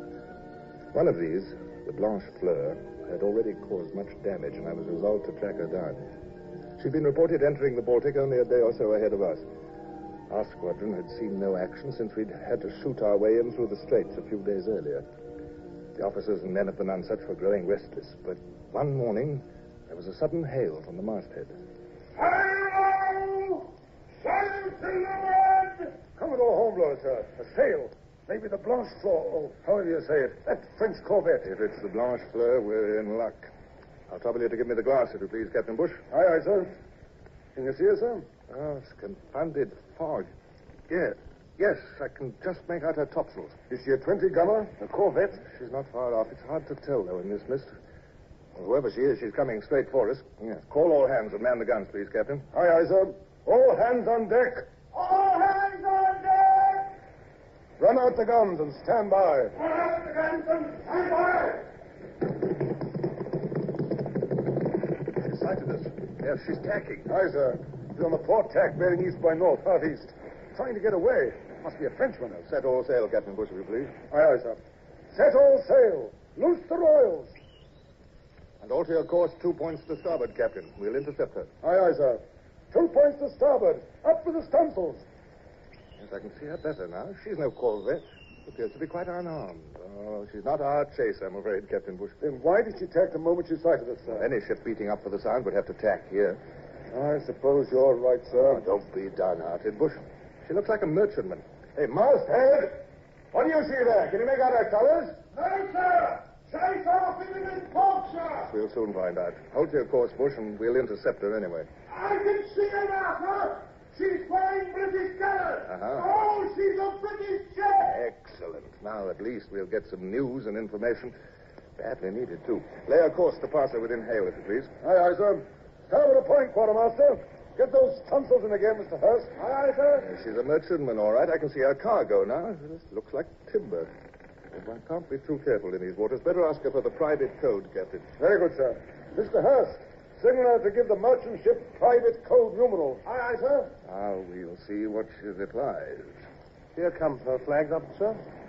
A, T, numeral 57. That's the correct reply for last winter, sir. Well, she's loaded with cargo, so she won't have been home to receive the new code. Signal her to heave to, if you please. Make heave to, Mr. Hurst. Aye, sir. There. She's backing her main topsail, but... Wait. What's that she's hoisting? Look, sir. Yes, I see. That's the yellow flag she's hoisting now, sir. The fever flag. Must have some kind of pestilence aboard her.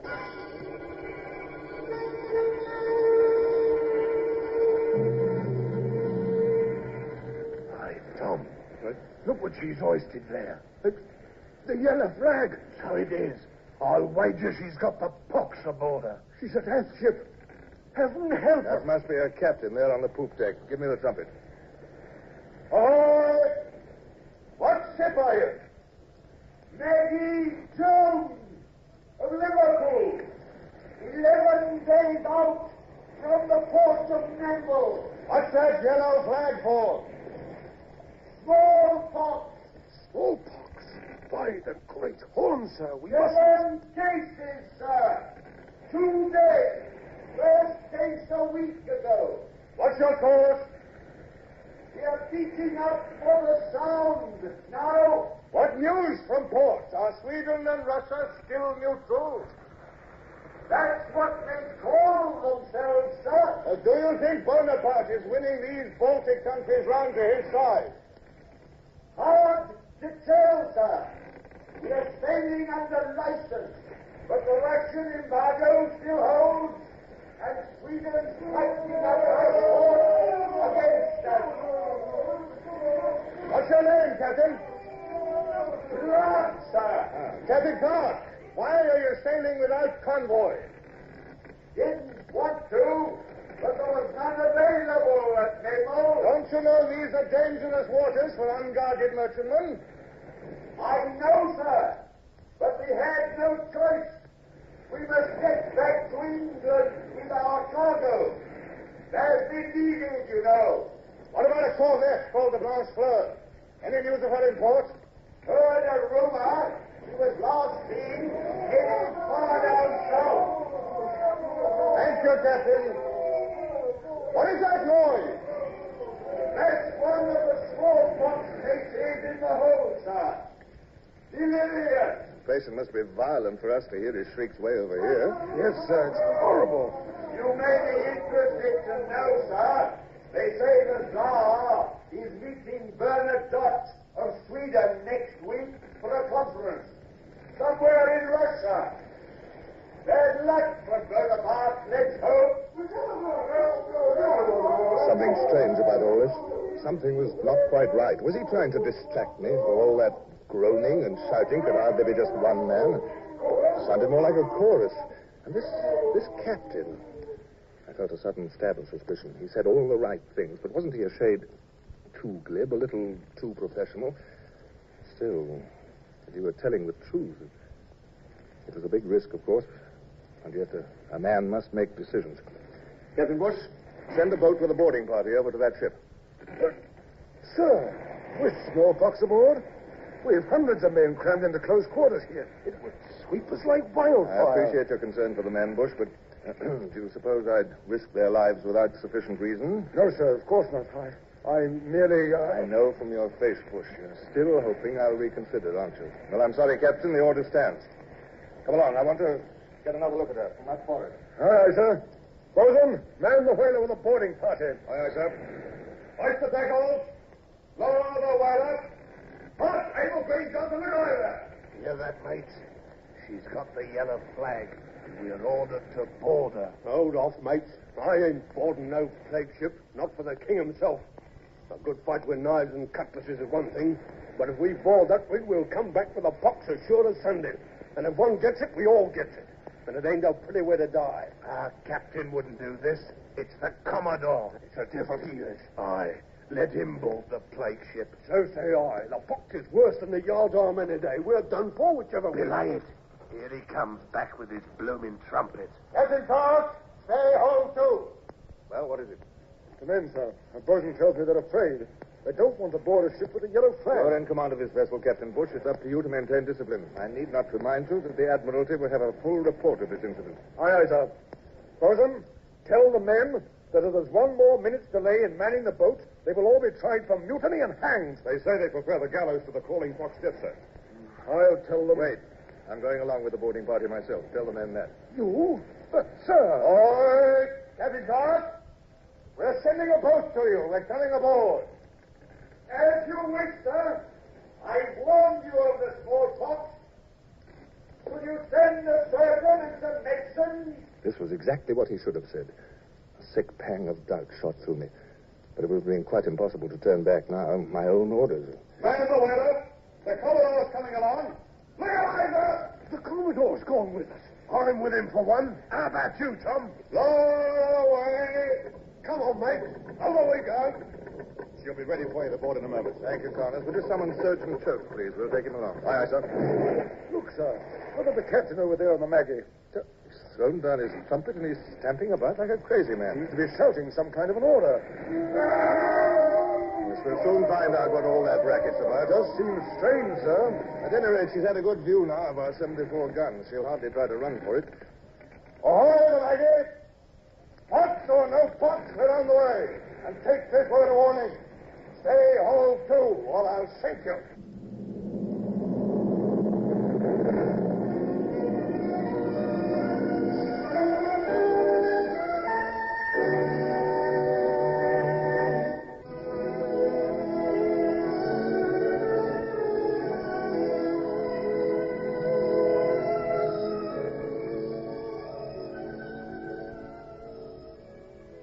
Commodore Hornblower, British Navy. Where is Captain Clark? We wish to surrender, sir. What's this? We wish to surrender. We are helpless against your guns. We did not expect to meet the British Navy. Who are you? I speak for the French crew put aboard to take the Maggie into port. As I thought. A pirate crew. This ship is a prize. Yes, sir. A French prize taken 2 days ago. By what ship was she captured? By what ship? Answer me. By the Blanche Fleur, sir. We are of the Blanche Fleur's crew. The Blanche Fleur. Do you hear that, Connors? We're hot on her trail, finally. The Maggie's no plague ship. She's a great piece of luck. That yellow flag was hoisted to keep us from boarding her. A clever trick, I suppose you thought, eh, sir?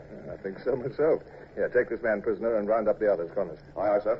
Get him, lads. Get the benches. And find this Captain Clark. I am most curious. You up there, what have you done with Captain Clark? Speak up. He's on the voyage, sir. What's that? He shot himself, sir. The captain shot. Oh, confound it, Connors. If one of your men did that, I'll have his head. I'll break him, court-martial him, ruin him, and have him begging bread in the gutters. Oh, that's Oh, no, sir. Beg pardon, sir. But it wasn't any of us. He done it himself, sir. He shot himself, sir. The gun's still smoking in his hand. Is he dead? No, sir. He's still alive. Well, fetch the surgeon immediately. The surgeon's with him now, sir. They're over there, All sir. right, come on. This looks pretty bad. What's his condition, Surgeon? He's dying, sir. Can't last long. Want to do something for him? Not very much, sir, I'm afraid. We've just released the English prisoner. They were shut up in the forecastle. It was them making all that noise. Oh, box me eyes. His Majesty's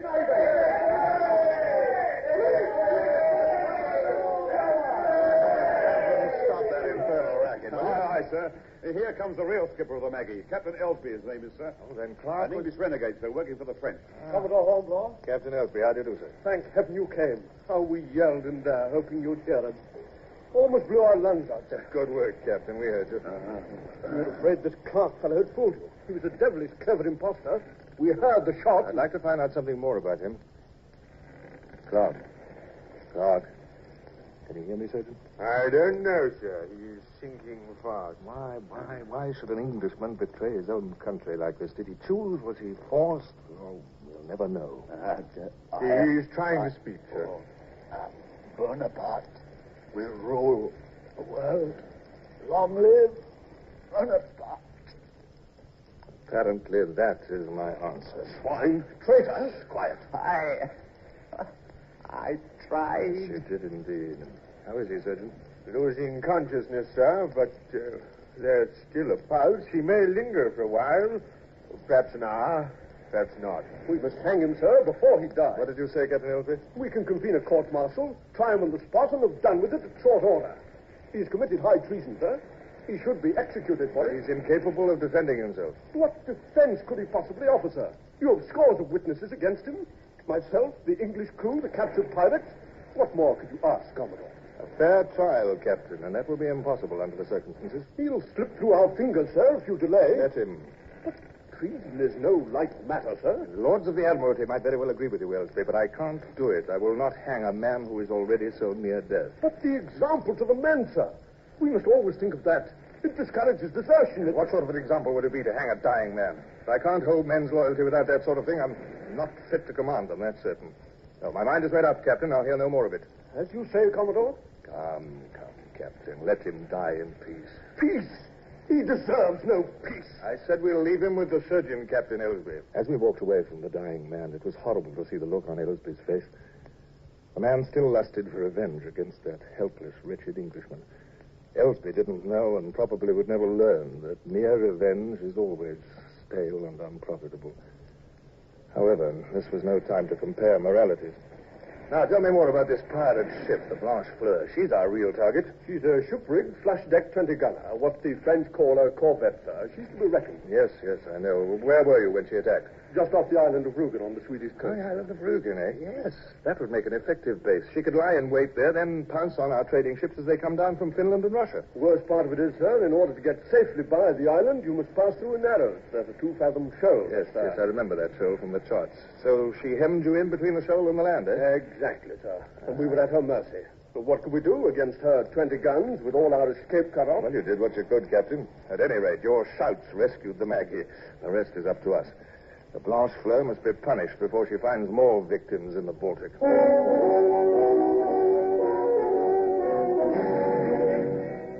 We set the Maggie to rights again and saw her off for home. Then we patrolled the coast, hoping for a glimpse of the Blanche Fleur. There was almost constant fog, broken by fitful intervals of chilly sunshine. I took what advantage I could of one such interval. A bath at sea is a fine thing, under a splashing pump on the wash deck, where you can stand up straight and prance around, too, if that's your fancy. Far cry from being cramped up into one of those little infernal sitting tubs on land. But Brown, my faithful coxswain, who stood by with a big towel, was shivering and looking thoroughly miserable. What's the matter with you, Brown? You look positively blue. Oh, it's the water, sir. It's icy. Well, you're not in it. I am. I know, sir, but right out of the freezing Baltic. Well, I can't persuade myself it's at all helpful for you. Rubbish, of course it is. Best tonic in the world. Freshens the blood, sharpens the wits. Yes, you ought to try it, Brown. Oh, if you please, sir, I'd much rather not. Gives me the ache just to watch you, sir. Commodore Hornblower, sir. Sir. I'm sorry to interrupt you, sir. But Captain Bush sent me. Well, what is it? Can't you see I'm... Oh, here, turn off this jet, will you? Turn off this jet, I say. Is everybody deaf? That's better. Well, now, what is it, Mr. Hurst? Hand me a towel, Brown. No, come on, the big one. Come on. Shall I get your robe, too, sir? This breeze... Said my towel, didn't you hear? Yes, sir. Oh, but really, sir, All right, young man, what's your errand? Now, speak up there. There's a sail been sighted to leeward. What? Why the deuce didn't you say so? I'll come to the quarterdeck immediately. It might be the Blanche Fleur. But, sir, your clothes, you can't... Don't bother me, Brown. This is important. Give me the glass, Captain Bush. Now, where is she? She's gone. We've lost her, I'm afraid, sir. It's misting up over there again. She's disappeared into the fog. And this blasted fog is coming our way, too. Oh, confound the weather. Could you tell what her course was, Bush? North by northeast to half north, sir. She may have seen us. I'm not sure. We'll have to take a chance. Pursue her on that course, Captain. Aye, sir. Now to wait till this scurvy fog lifts. Oh, I'll stand watch with you. Aye, sir. Excuse me, sir, but there's a north wind. Well, that is, I mean to say, sir, aren't you a little cold in that towel? What?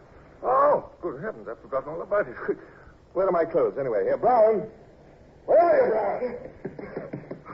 Here I am, sir. Oh, Brown, what do you mean by letting me charge off that way without a stitch of clothes on? This whole ship has gone mad. Quite mad, I tell you.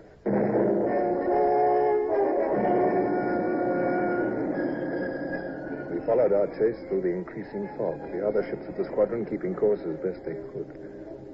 The next day, about noon, the wind freshened and the mist began to clear. She was nowhere in view. She's probably sighted us and tacked, sir. I'm afraid she's got away. Hold to your course, Captain. Aye, sir. Oh, come, don't look so dreary, Bush. This sea is not as wide as the Atlantic, you know.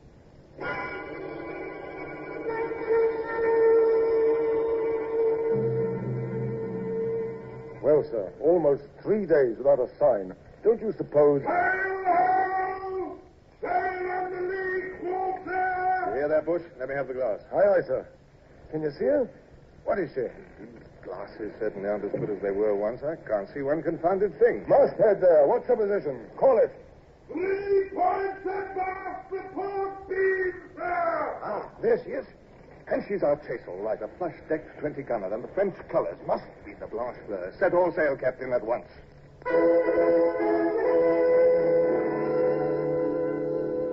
She's sighted us now, sir. No doubt about it. She's making off on the full speed. And if I'm not mistaken, she's heading straight for those narrows off Rugen Island. Good. Why, that's exactly where she trapped the Maggie, isn't it? Yes. Then why is the Blanche Fleur allowing us Those are neutral Swedish waters, Bush. The Blanche Fleur knows that we know that. She's counting on our fear of offending Sweden's neutrality. It's not unclever of her, I'll admit. Cowardly trick. Look at her in there, almost leering at us. What can we do, sir? We can't. Well, you'll keep the Nonsuch here this side of the channel. We'll post the Lotus at the other end. The Blanche Fleur's bottled herself up. We'd better make the most of it. Then you intend... I think I'll go aboard one of the bomb catches. Why not the Moth? She's got a good range. She's easy to maneuver. Besides, her Captain Duncan's just a youngster. About time he saw some action, don't you think? You're going to throw bombs, sir? But Sweden. Our orders were to maintain Sweden's friendliness, if possible. If possible. I know. But who can have their cake and eat it, too, eh? I only meant, you told me yourself, sir, our greatest hope is to bring Sweden and the Russians in as allies. Now, Bush, I wish you'd stop sounding like the voice of my conscience. I wonder if... No, it can't be helped. We can't hold off. Sweden wants the best of both worlds, to make both France and England happy. But No, Bush, our first concern must be the Blanche Fleur and her finish. I hope you're right, sir. I hope I'm right, too, Bush. I'd better be. If I'm not, the Admiralty will have my hide.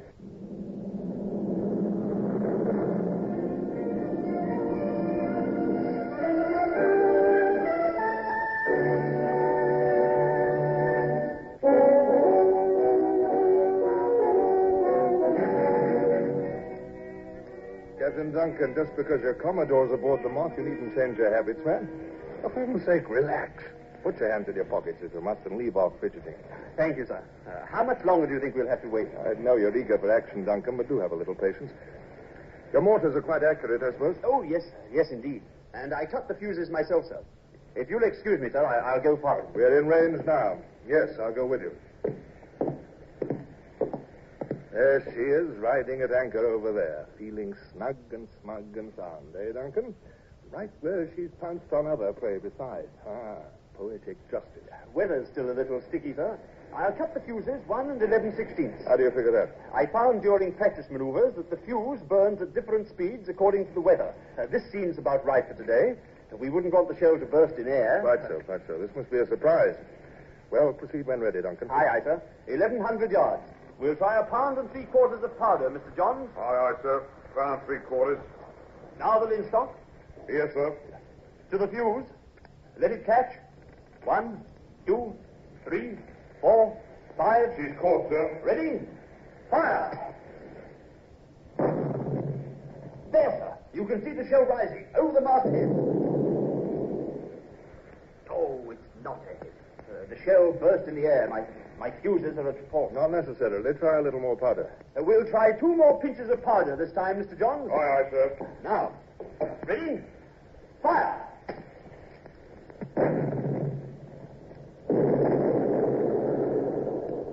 I think we've hit her, sir. Wait till the smoke clears. Then we can... Yes. A square hit on her bow. Our men are taking to the boats. Another shell into our fire. Aye, sir. Jump to it, men. Both mortars together. Be lively.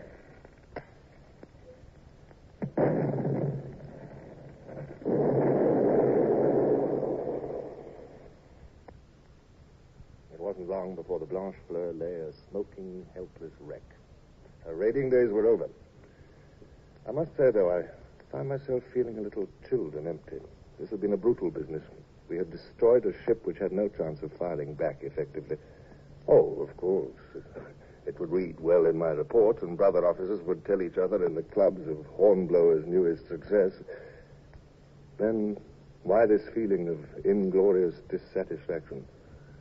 But naturally, I couldn't speak of this to anyone, especially since that very night aboard my flagship we celebrated. And now, gentlemen, I would like to give you all a toast to a young officer whose careful attention to duty and whose marked professional ability resulted in the destruction of the enemy. Captain Duncan of the Moth. Well, aren't you going to reply, Mr. Duncan? It wasn't I at all. It was the Commodore who...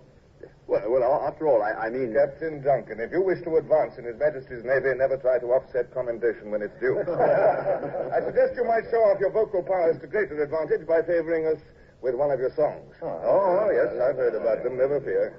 Come on. Why, thank you, sir. Well, let me see. Come on. She was a prize. She was a prize. The lovely lass with the sea green eyes. The lovely lass with the sea green eyes. So tall and fair. So tall and fair. The lovely lass with the golden hair. The lovely lass with golden hair. I expect each man there was thinking of someone left behind at home. I know I was. I thought of Barbara.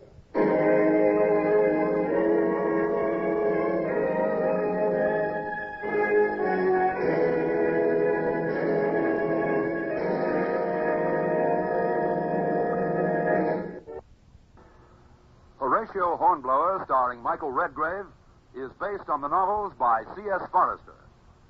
Music composed and conducted by Sidney Torch. Produced by Harry Allen Towers.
Call all hands. Beat to quarters.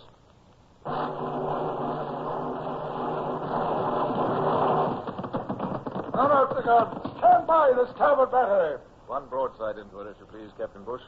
Pointers on target. Linstocks ready. Aye, aye, sir. Ready. Fire!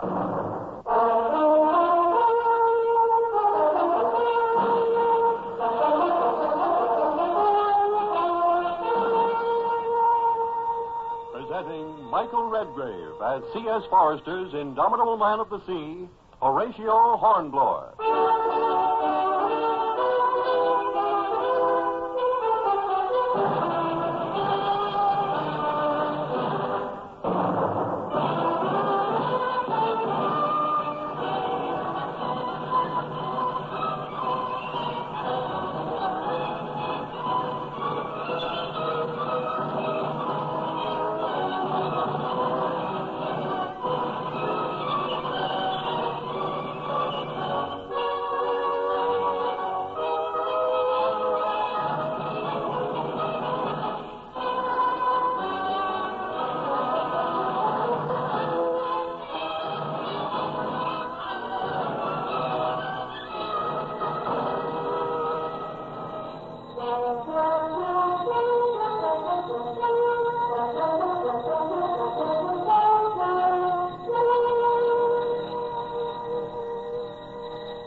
strange how hard life can be while at sea, and yet how much a man can approve of it, even welcome it. Only several months ago, I'd been a country squire, Sir Horatio Hornblower, in residence with my lovely wife, Lady Barbara. Wearing fashionable clothes, sitting down each mealtime to choice foods, and yet, though my conscience troubles me in saying it, I'd left it all with no trace of regret. And once aboard the Nonsuch, a commodore now, in command of a squadron of 6 vessels, I felt really alive. Not until Brown, my orderly, reminded me that evening off Bornholm did I realize I hadn't so much as touched the delicacies that Lady Barbara had so thoughtfully provided when we sailed. There's cheese, sir, and there's wine, and there's butter in crocks. Her ladyship made a special point that the butter would turn rancid unless it was used soon. What time for supper already, Brown? 4 bells, sir. And Captain Bush is dining with you as usual. Mm-hmm. I should think a bit of cheese instead of ship's biscuit and salt beef would be a welcome change. There's nothing wrong with biscuits and beef, Brown. Good Navy fare, both of them. Oh, yes, sir. But begging your pardon, sir, A signal from the Raven, sir. The Raven? What is it? She sighted a Swedish vessel that wants to speak with the Commodore. I see. Must have someone of importance aboard. Right, I'll come on deck.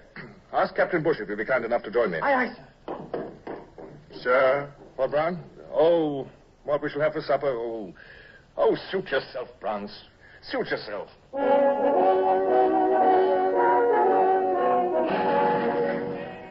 Poor Brown. No sooner had I snapped at him than I regretted being so brusque. Yet how could I bother with food with my mind full of so many concerns?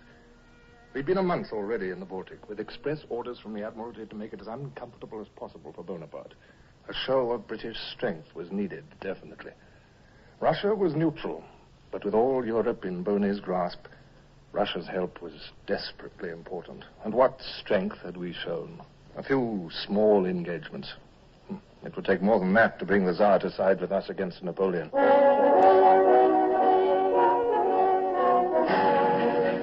As I stood on the quarterdeck beside Captain Bush, waiting for the Swedish vessel to come alongside, I came near to telling him my doubts and worries.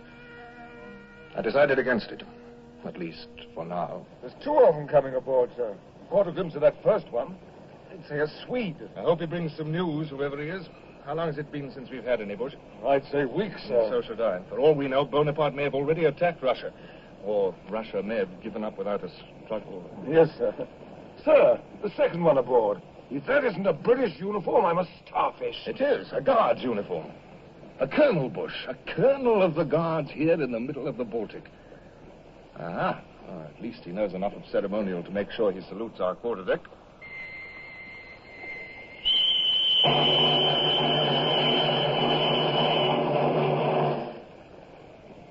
Good evening, sir. You are Captain Sir Horatio Hornblower? Yes, Commodore commanding this squadron. I am Colonel Lord Wychwood. I've dispatches for you from our ambassador at Stockholm, sir, and I've also several of the latest newspapers. Newspapers? Oh, good. We've been quite short on news, of course. Yes, I'm sure you have. Oh, have you made the acquaintance of Baron Basse? Honored.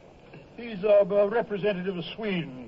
He also has some messages. Well, gentlemen, forgive me. Perhaps the best place for this discussion would be in my cabin. Captain Bush and I were just about to dine. If you'd be good enough to join us. Well, our table can still boast a few small delicacies. There's cheese, Stilton, I believe, and, O'Brien. Yes, sir.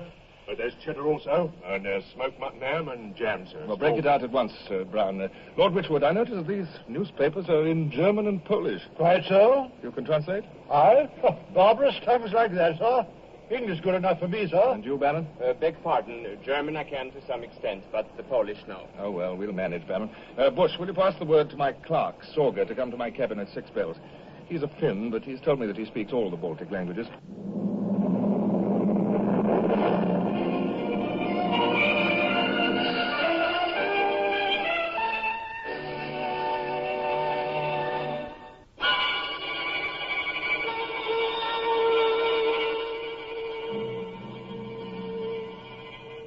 This one is the Königsberger Hartentische Zeitung, Sir Horatio, published under French censorship, of course. It reports on a meeting at Dresden. Bonaparte is there. At Dresden? Yes, Baron. Oh, go ahead, Sorger, go ahead. There are 9 army corps. At Dresden, at Warsaw, at Danzig. All aimed at Russia, it appears, Hornblower.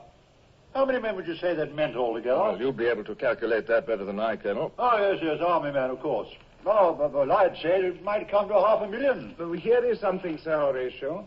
The Warsaw Gazette has a long article about Russia. Well, read it, Soldier, read it. It calls Alexander the barbarian ruler of a barbarian people. Thank you, Soldier. Yes, I think that will do for now. Yes, sir. Good night, gentlemen. A strange one, that one, Commodore. He has hate in his eyes. Possibly, Baron Basser. However, it grows late, and if you and Colonel Wychwood intend going back ashore, we'd best... Commodore Hornblower, I don't think we are going ashore. What's that? To put it another way, Baron Basser and I wish to stay on board the Nonsuch. This is a ship of war, Colonel. I'm afraid I must... Quite so. Allow me to present this dispatch, sir. You will notice it's from His Britannic Majesty's Ambassador to the Court of Stockholm. Let's see. Bonaparte has invaded Swedish Pomerania. Now, this is news. Baron Bassi, is Sweden then no longer neutral? There has been no formal declaration of war, Yes, sir. but you have been invaded. I understand, yes. Much still depends on Russia, is that it? Everything depends on Russia. We scarcely could move alone. Well, Baron, that's one reason we are here, to prove to you that you are not alone. The balance of the dispatch explains more fully, Sir Horatio. Yes, thank you. I am directed and required to enable Lord Wychwood to open communication with the Russian government so as to assure His Imperial Majesty the Tsar of the full support by land and sea of British forces in the event of war between Russia and France. I am further directed to make use of any opportunity that may present itself to further better relations with the Russians. Better relations? What's that mean, sir? Diplomatic language, Bush. It means bring young Tsar Alexander into our camp as an ally. Exactly. And by whatever means. It had better be soon. 600,000 of Napoleon's troops massed on our borders. A show of strength that Sweden cannot match. We've got our own strength, Baron. Strength, Captain Bush? 6 British ships. No. Don't look down your nose at him, Bassett. Besides, Alexander's a curious fellow. Has a mind of his own, highly emotional. Never know what might influence him one way or the other. Might be anything. Oh, no disrespect to His Great Eminence, of course. Well, Commodore? Colonel Wychwood, this dispatch employs the words directed and required. Yes? May I point out that the wording should have been request and advise. An ambassador cannot give orders to a naval officer. Well, I say now... Furthermore, my orders from the Admiralty said nothing about taking part in politics. Politics, sir? Important politics? Sir, what could be more important than to convert Alexander to your I cause? am a naval officer, not a politician. Still... Sir, if I may point out something to you... Yes, no need to point it out, Bush. I know what you're going to say. The very presence of a British squadron well to eastward in the Baltic could have a sizable effect on Alexander. Yes, sir. Gentlemen, I offer you the hospitality of my ship. Captain Bush, will you give orders to alter our course, if you please? Our destination is the Russian port of Kronstadt.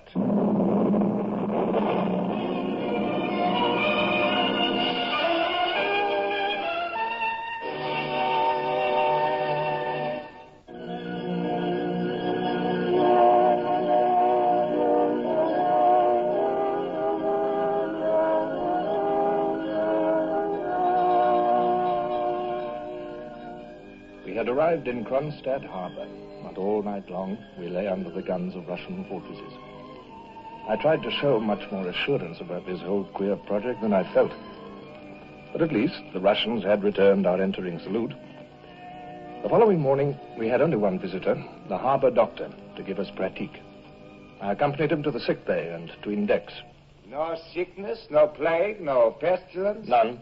Yes, I have seen for myself. Only the wounded man. His name? Lieutenant Mond. Yes, he does very well. After you, sir.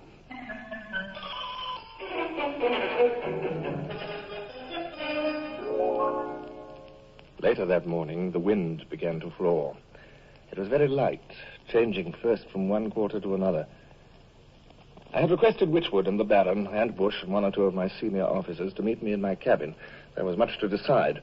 And one of them, I think it was Lieutenant Adams, gave voice to what we all had on our minds. Changeable, sir. That's what these Russians are. Just like the wind. Exactly why we're here, Mr. Adams. We can do nothing about the weather. We must do something about the Russians. When does His Majesty arrive on board exactly? Incognito, Baron. Remember, incognito. The Comte de His party will arrive at 7 bells. Sir, we'll be taking on water and firewood then. Yes, so we will, Bush. I can give orders to have it put off till tomorrow. You will have to serve an elaborate luncheon, Sir Horatio. What, in mid-afternoon? Oh, absolute. With Russians, there must always be something to eat. The Baron's right, Hornblower. It's their custom always. Oh, very well. We'll offer him something to eat. Why not? Oh, pity that butter of yours has turned rancid.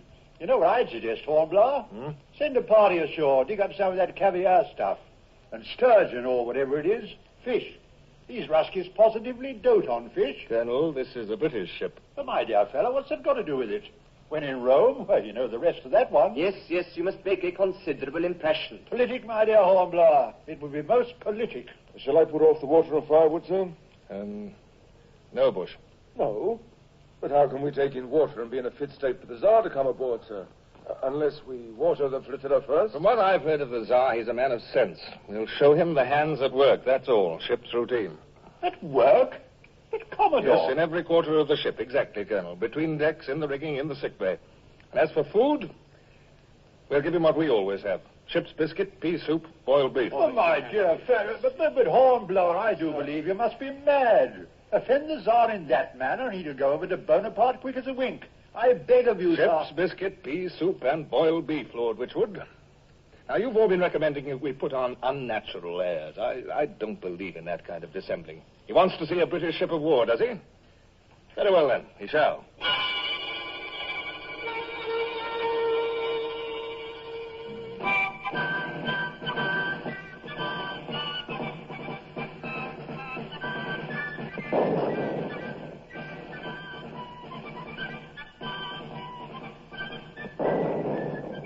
Good afternoon, Commodore Hornblower.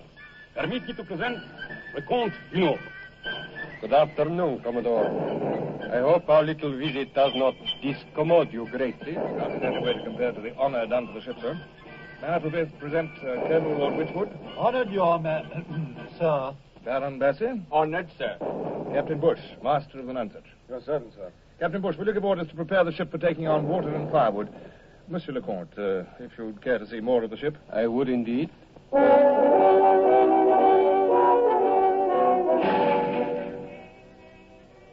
The gun deck, sir. Watch your head, sir. There's very little clearance for a man of your height. So I observe. We've opened the gun ports to give you a demonstration, sir. Mr. Carlin, if you please. Aye, aye, sir. Battle stations! Hold to the flag! You'll notice the guns are loaded blank. Cannonballs are precious, not easy to come by when long at sea, sir. I think blank will suffice. Out shotguns! Starboard battery! Fire! Interesting. Most interesting.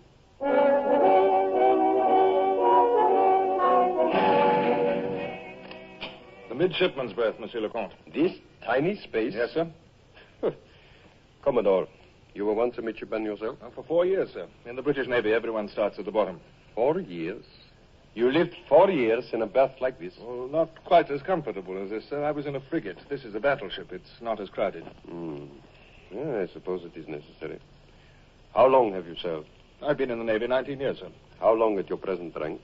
As Commodore, only 2 months. 9 years before that as captain, 6 years lieutenant, and 4 years as a midshipman. 19 years. And yet you seem none the worse for it. Sir, they've been the happiest days of my life. Monsieur le Comte, it grows late. May I suggest luncheon?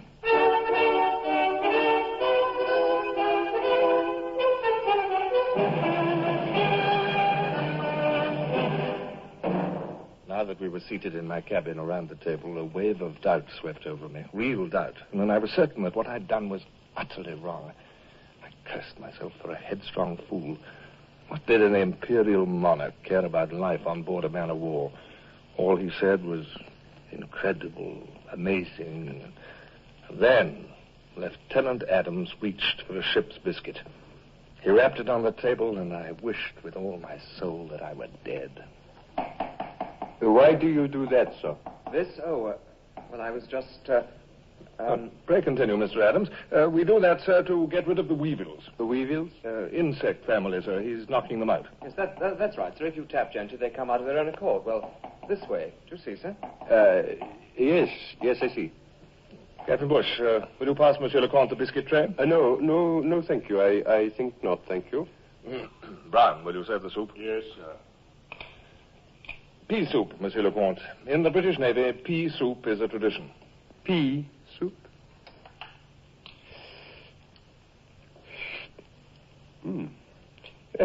Why, this is extremely good soup.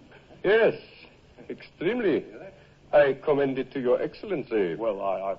Come, Brown, serve us all. His Excellency the Minister, Baron Bassey. I'm hungry as a bear.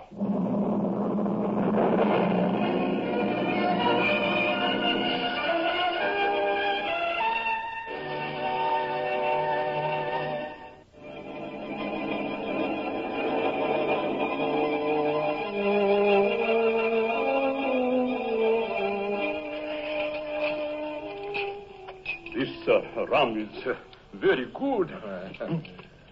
Quite strong, however. Yes, British rum, Your Excellency. The lifeblood of the Navy. Sir, does Bonaparte need a reason for invasion? He's a tyrant. Tyrants make up any excuse or none at all. Now he controls the entire Baltic coast as far as the frontiers of his Imperial Majesty's domain. And now that... Pray continue. Well, I know little of politics, sir. What little you know seems to be most important. Bonaparte has threatened Russia. There are great decisions to be made. I understand that the Prince Bernadotte is meeting with the Tsar at Peterhof. At any moment. Yes, I've heard that too. Sir, Bonaparte's threats are always serious. His methods are always the same. A demand and then another demand. A concession and then another concession. And finally, when the last concession has made his foe too weak by then to resist fully, he marches in and makes an easy conquest. He wishes every nation in bondage to him. You are very eloquent, Commodore. I speak from the heart, sir. I speak for Lord Wychwood and Captain Bush and Lieutenant Adams and Lieutenant Carlin. I speak for every British soul who's fought against this monstrous power. And to what effect have you fought? Britain is still free. Yeah. Britain is striking back. Portugal is free at last. Sicily, too, thanks to England. There is only one way left for Bonaparte to turn. We've closed him in on the south and the west and the north. And all that is left to him is the east.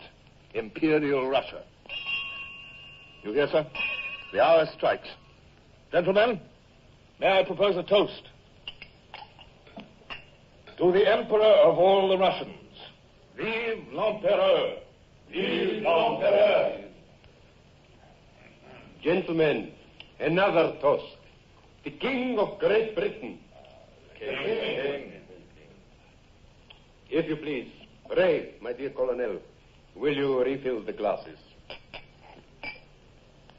Gentlemen, I give you Commodore Horatio Hornblower and the British Royal Navy.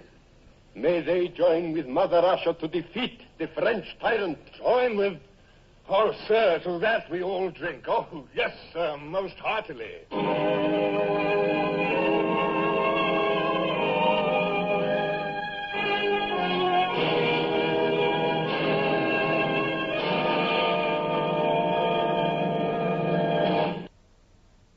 Horatio Hornblower, starring Michael Redgrave, is based on the novels by C.S. Forrester. Music composed and conducted by Sidney Torch. Produced by Harry Allen Towers.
Quarters.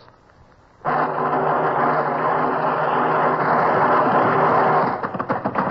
out the guns. Stand by the starboard battery. One broadside into it, if you please, Captain Bush. Pointers on target. Linstocks ready. Aye, aye, sir. Ready. Fire!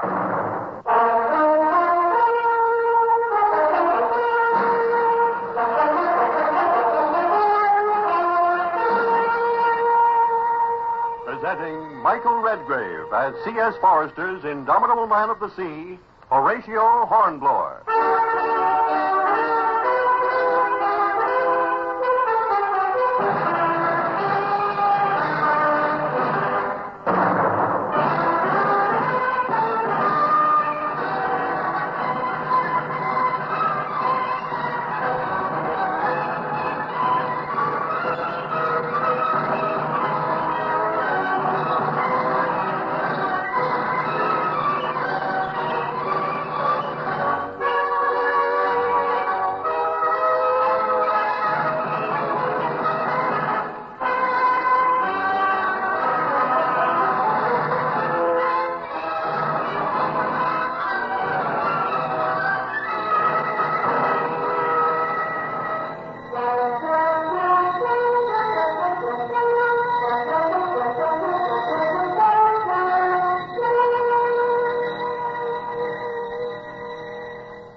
Sailing brazenly into a Russian port had been a gamble.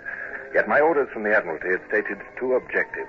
Impress the Russians and the Swedes with Britain's naval strength and ingenuity, and at the same time, bring them into the war on our side, if you can. Orders which might, of course, prove somewhat contradictory on occasion. So, once we'd entered Kronstadt harbor, the Tsar himself had come aboard incognito. Even though he hadn't once admitted his identity, I'd hoped he'd been impressed with the fine show we'd staged for him.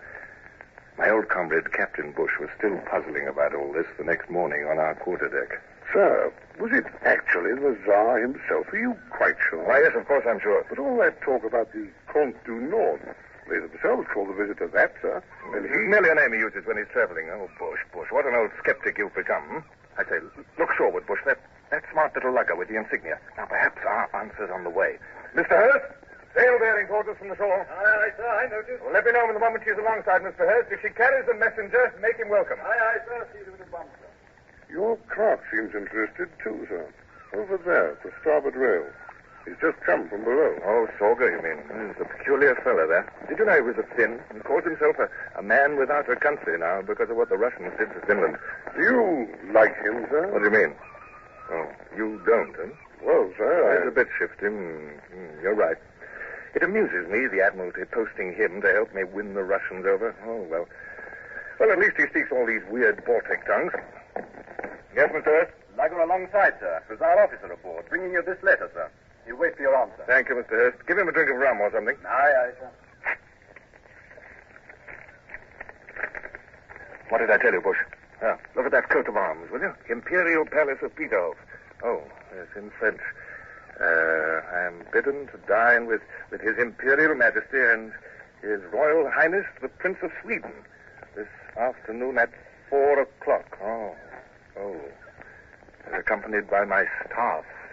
The officer who conveys this letter will serve as guide.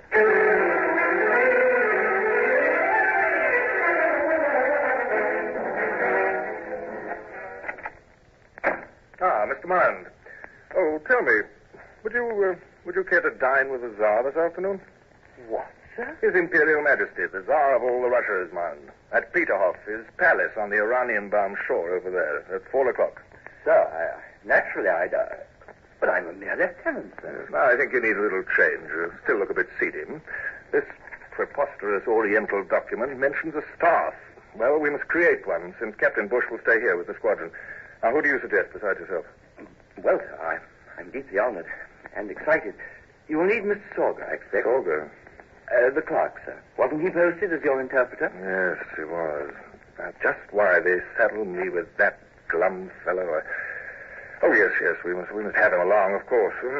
Then Hurst must go as first lieutenant, protocol, and one midshipman. Which one, Mount? Summers is the brightest, if I may say so. Well, the fat one? Well, very good. Summers it is. Well, please pass the word to him as you return to change your clothes. Dress uniforms, of course. We must be off in, half an hour. I shall be ready, sir. And thank you, sir.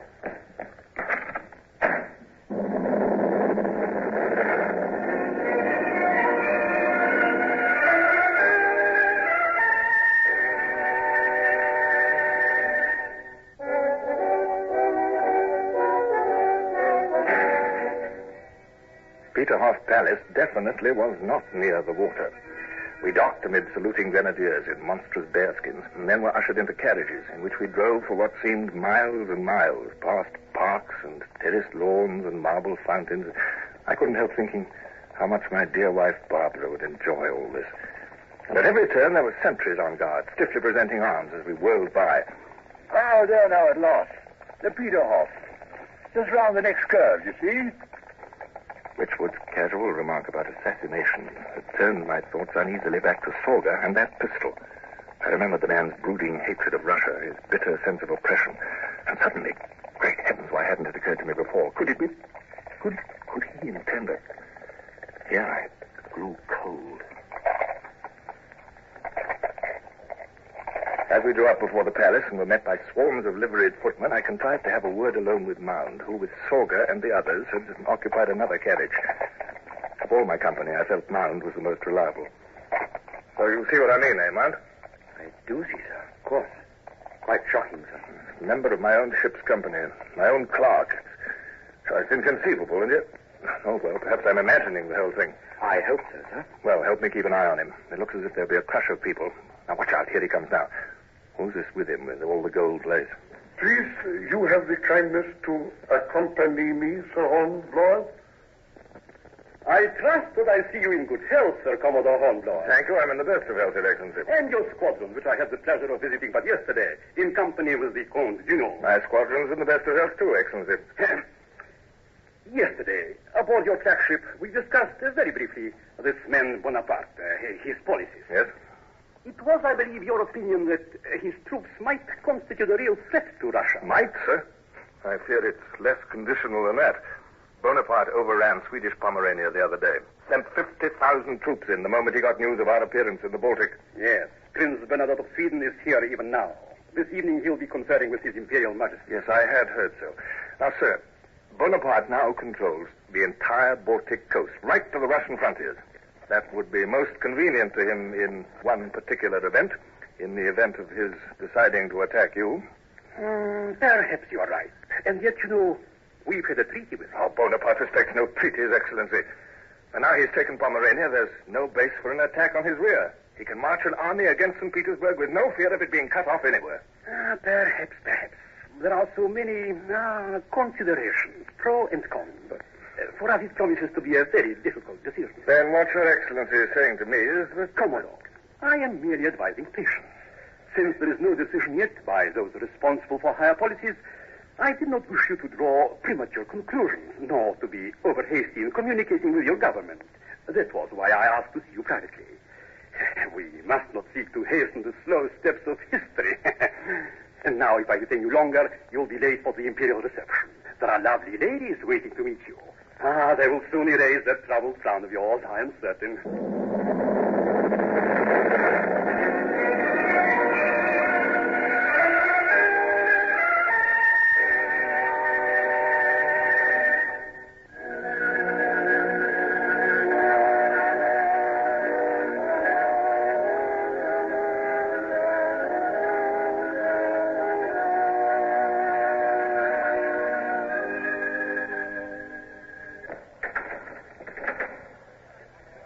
Countess, your dinner partner, sir. It's all arranged. Most charming lady. The Countess Kanyerin. Countess, may I present Commodore Sir Horatio Hornblower of His Britannic Majesty's Royal Navy. It is the greatest of pleasures, sir. Delighted. As a distinguished stranger, Commodore, you will take precedence immediately after the Persian ambassador, His Excellency Gorza Khan. And now, if you'll excuse me, there are other guests I have to welcome at this reception. Sir, closely, my friend, and you will see the Prince of Sweden enter with His Imperial Majesty, our Tsar.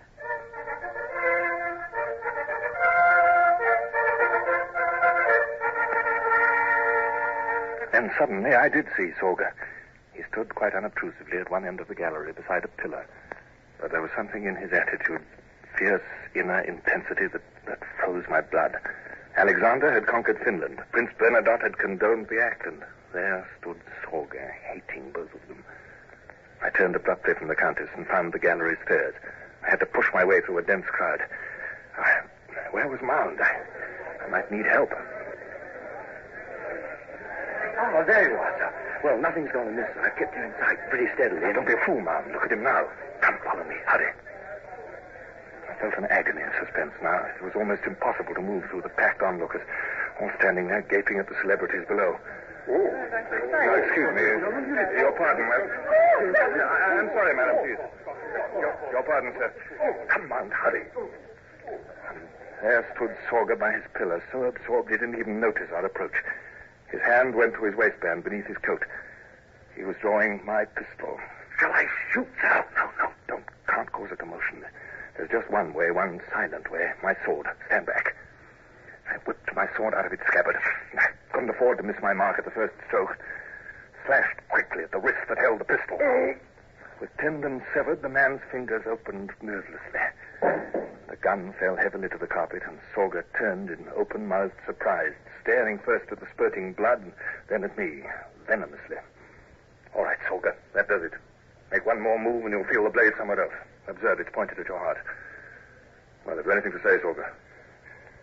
No, Commodore. I have nothing to say. Now, take the pistol, man. Look after him. Tie that wrist up. Get him out somehow. Nobody's noticed yet. They're all much too absorbed in their precious royalties down there. I'll find Summers and Hurst. I expect we can stow him somewhere. Good lad. Sorry, but I've got to get back down below. I act the untroubled emissary from old England. Don't worry, sir. I'll see he causes no more trouble if I have to sit on his thick head all the afternoon.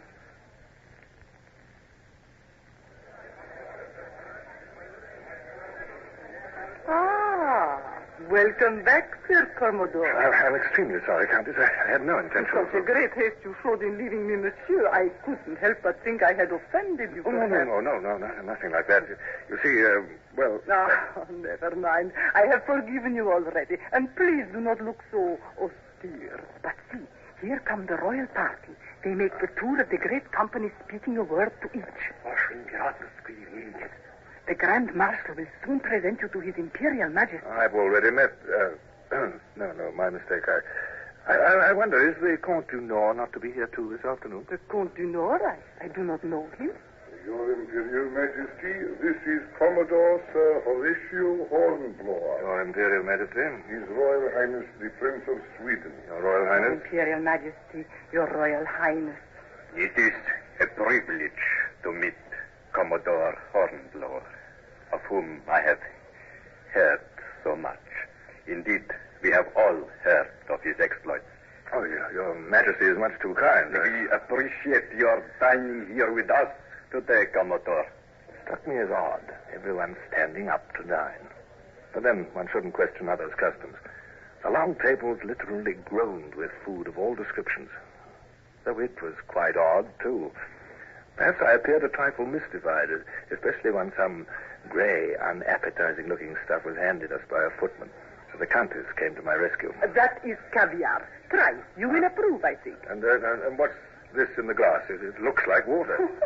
No. It is not water. You'll discover. Vodka, Commodore. Vodka, the drink of the people. That's very, very interesting. And this other stuff, this caviar. Delicious. It's truly delicious. You know, it seems a bit unusual to a stranger to eat standing up, but you know, this is one of the jolliest parties I ever attended, Countess. Laughter, bright lights, beautiful women, music. Oh, you know, I'm feeling quite exhilarated. And that innocuous-looking transparent stuff, what did you call it? Vodka, Commodore. Yes, everyone here seems to toss it down in quantity, most casually, I must say. Yes, I've been some time at sea, you know. It's a different kind of life, and then all this sort of thing. Well, you know, a bit harsh compared with this. I'm sure. Well, I think I'll have some more of that salad and some cheese. It's extremely good. Thank you. Your Highnesses, Your Excellencies, ladies and gentlemen, dinner is served. Oh, by all the many courses, Countess? Don't be concerned. At least you've now discovered you like Russian preliminaries. I shall gladly advise you on which courses to neglect. Ah, you have a kind heart, madame. Oh, yes.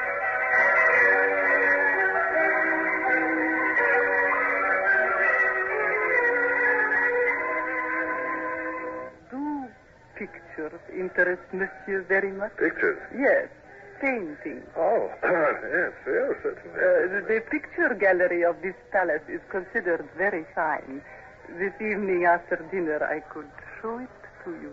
Unless, of course, you would prefer to join the card players. Oh, no, I'd much prefer to see pictures, Countess. Well, after the royal party has withdrawn, if you are by the door on the far side, I shall show you the way. That would be delightful, madame. My husband, the Count, used to be quite interested in pictures.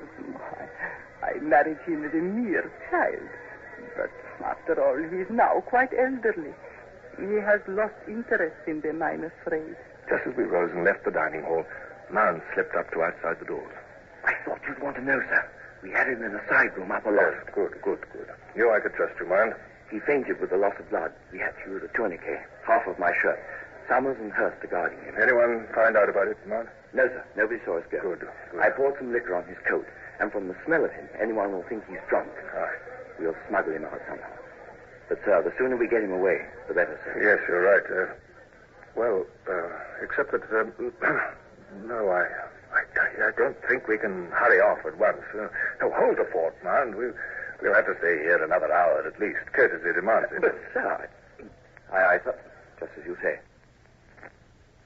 Here you are, Commodore. I've waited, as you see. I said you had a kind heart, Countess Camille. The Italian pictures of the Cinquecento are in the farthest gallery. But perhaps you'd care to see the more modern ones first. Their gallery isn't quite so well lighted. Unfortunately, it's just come to me that, well, I must return to my ship with the others. Yes, I'm afraid in times like these, there are so many duties weighing heavily. Indeed? And it is only now that you remember them? Well, I must. Thank you so very much for your great kindness to an awkward guest, and also for your friendliness. For me today, the Russians are the most delightful people in the world, but I must be getting back aboard my ship.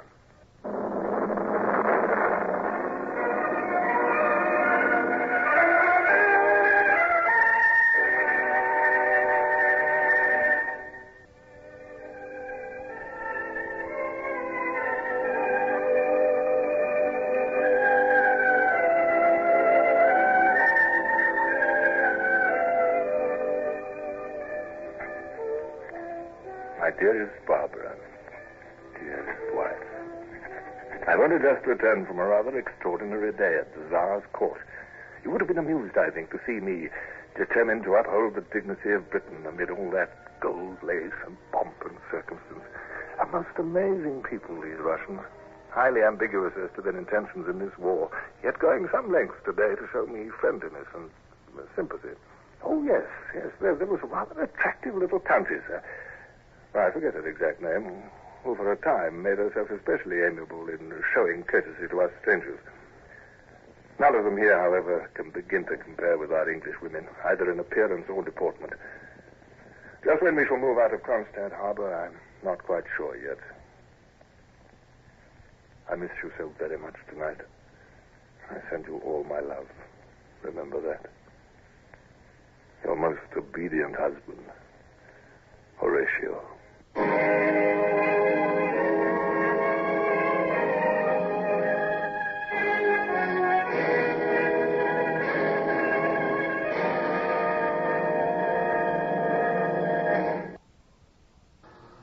Horatio Hornblower, starring Michael Redgrave, is based on the novels by C.S. Forrester. Music composed and conducted by Sidney Torch. Produced by Harry Allen Towers.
guns. Stand by the starboard battery. One broadside into her, if you please, Captain Bush. Pointers on target. Flintstocks ready. Aye, sir. Ready. Fire!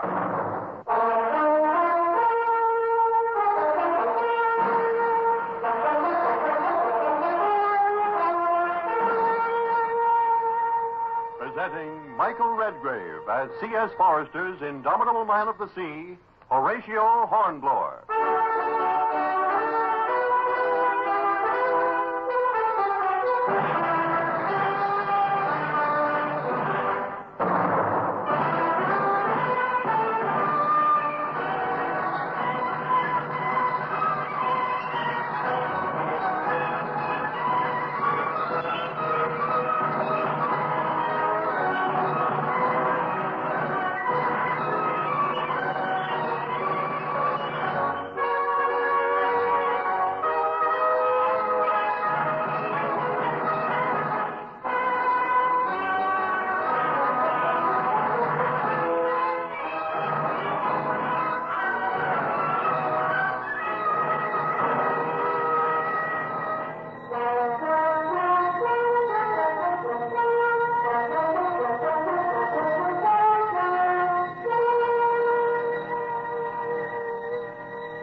I can think of nothing more galling than the sense of inactivity, unless it's the sense of some task left unresolved.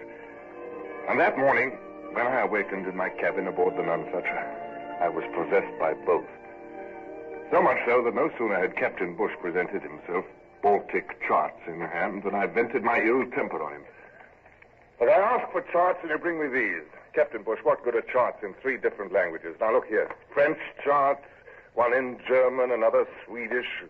How can we possibly decide where or how to strike against Bonaparte when even the charts don't agree with one another? They're the best we've got aboard the Nonsucher. Look, even their soundings. Look, this one's in Swedish feet, and the French use their new metric system, and as for those confounded Germans, oh, Lord knows what they use. I know, it's very annoying.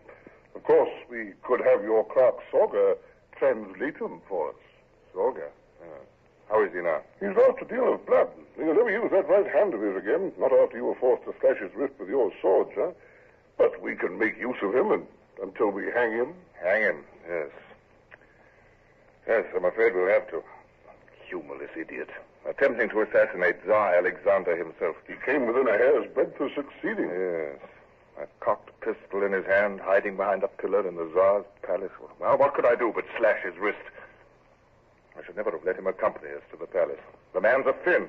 It was Russia that despoiled his country. I should have realized he was dangerous. It's over and done with, sir. Thanks to you, the Russians are now ready to defy Bonaparte. Defy him? Possibly. They've taken up no arms against him yet, as you will notice. And meanwhile, we are idle.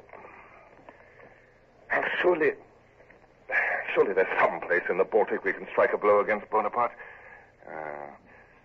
For example, there. The Fishes Haft, sir? Now, why not? As you see, it's a long, narrow lagoon between Elbing and Königsberg in East Prussia. Now, Boney has a tremendous force in East Prussia, and how else can he supply them except by water?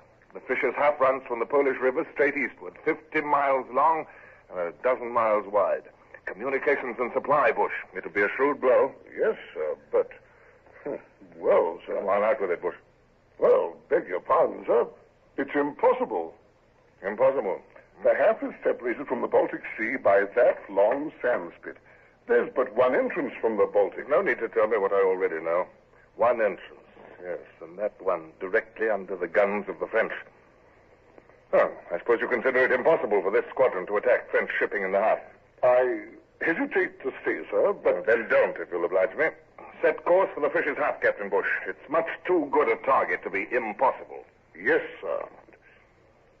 Come, Bush. There's more ways than one to skin a cat. And we will have Sorger translate these charts for us. That was a good suggestion of yours.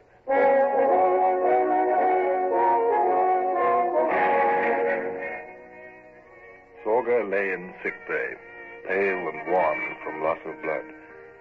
He presented another problem, one that made me angry and faintly sympathetic, both at once. Well, Sorga, better? I believe so. You're an idiot. You realize what you're in for.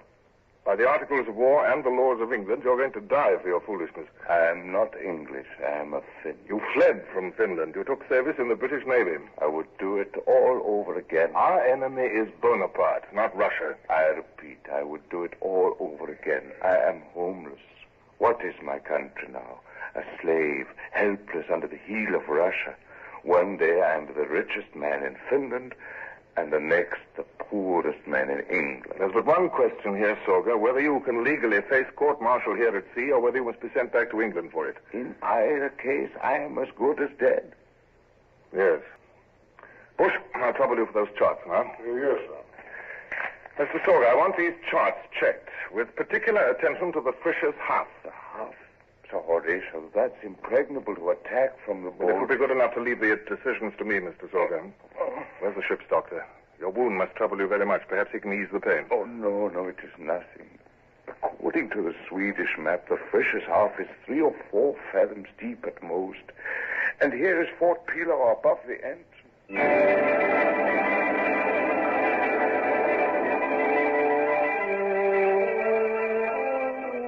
The more we studied the problem, the more impossible it seemed. I was a fool.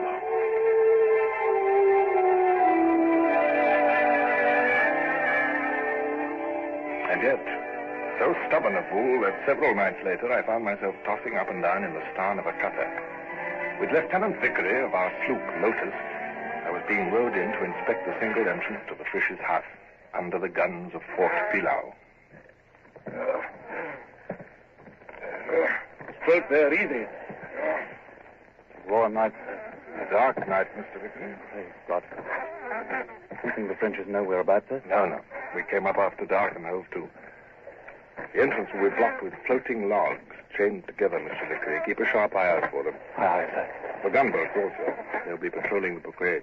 White water, sir. White water. The blockade, sir. West oars, we'll drift onto it. West oars. There it is, sir. Down first, if you please, Mr. Vickery. Aye, sir. Helmsman, bring her about. Out it is, sir. Good. Now, it will hold my cape, Mr. Vickery. Sir, you're not going Walker's lodge, sir. Why not? The waves are washing off over him, sir. You'll get soaked to the skin, and Walker's slippery. With your grip, you may go under. Take my cape, Mr. Vickery. Aye, sir.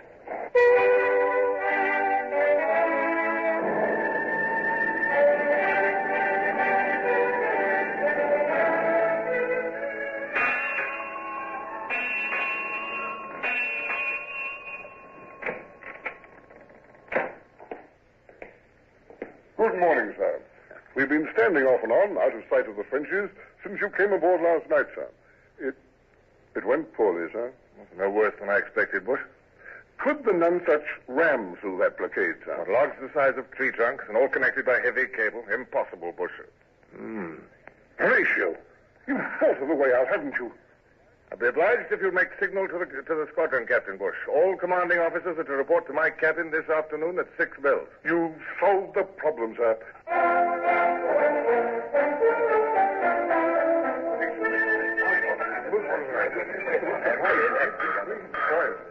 Well, gentlemen, that's the plan of action. It's going to be difficult, but with luck, we might just pull it off. It's an incredible plan, sir. There's no one can think of this except you. Yeah, I presume it's clear. 4 boats will go in past the blockade tonight. There's open water at the sandspit side. Make a record, Mr. Montgomery. The Nonsuch launch and cutter, the cutters from Lotus and Raven. Aye, sir. A 4-pounder in the eye of the launch, 3-pounders in the cutters. Food, water, ammunition, combustibles for setting captured vessels on fire. Aye, sir. Now, as to who shall command the raiding party... Yes, Mr. Cole? If it's to be by order of seniority, I am the senior officer, sir. You are, Mr. Cole, but the first task shall be to penetrate the lagoon, and since Mr. Vickery went in with me to inspect it, he's certain to know more about the situation. It shall be Mr. Vickery. Sorry, Mr. Cole.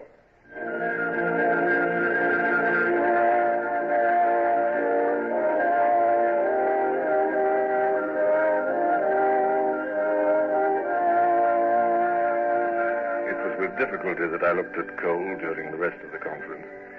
There had been no harm in soothing his feelings with an excuse like that.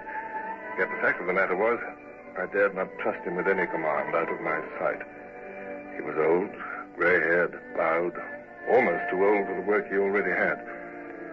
Oh, well, no war can be fought without hurting someone's feelings. At nightfall, the squadron stood in toward the land. There's no moon, sir. There's every chance they'll slip through the blockade unobserved. Yes, Bush. Let's pray the rest of it will be as easy. I am praying. I've risked the lives of 150 men, sent them into the jaws of a trap. And if I'm wrong about how to fetch them out again safely... It's bound to work, sir. It's risky, but it'll work. I was certain before, but now I have serious doubts.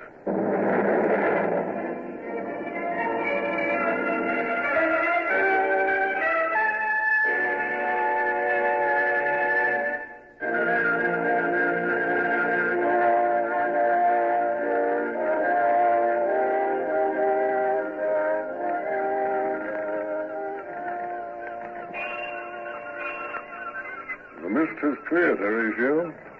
Oh, are those our cutters? No. Gunboats putting out from the port Pilo to stand a guard over the entrance.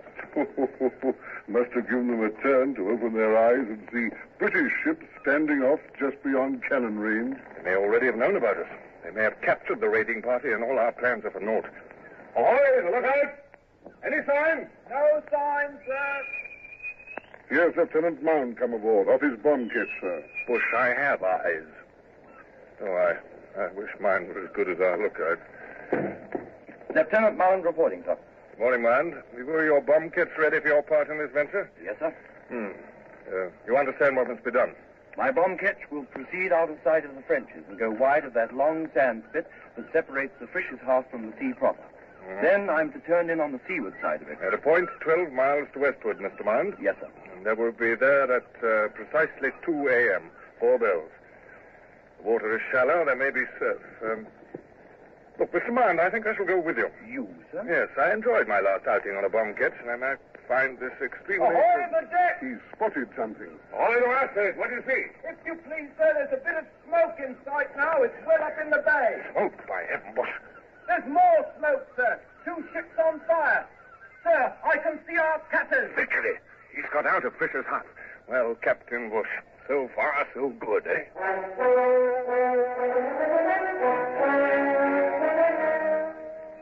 The day wore on. As far as lookouts eye could see, pillars of smoke were rising in the Fisher's hut, marking the destruction wrought by Vickery and his cutters. Towards the middle of the afternoon, before it came time to go aboard the bomb ketch with Mound, I ordered a diversionary attack. I wanted the defenders to think twice before they put all their efforts against Vickery. We're dropping down within range of Fort Pillau now, sir. So long as we draw their fire, Captain Bush. They're opening up. We shall do the same, if you please, Captain. Gun deck, fire when ready. Aye, sir. Ready.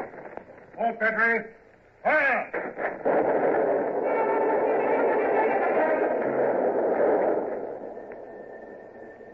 Mr. Mound? Yes, sir.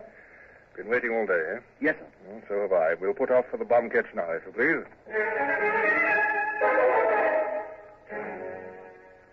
All hands present, Mr. Vickery? Yes, sir. 2 wounded, but not badly. We destroyed and burnt a number of crafts, sir, coasters and barges. Good 1,000 tons of shipping altogether. What are those fires? Have you burned your own cutters? We had to abandon them on the far side of the spit of sand. Why? I hated to have them fall into enemy hands. What do you mean? We may not get away scot-free, sir. When we came up on the other side of the sand spit, we flushed a patrol, 3 men. We took care of 2 of them, but 1 got away. By now, he's probably spread the alarm. I see. I knew there must be some good reason why you burned the boats. That's it, sir. With an alarm already spread, the fire could warn them no faster. Mr. Mound? Yes, sir. It's imperative that the men be passed on board as quickly as possible. In a matter of minutes, the enemy will go down on us like hornets, possibly a full company. And have them watch the undertow. If they must get rid of cutlasses and anything else that might weigh them down, have them do so. All must be taken aboard. I'll not have 1 man lost.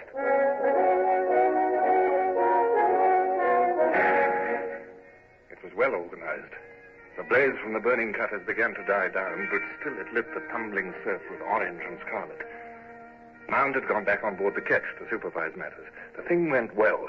The men clambered aboard or were dragged, helter-skelter, and finally the beach was clear, except for Vickery and me. It was just in time, sir. Aren't those torches over there in the direction of the fort? I doubt if they're fireflies, Mr. Vickery. Into a surf, if you please. After you, sir. Thank you, Vickery, but the senior officer is always allowed the last to leave a post of danger. Aye, sir.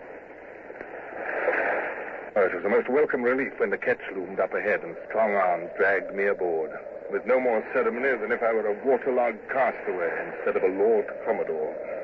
Up you come, sir. Steady there. Now, there you are, sir. Are you all right, sir? Oh, of course I'm all right. Oh, that's the Commodore for you. And why shouldn't he be? Him that bathes in salt water most every morning. Silence, sir. Sir, we're fast aground. What's that? In the sand, sir. We've taken aboard 150 men. The ketch must have gone down a full foot. Good Lord, ma'am. Those men will be on us in a matter of minutes. We'll be sitting down. If you please, Mr. Vickery. Miss Mand, have you tried to catch us off with the anchor? 2 anchors, sir. They're out astern, and we've bent to the windlass till the cable sings, but we're still fast. Sir, if half the men would go over the side and hang on to ropes, it would lighten ship. Have one or more of them miss his grip and drown? No, Vickery, I said I wouldn't lose a man, and I won't. At least not that way. They've spotted us. A full company, at least. It came to me then. One possible way to shake ourselves loose from the deadly grip of the sand that held us prisoners. Yet I hesitated for a moment, hoping that Mount himself would see the solution, not have it come from me. And even while I hesitated, he'd found it. Sir, we can rock the boat. 150 men. We can have them run from port to starboard and back again. Exactly, Mount, by all means. All hands to starboard! All hands!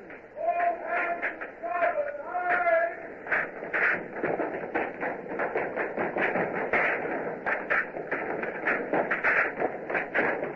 Vickery, they're firing random shots at us. If you could tell off 10 men here in the bow with small arms to answer their fire. Yes, sir. Crew of launch, none touch. Crew of launch, none touch. Let's wait for the bow. Small arms. We'll keep the Frenchies busy while we rock the ship. All hands now! When I give the command, over you go to the port rail. No! All hands, when I give the command, to the starboard rail. Now run! He trembled that time, Mr. Mine. All should do it. Stand by to cut the anchor cables. Helmsman, stand by to bring all sails aback. The Frenchies are getting impatient. They're walking into the surf towards us. Yes, sir. All hands now! When I give the command, back to the port rail! And run, heavy lads! Pound that deck hard! Now! Sir, the ocean is the rudder! We're free! Bring her around! Marching out! Mr. Vickery, you can cease firing. We're off the sand. We are free.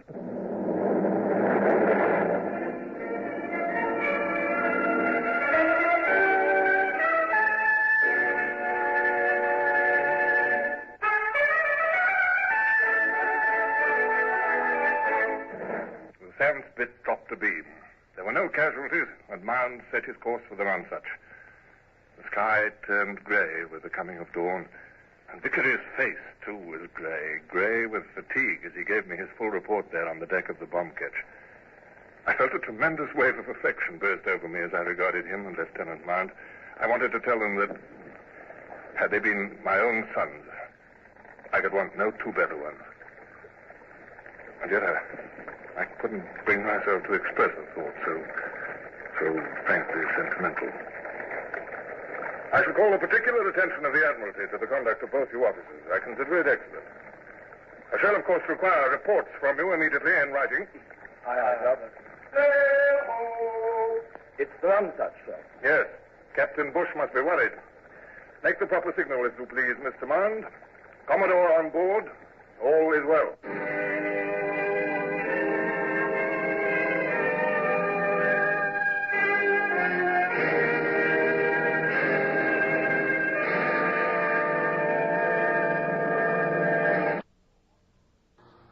Horatio Hornblower, starring Michael Redgrave, is based on the novels by C.S. Forrester. Music composed and conducted by Sidney Torch. Produced by Harry Allen Towers.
Call all hands. Beat to quarters. Man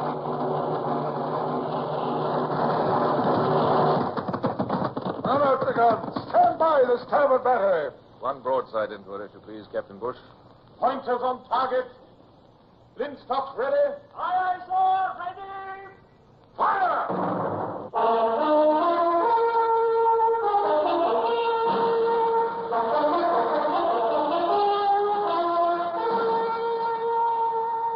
Presenting Michael Redgrave as C.S. Forrester's indomitable man of the sea, Horatio Hornblower.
In a long lagoon on the coast of Poland, known as the Fisher's Half, we'd made havoc with Bonaparte's communications.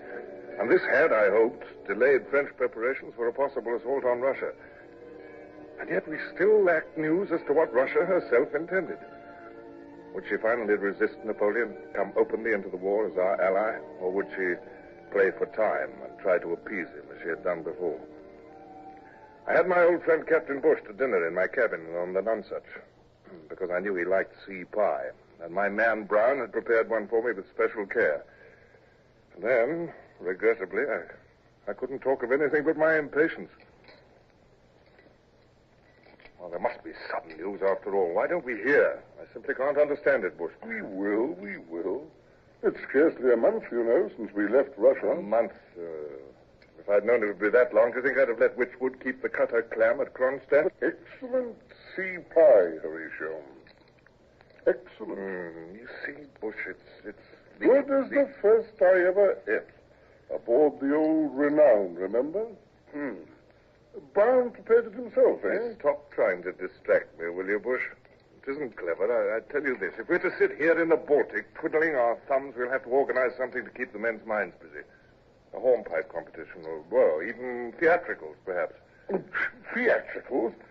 You can't be serious, Horatio. Well, why not? This lack of action is extremely bad for morale, Bush. And what's wrong with theatricals, anyway? Don't forget you were young yourself once. Well, you know, I can remember when... Yes? Come in. Midshipman Gerard. Well, Mr. Gerard? I've cut a clam inside the window, sir. No. Yes, sir. At least, At least Mr. Holt has told me to report her, sir. Don't let me dissuade you, Gerard. Your news is excellent. How far off is she? How up to Winton, sir? We're running down to her. And let me see. Clam signals have dispatches for Commodore, sir. Are you sure? Why, yes, sir. At least that's what I... All right. Don't stammer. Always make sure you know your own mind, Mr. Gerard. Now, tell Mr. Hurst to make Commodore to Clam send dispatches on board as soon as practicable. And, bring the dispatches here immediately they come on board. All understood, Mr. Gerard? Yes, sir. Aye, sir. Not going up yourself, sir? No, I shall sit right down again and have some more sea pie. Help yourself, Bush, help yourself. Yes. No, I am not going to run up there and stand gawking over the side like some midshipman. They must be feeling some suspense about Russia back home these days. It's no more than in his cabin at the moment. Bush, if Bonaparte's main strength could be tied up here in the east this summer, give Wellington the chance to strike hard in the south. It's our great opportunity, perhaps our last. Oh, well. We'll know soon enough now, won't we, Bush? Stop worrying. After all, Tsar Alexander did send that stiff reply to Boney's demands. At least that's what Lord Wychwood said the day we left Kronstadt. You tell me so yourself. Stiff reply one day may mean soft words the next with Alexander. Oh, hopelessly unpredictable, these Russians. Come in. Well, Mr. Gerard, what's the latest? Wychwood. Well, by all of... You came yourself, did you? I did indeed, Sir Horatio. By your ship Clam. Now, wait till you hear the news. You will agree my trip was warranted. Well, come on, then. Well, Captain Bush, quite like old times, the more than unset, Wychwood, don't keep us waiting for your news. Commodore, it's war. War? It's settled, then. No more procrastination? We're no longer alone, Hornblower. Now, wait till you've plowed through this dispatch case. 10 days ago, Bonaparte crossed the Niemen with 15 army corps. He's committed to invasion now. He can't turn back. Invasion. And can Russia hold out, Wychwood? I wish I knew. But at least he'll have his summer's work cut out for him, which means that we can push ahead in Spain. Yes. Well, good news, Oh, it's the finest news I've heard in years, Wychwood. Sit down here. Here, give me that dispatch case and your cloak. Here. Have some sea pie. Have some wine. Yours is a welcome face, Bush. You can forget the theatricals. Now we can get on with the war.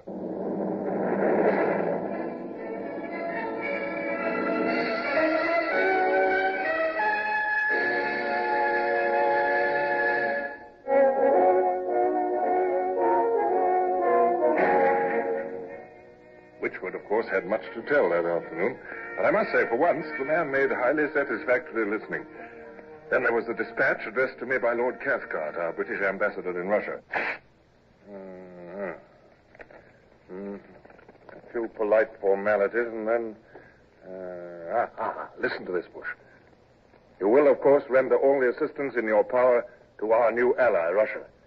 The main body of Bonaparte's army is already marching on Moscow, but I am informed that some 60,000 men under the Duke of Tarentum are now on the northern route to St. Petersburg.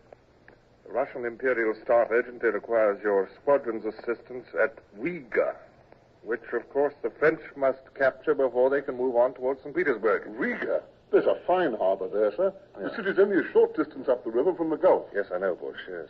The ambassador's tone is urgent, to say the least, Wychwood. With reason, Commodore.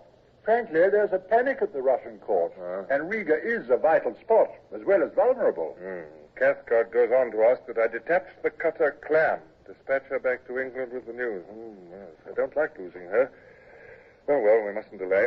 Well, no doubt you wish to go with her, Lord Wychwood. Oh, naturally. When duty calls and all that, you know, Hornblower. I must ask you to wait while I complete my own dispatches for the Admiralty and a brief letter to my wife.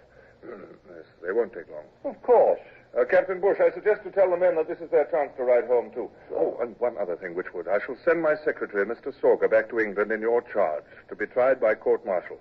I'll give you all the papers relating to his case. Very good, Commodore. I envy you, you know, Wychwood. Oh, yes, a glimpse of England at this time. Ha! Heaven alone knows when the rest of us will see it.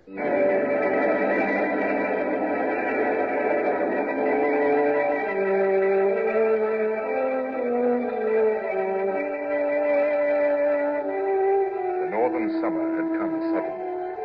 Day by day, as we bore on, the brassy sun blazed hotter, and the breezes almost died. Barely enough wind stirred to carry us, even with all our canvas set. It was a full 8 days before we finally crept into the Bay of Riga, and night was falling as I stared out through my glass at this new shore. That's no man's land between the two forces, I imagine. Well, if the Russians weren't still holding the village, there'd be no fires.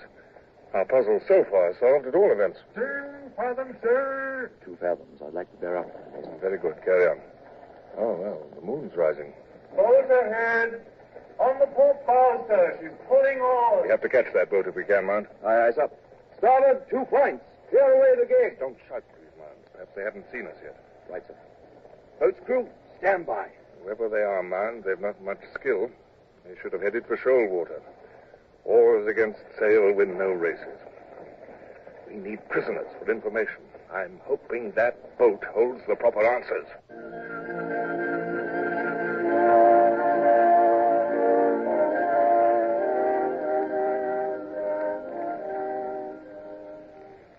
Ahoy there, boat. Ease oars. Here's your pistol. I don't suppose I need to shoot again. I wonder if those fellows have... Well,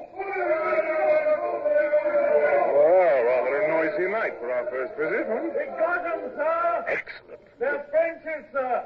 We got them all. 2 officers, 3 men.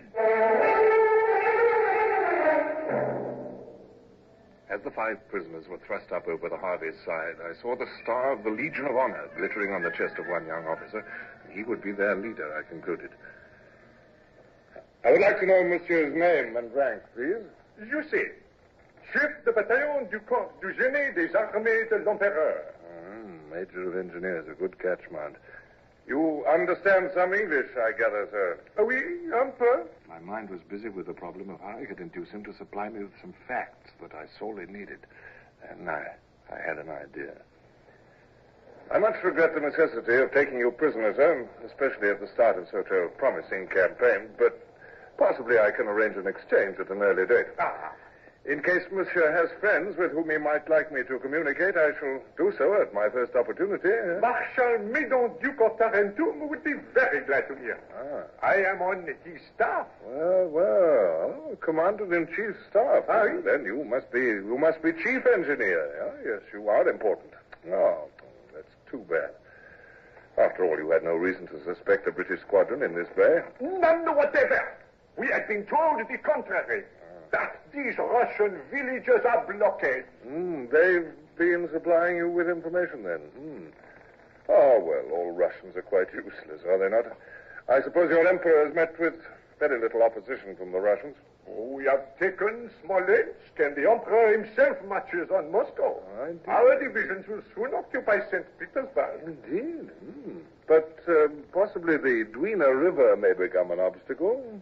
Riga, too, stands in your path. Not for long. Just one bold push across the river mouth, and the Russians will dissolve the moment we have turned their flank. So that's what he'd been up to when we nabbed him, reconnoitering for a good place to land French forces across the mouth of the Dwina. A daring move, sir, worthy of all the great traditions of the French army. Of course, you have to cross the river before your operations can proceed. No doubt you have sufficient landing craft for your forces. Problems like that do not hold us, monsieur. We have barges, a score of them. Seize that Mitau before these stupid Russians could destroy them. Oh, indeed. But, of course, the Russians still hold both sides of the river. Well, for the moment. They hold on to our side, the western side, by nothing but their fingernails, however.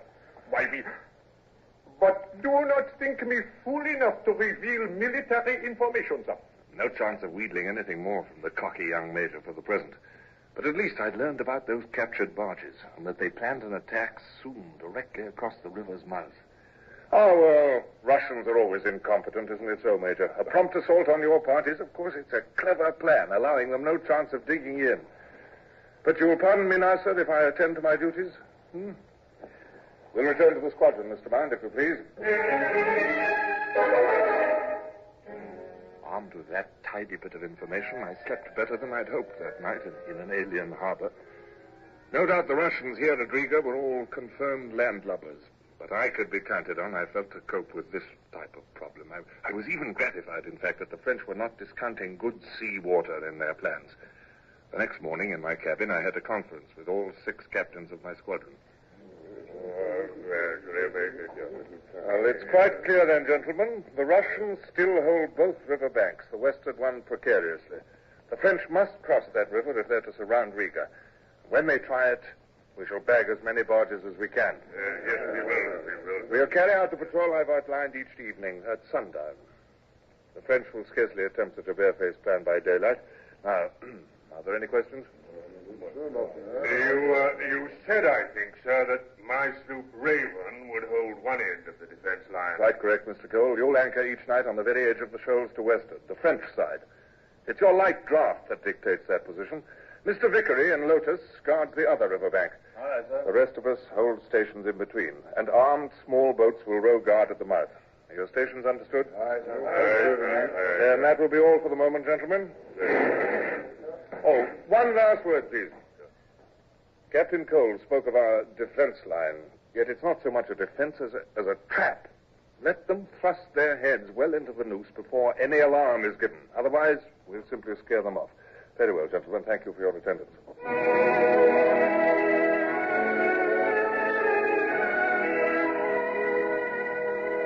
At dusk, my gig conveyed me up the yellow Dwina River, past the village at the mouth, to the bustling wharves of Riga.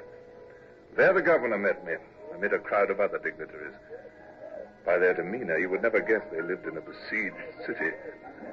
My coxswain Brown was in charge of my boat's crew, and I told him to wait there for my return. But I soon realized it would be difficult to have a private talk with General Esnoff.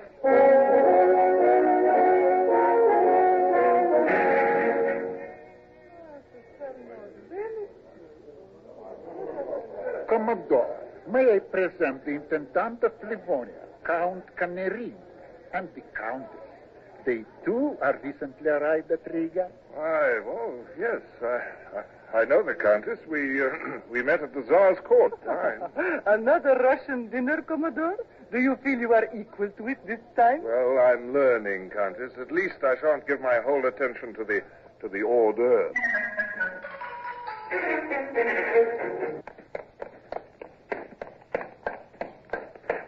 Commodore! Sir. Brown, is that you? What's that racket?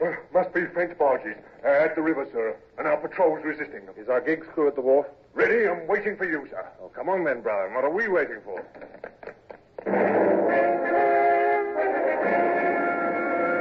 Is that you, Cole?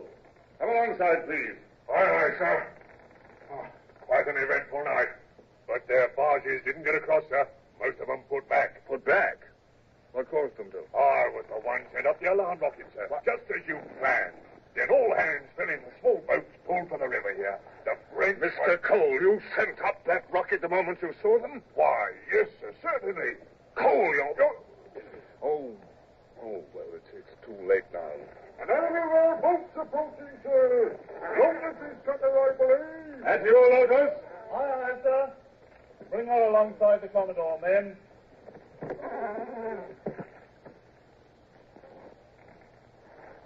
I thought I saw you, sir. Things aren't as bad as they might be. All right, you, Mr. Cole? We backed 5 barges on our side, sir. Cut them off before they could get back to their own shore. Why, Vickery, that's more like it. How many prisoners? Well, I should say nearly 1,000, sir. Roughly 200 Frenchmen to a barge. The rest turned back at the alarm.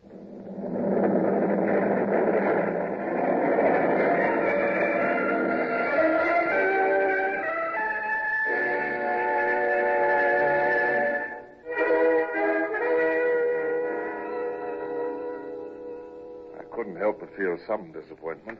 I'd hoped for a catch of at least a dozen barges, perhaps 2,500 men. And yet, it was my own fault, too. Who else placed Cole in his key position? At all events, thanks to young Vickery, we'd headed off the crossing for that night. Strange people, Russians.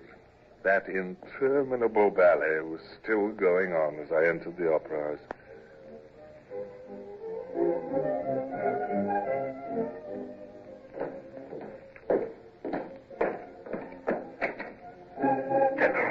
May I speak to you, please? Shh. Oh, see, you Commodore, will you come outside the box a moment, please? Commodore, where have you been? The ball has been beautiful. There was a slight distraction, sir. The Navy's job, of course. I regret I had to leave without advising you. The French were attempting to cross the river mouth in barges. We managed... How can we thank you enough, sir? You have struck a valiant blow for Mother Russia. Thank you, General. I feel I ought to warn you, though. They're sure to try this plan again, and if they do, we'll... Of course. We must talk of all these. But now you must come back into the box. You miss so much of this gala night. Oh, sir, look, it's late, you know, and I insist. Oh, Commodore, the ballet has been so beautiful. Come. Thank you. Oh, you first, General. No doubt the war can wait another evening.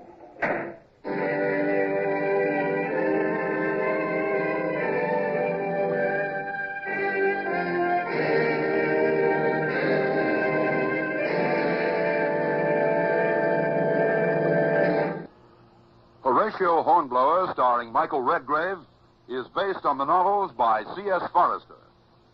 Music composed and conducted by Sidney Torch. Produced by Harry Allen Towers.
Presenting Michael Redgrave as C.S. Forrester's indomitable man of the sea, Horatio Hornblower.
Sitting here in England, playing the country squire and getting soft in retirement, does at least serve to keep my memory sharp.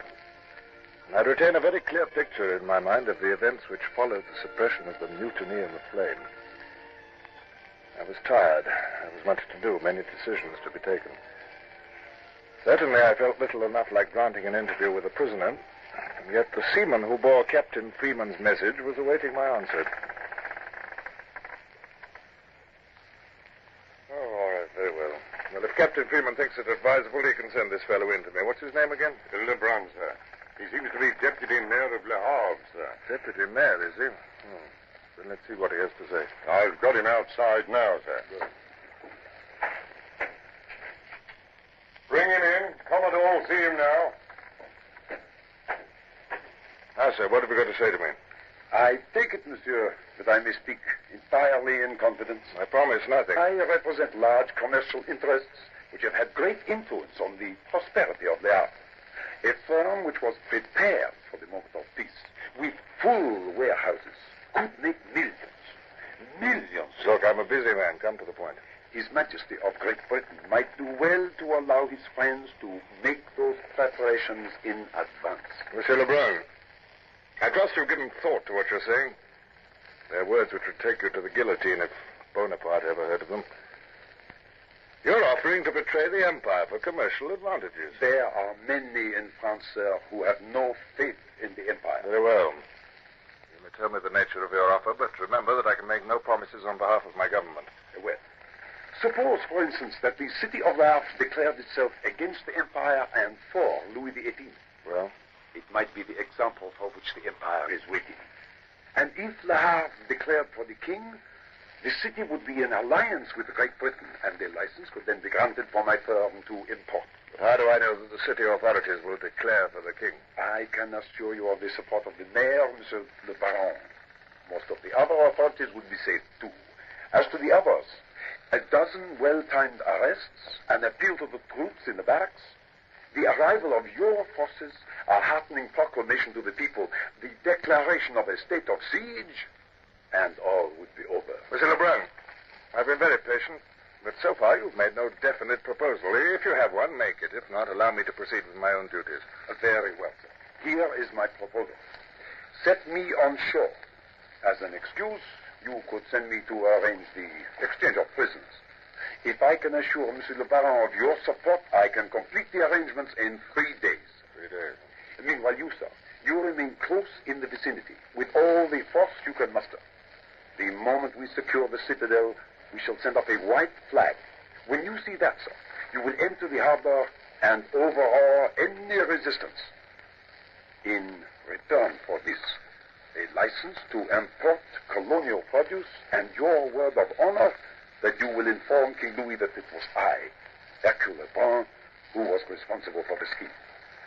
There. Am I specific enough, sir? Guard there. Sir? Pass the word for escort to take this prisoner away. All right, sir. You refuse? But, sir... I will give you my decision in an hour. Meanwhile, for appearance's sake, you must be treated harshly. For the moment, I have no more to say.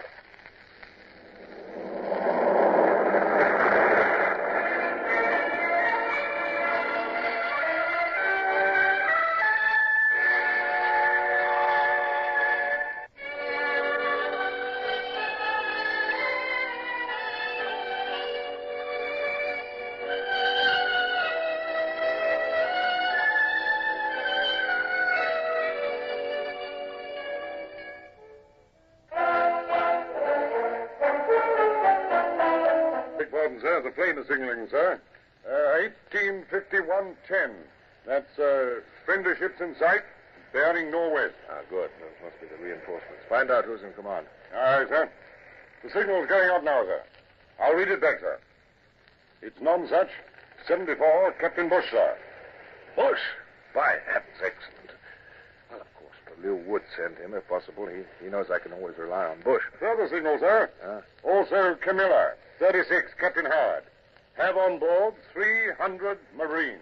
300 Marines. That's wonderful, sir. With those and our own men and the Nonsuch, we should be able to march 500 men into Le Havre if the opportunity arises. Flag the tin and make this signal. Commodore to all vessels, join me here after dark. All right, sir. I shall transfer to the Flame. Mr. Freeman, there'll be other work for you with the Porter Chailey. Kindly join me with Captains Bush and Howard when they arrive after dark. Lebrun must be completing his plans, and we must strike tomorrow, if at all. Aye, aye, sir.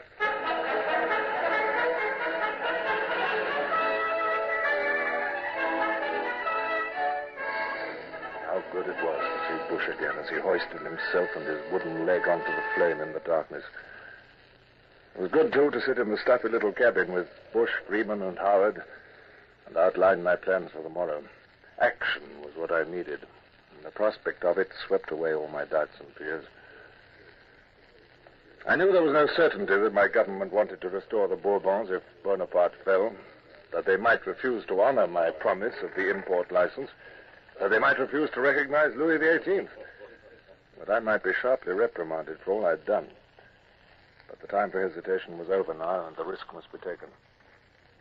I saw Bush studying me anxiously.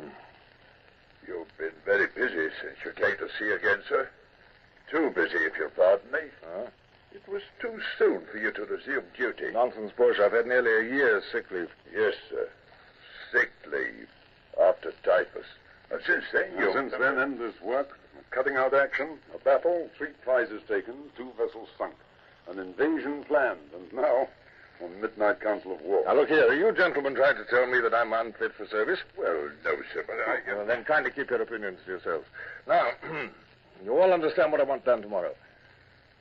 If tomorrow is the day. No questions? Well, you must forgive me if I was rude just now. Had a trying day.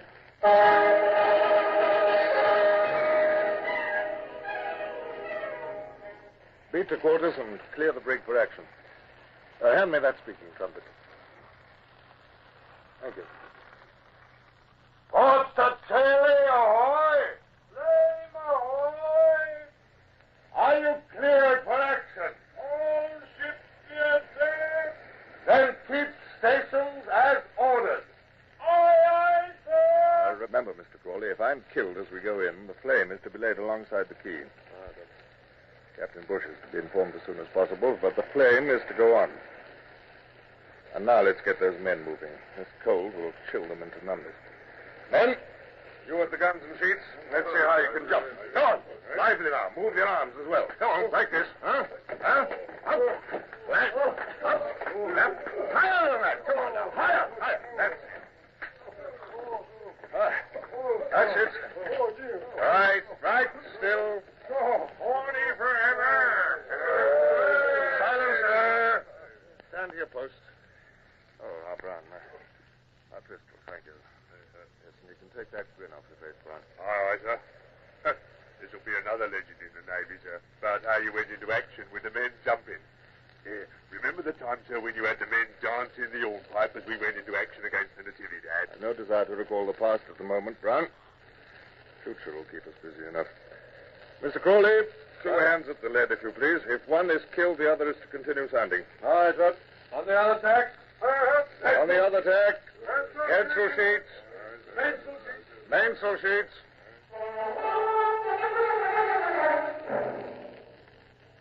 Making 3 knots under fore and aft sail, we stood in for Le Havre.